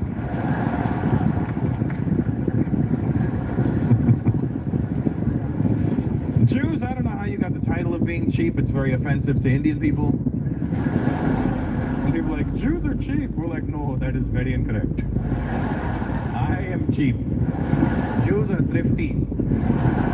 Big difference. There must have been like one Jewish guy back in the day who was cheap and he fucked it up for the rest of your lives. Because Jews aren't actually cheap. You know who's cheap? Asians. Asians are cheap as shit. Chinese people specifically. Where are the Chinese people at? Where are you? Oh, it was the Wu family. Nice. Chinese people, you are cheap like it's crazy. But it's about levels. Like if you were to rate like the top 3 cheap people in the world, Indians for sure would be number 1 on that list. See? You just trying it. Oh yeah, fantastic. Fantastic. Yeah.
Low battery. Connect the in-car charger cable.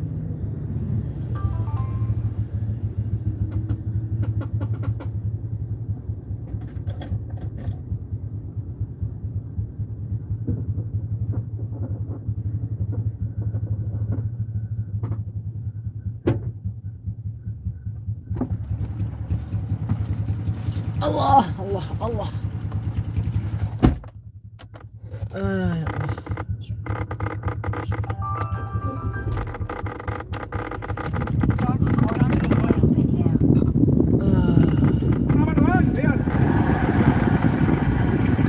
Ada, button call ada.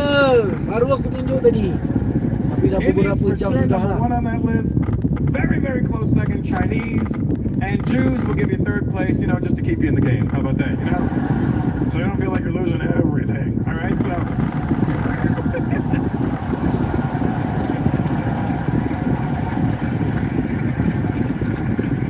but it's all about levels. Like, let's just say there's a Louis Vuitton boutique, right?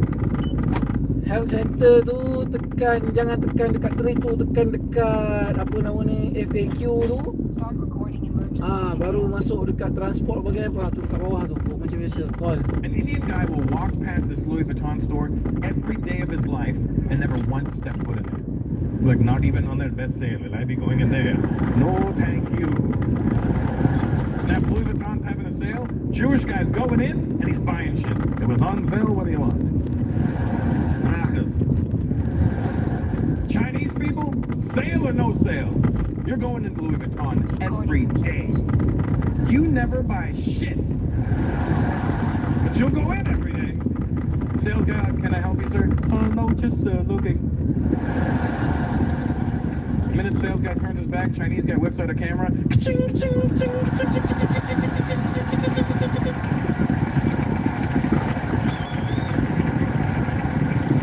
Goes home, emails the pictures to Hong Kong. Make this bag quickly. We sell it to the Indians.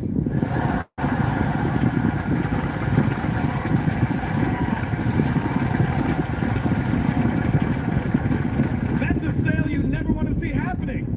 A Chinese guy trying to sell an Indian guy a Louis Vuitton bag. Neither one of them can say Louis Vuitton properly. Hey, Mr. Indian guy, you want to design a pack?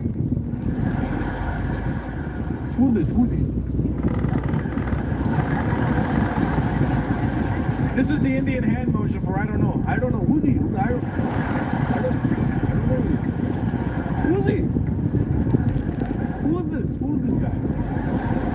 It's a design effect. It's initials, LV. Who's this LV? Who's he? Remember growing up, Dad, who finished the milk? I don't know. I wasn't that, I don't know. Son, I can't hear. Nothing. Nothing is coming. I don't know what the fuck that's supposed to mean. Nothing is coming. Nothing. Who's this LV? There's a designer initial. Then it has a name underneath.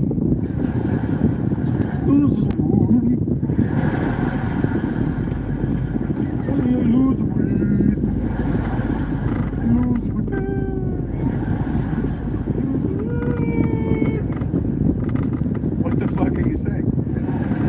I'm reading designer's name, Luzwood.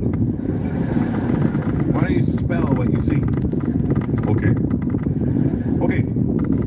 Okay, lose.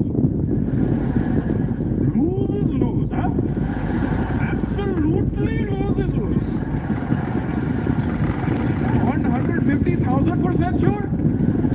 Lose. That's an Indian person convincing you shit. You ever try and buy something like, oh, give me the best price. Okay, so I'm telling you, the final price. Best price. Take it and go.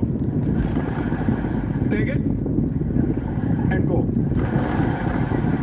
Take it and go. Okay, so lose is lose. Alright, fine. Lose is lose. What's his last name? Weird. I didn't say it all fucked up. I said spell it out. Okay. We UI Penipuan. Because that's how we spell shit. We'll go slow for like the first 3 letters, and then we jog through the other half of the name. Now, we do the same thing with phone numbers. All right, give me your phone number. Okay. 212 555. Here to Wizards.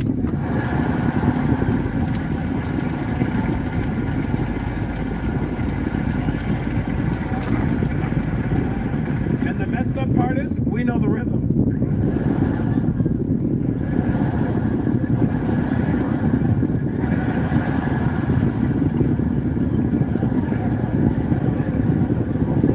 Here's the thing with any of you being cheap.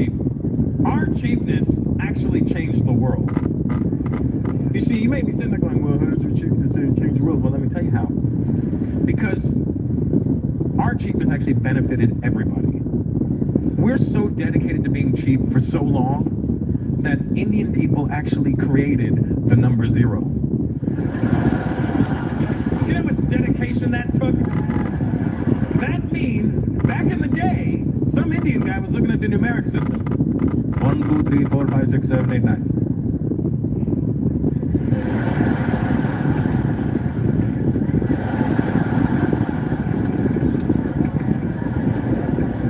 None of those are amounts I want to pay.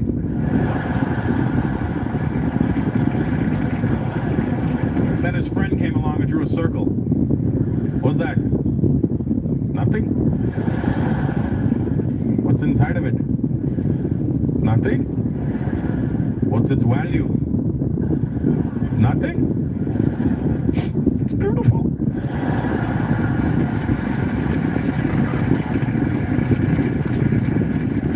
We shall call it Chiro. Take it and go.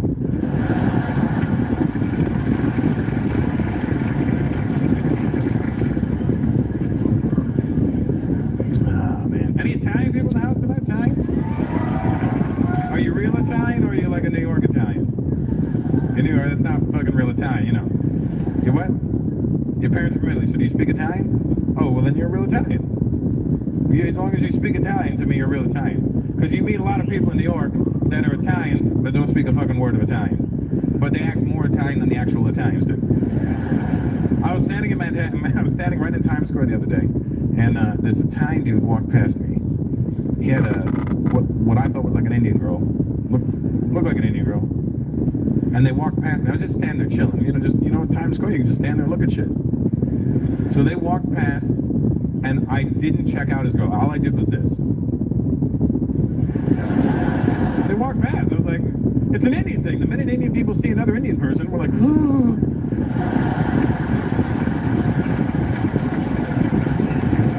I thought I was the only one. That's the bubble we live in. But I didn't gawk. They walked by and I just did this. And I just continued looking at whatever, nothing. I was just looking at, it's Times Square, you're just looking at shit. And I don't know how this dude saw me, but I was sitting up behind me here, hey! And it's Times Square, so you don't pay attention to every A that you hear, so I'm just, hey! Hey, dick face! I was like, dick face? I want to see who this dick face is.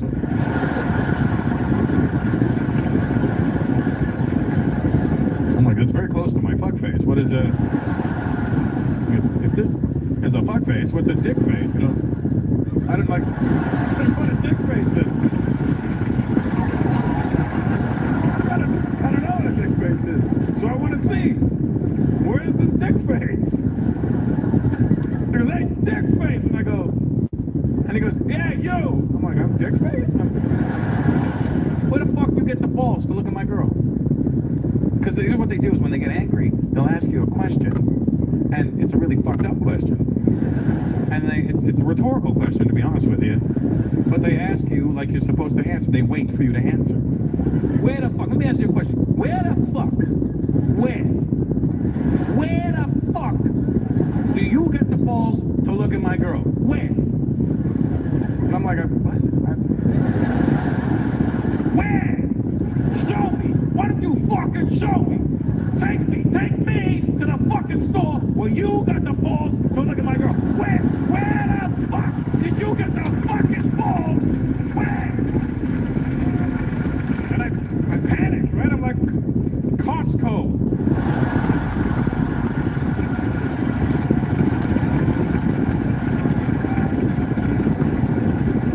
Got a jar.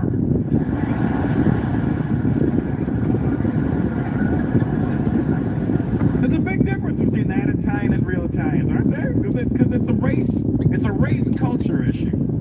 Everybody's got this race culture issue in this country, Anywhere, there's a big difference between race and culture. Because racially, I'm an Indian man. Culturally, not at all. Many of you may think you're Indian or You know, some people think they're Italian, but then they've never been to Italy in their life. They don't speak Italian. It always bugs me out when they call black people in America African Americans. You're not fucking African. You're black. If a black guy showed up in Africa tomorrow, what's happening? That motherfucker's crazy. Get him away from me.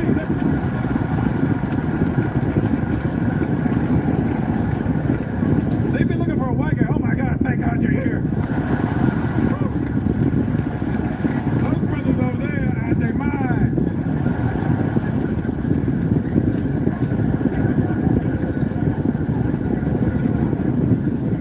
Same thing for me. You know, there's a big difference between race and culture. Because all my life, I've been identifying myself as an Indian man. I'm always like, I'm Indian. Yeah, what are you? I'm Indian. Yeah, where are you from? I'm Indian. What do you mean, where am I from? I'm Indian. And then I realized something. I was born and raised in Canada. There's nothing Indian about me. The only thing Indian about me are my parents and my skin tone. That's it. Culturally, I'm not Indian at all. And the only reason I know this is because last year I went to India to do some shows. And I thought I was Indian. And when we're flying over to India, I had this overwhelming Indian feeling. Inside of me, I was like, I'm the most Indian man ever. I just thought I was so Indian, you know? We arrived in Bombay, I was like yelling at the flight attendant, open the doors to this plane! Let me have my Indian people! Let me show those Indians what it's like to be Indian! She opened the doors to that plane, I turned Canadian so fast. Like, I am so...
holding another man's hand. How?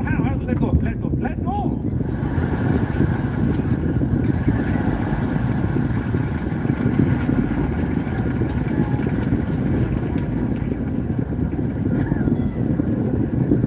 It's a different world over there, man. And I was there doing shows.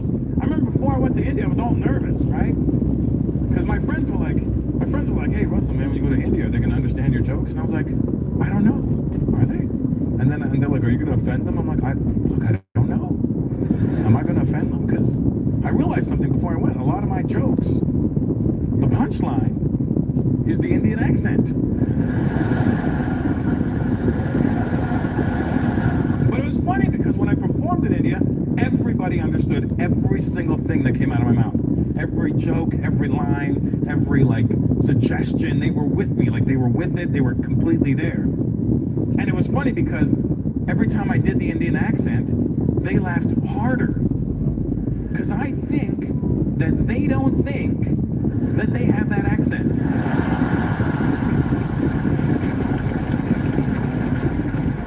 I think they think there's one guy in India with this accent. Probably the same guy shitting in front of every plane, you know what I mean? Because they would come to me on the streets. People would in India walk up to me on the streets. First of all, I don't know how the hell they recognize me on the streets. I'm like, it's India. There's over 1.5 billion people there. I look at least fucking 15 million people. But they come up to me on the street and go, asas! They were so emphatic with their compliments too. It was the best thing. Asas, your show last night. Your show last night. Too good.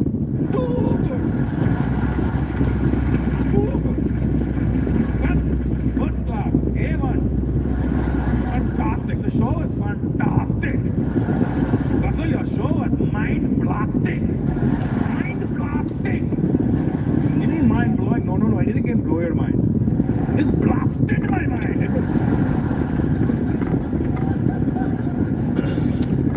It's an incredible place to go. I mean, for anybody, whether you're Indian or not, just to go there, just see history and shit that you've never seen before. Well, I went to after my shows when I went to Calcutta because that's where my mom is from, and I went to go see my mom's two brothers, my uncles, and I did something very rude in the Indian culture.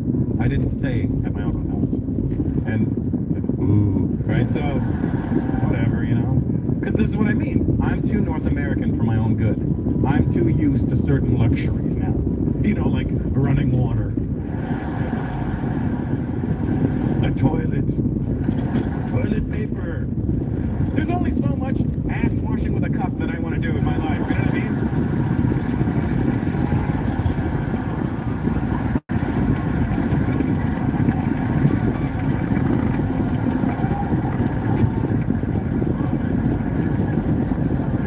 Excuse me, pardon me, excuse me, pardon me, sorry.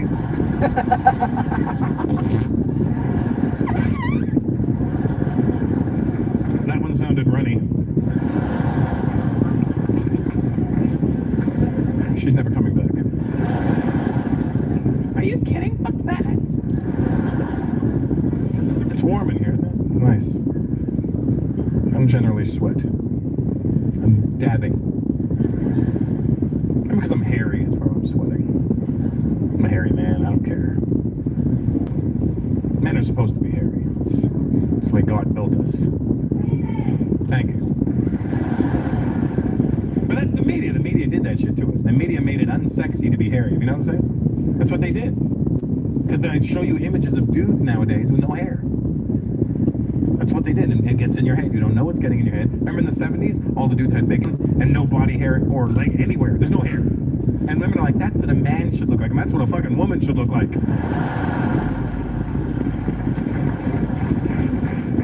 They do it to target the younger women. Younger women generally fall for this shit. I know, because I sleep around. I don't discriminate, young, old, sexy. I was with this one girl. She was in her early 20s. I took off my shirt, and she got physically mad that I had hair on my chest. She started pointing. She was like, ew! You're gross! Have you ever ever felt your penis invert? Have you ever had that feeling?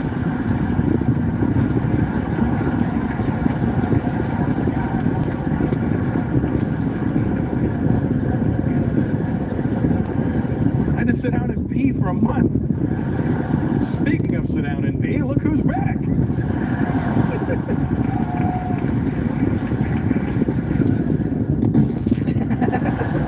You were gone long, man. They were like, hey, we're gonna go see the Indian guy. Maybe we should eat Indian food.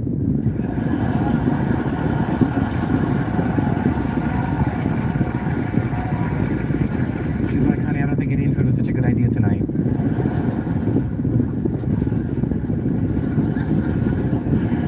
You're Italian, are you a hairy dude? Yeah? And you like it, right? It's good. It's more masculine when they're hairy, isn't it? You don't like hair. Look, you paused. You did an inhale. You did this. I went, you like hair? She went,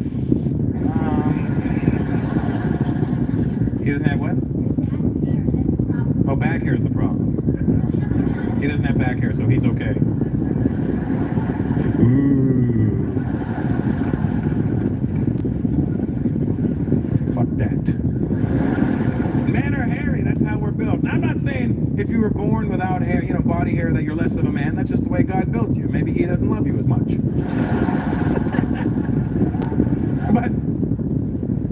But I'm saying, I don't trust guys that have hair and get rid of it. I don't trust you. You're a fucking douchebag. There's certain grooming that's okay, that is acceptable in my eyes, you know? Like if you have a unibrow and you get rid of the middle, that's fine. I had a unibrow. I got rid of it. I've got 2 eyebrows now. That to me made good sense mathematically. If I have 1, chop it in half, I have 2.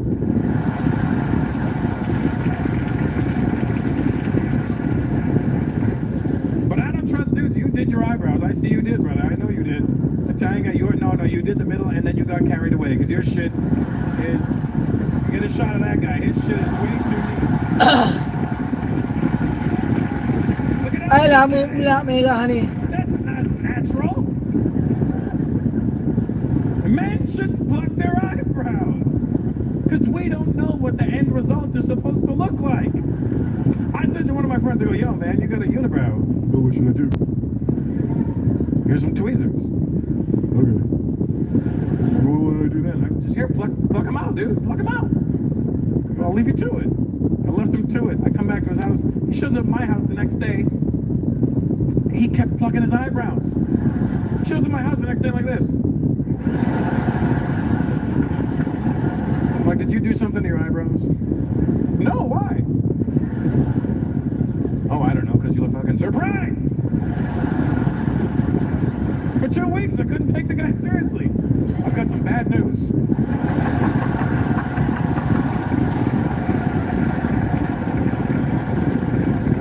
How do you sleep with that shit? Baru dah hijau. Punyol lah lama. I'll admit to doing one extra thing, and I'll admit it to you. I trim the hair on my chest. I trim it. I don't shave it off. I just trim it down. We'll talk after, sweetheart. I have clippers that I travel with, you know, like, you know, for your hair, and I trim the hair on my chest. You know, I give myself like a fade. You know why I trim it? I'll tell you, I have a reason for trimming it. Just because I don't want this shit hanging out the front of my shirt like this. Now see, yours is low, you're okay. I don't like when I'm talking to somebody and they have this shit hanging out the front of their shirt because it distracts the hell out of me.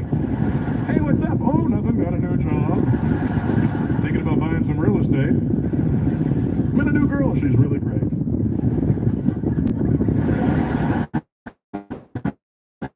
Then a breeze comes along and...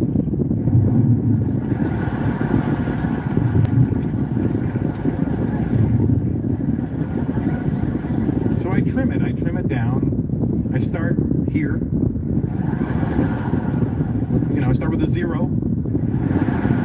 Then 1, 2, 3. It's nice. It's very gradual. It's a really good fade.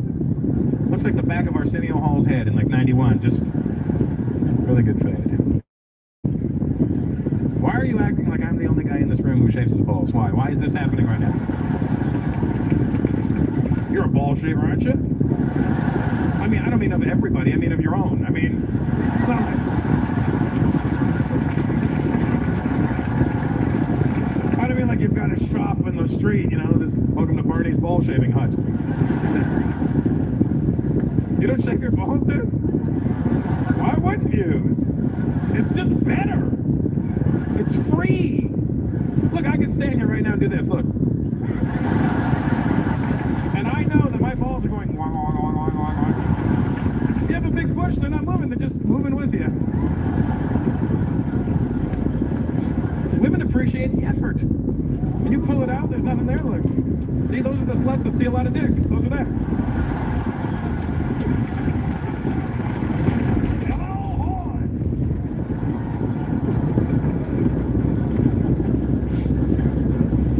It's better. It's just better presentation, that's why. And I'll be, you know, and the real reason, honestly, the real reason I shave it down is to make my dick look bigger. That's why. It's true. That's why. I'm not afraid to admit it. You know, if you mow the lawn, the yard looks bigger. That's what you do. That's... Because let's be honest, as a brown man to another brown man, God wasn't kind to us in the dick department, all right? I'm not saying he shortchanged us, okay? I'm just saying he didn't give us any extra shit. God gave Indian people a lot of things, big dicks, not one of them. Like, all right, here's what's going to happen, Indians. You're going to be great with computers. Okay. You're going to be able to survive in the worst conditions imaginable. Okay. You're going to be able to leave those conditions, go anywhere in the world, and become successful. Fantastic. Hey, God. Yeah? What about penises? Sorry, buddy. Average. Then he called the black people over. Come here for a minute, I want to talk to you. Listen, people are going to be fucking with you for centuries. Here's a little extra dick. Don't worry about it, I took it from the Indians. It's okay.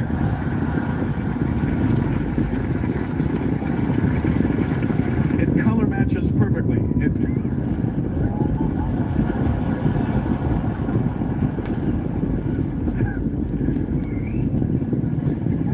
Well, I do. And see, the media put that in our heads too. It's insecure guys with these giant hogs, these fucking Chernobyl waste reactor dicks on them. Just you watch that and you see this guy and you're like, oh my god, I'm never gonna have a dick like that. You're not supposed to have a dick like that. Animals shouldn't have dicks like that. Then you watch TV late at night and they got all these products, male enhancement pills. Honey, what's that? It's a natural male enhancement. Oh, really? For energy? No. Natural male enhancement. Ooh. They make you insecure about the size of your penis, and then women see this, and they get caught up in the hype. I've heard chicks, oh my god, I just want to go with a big dick. It's like guys with big dicks. I don't know, it's something about a big dick that I just love. I don't know, I don't even care what he looks like, he's got a big dick. I'm like, that's because you're a fucking whore, that's why. Your vagina's huge. You know, instead of giving me a pill to make my dick bigger, here's a cream to tighten you up.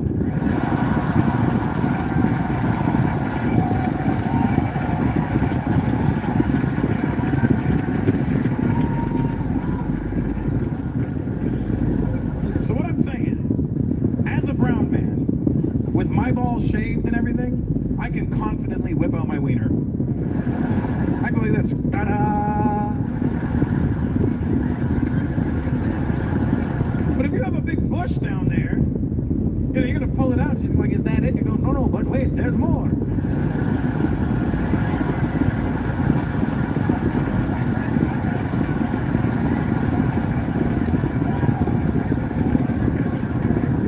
Ladies, what I'm saying is, you shouldn't get caught up in all that penis size hype. Just don't get caught up in it. Because let me tell you something. You need to start sleeping with us guys with smaller to regular sized penises. Because we put in way more effort. Let me tell you something. Guys with big dicks are never going to make love to you properly. You know why? They don't have to. They got a big dick.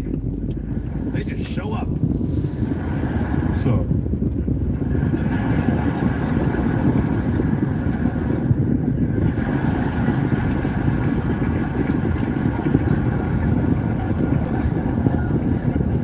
I can't believe I did that with my mom in the audience. Sorry, Mom. I have a theory, all right? I have a theory. I believe that the size of your penis is in direct correlation with how much sex you will have in your life. The smaller your dick, the more you will fuck. Because we got our pride is riding on it, you know? Our ego's at stake. You know? You have a small dick. Wait, you think I'm a small dick? I'm gonna fuck you. I'm gonna fuck your friends. I'm gonna fuck this stool. I don't care. I'll fuck a stool. I'll fuck a water bottle. I'll fuck everything. We don't care. We're just fucking everything. The smaller your dick, the more you will fuck. You don't believe me? Look at the 2 largest populations in the world.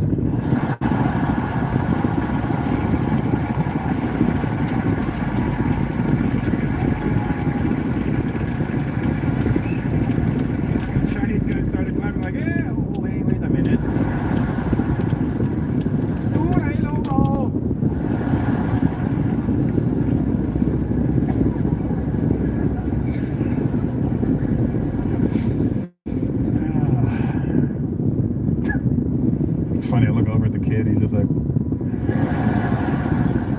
don't know what's happening anymore. I ain't not balls yet.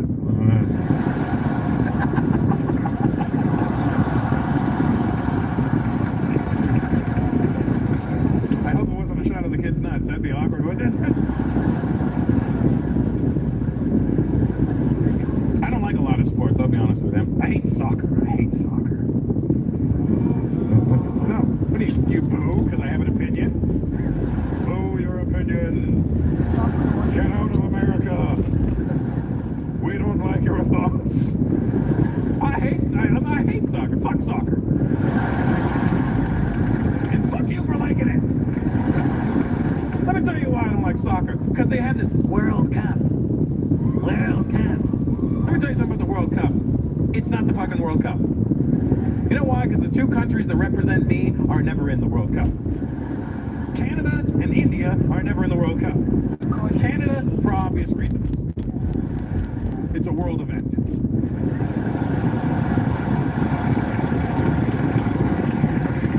We don't get involved in world events.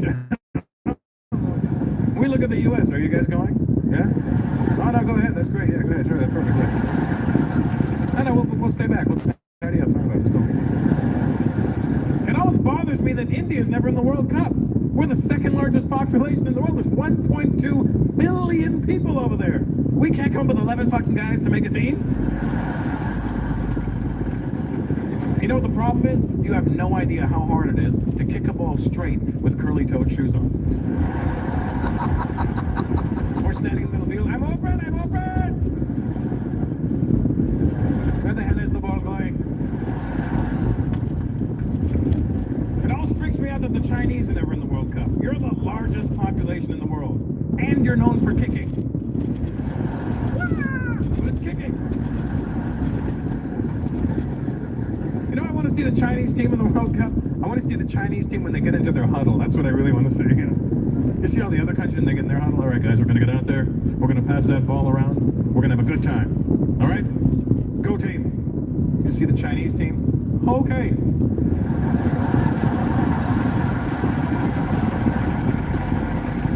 Hey, info, listen up. When you see the ball coming, then you go down the field. Chase the Quilo with the ball. Something's going down.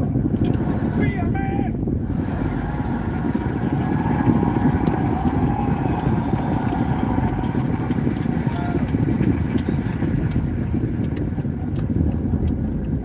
I love Latin people. They're fun to me, man. Are you Latino, bro? Are you? What are you? Colombian. Your girl Latina? What are you, Colombian as well? Oh, you found each other. Mira, colombiana. Sí. ¿Colombiano? Sí. Ay, ay, ay.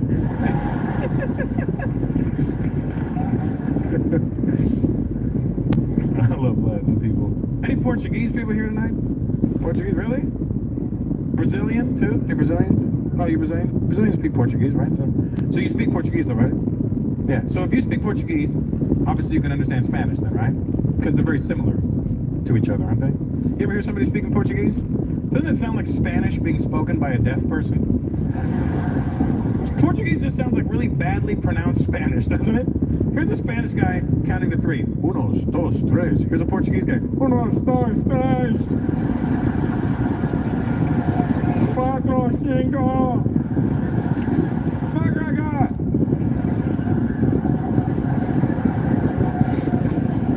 Here's a Spanish guy. ¿Cómo estás? Here's a Portuguese guy. ¿Cómo estás? Oh. And if somebody got mad at me one night, they go, you know, Russell, it's cool when you make fun of different races, but you shouldn't talk about deaf people. I was like, what? Yeah, you shouldn't talk about deaf people. No, seriously, what? You know what? Fuck deaf people. Are they here? Even if they were, it's up to you to tell them what I'm saying. Fuck them in their ears. Let me tell you something about deaf people. Does anybody here know sign language? And I mean actual sign language, not this. And not gang signs. You can't do gang signs to a deaf person. I'm like, that guy stutters. You know.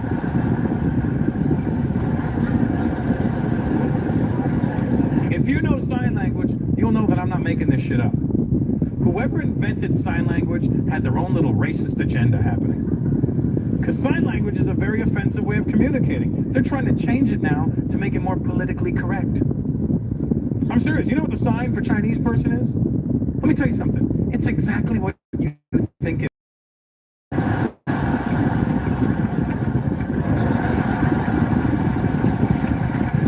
You still feel bad for these deaf sons of bitches?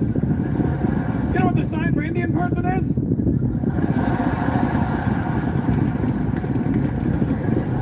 Because I live in LA, I had to learn the sign for Mexican. I learned two signs for Mexican. The first one doesn't even seem offensive till you find out what it is. Here's the first sign for Mexican. Look. You know what that is? A poncho. Here's the second sign for Mexican. This is fucked up too. Look. A long-ass mustache. What the fuck does that have to do with being Mexican? My gardener's never shown up at my house. Hola, señor. I'm here to shave the grass. You're Colombian. I don't know what the sign for Colombian is, really. You know, I don't know. I'm just saying.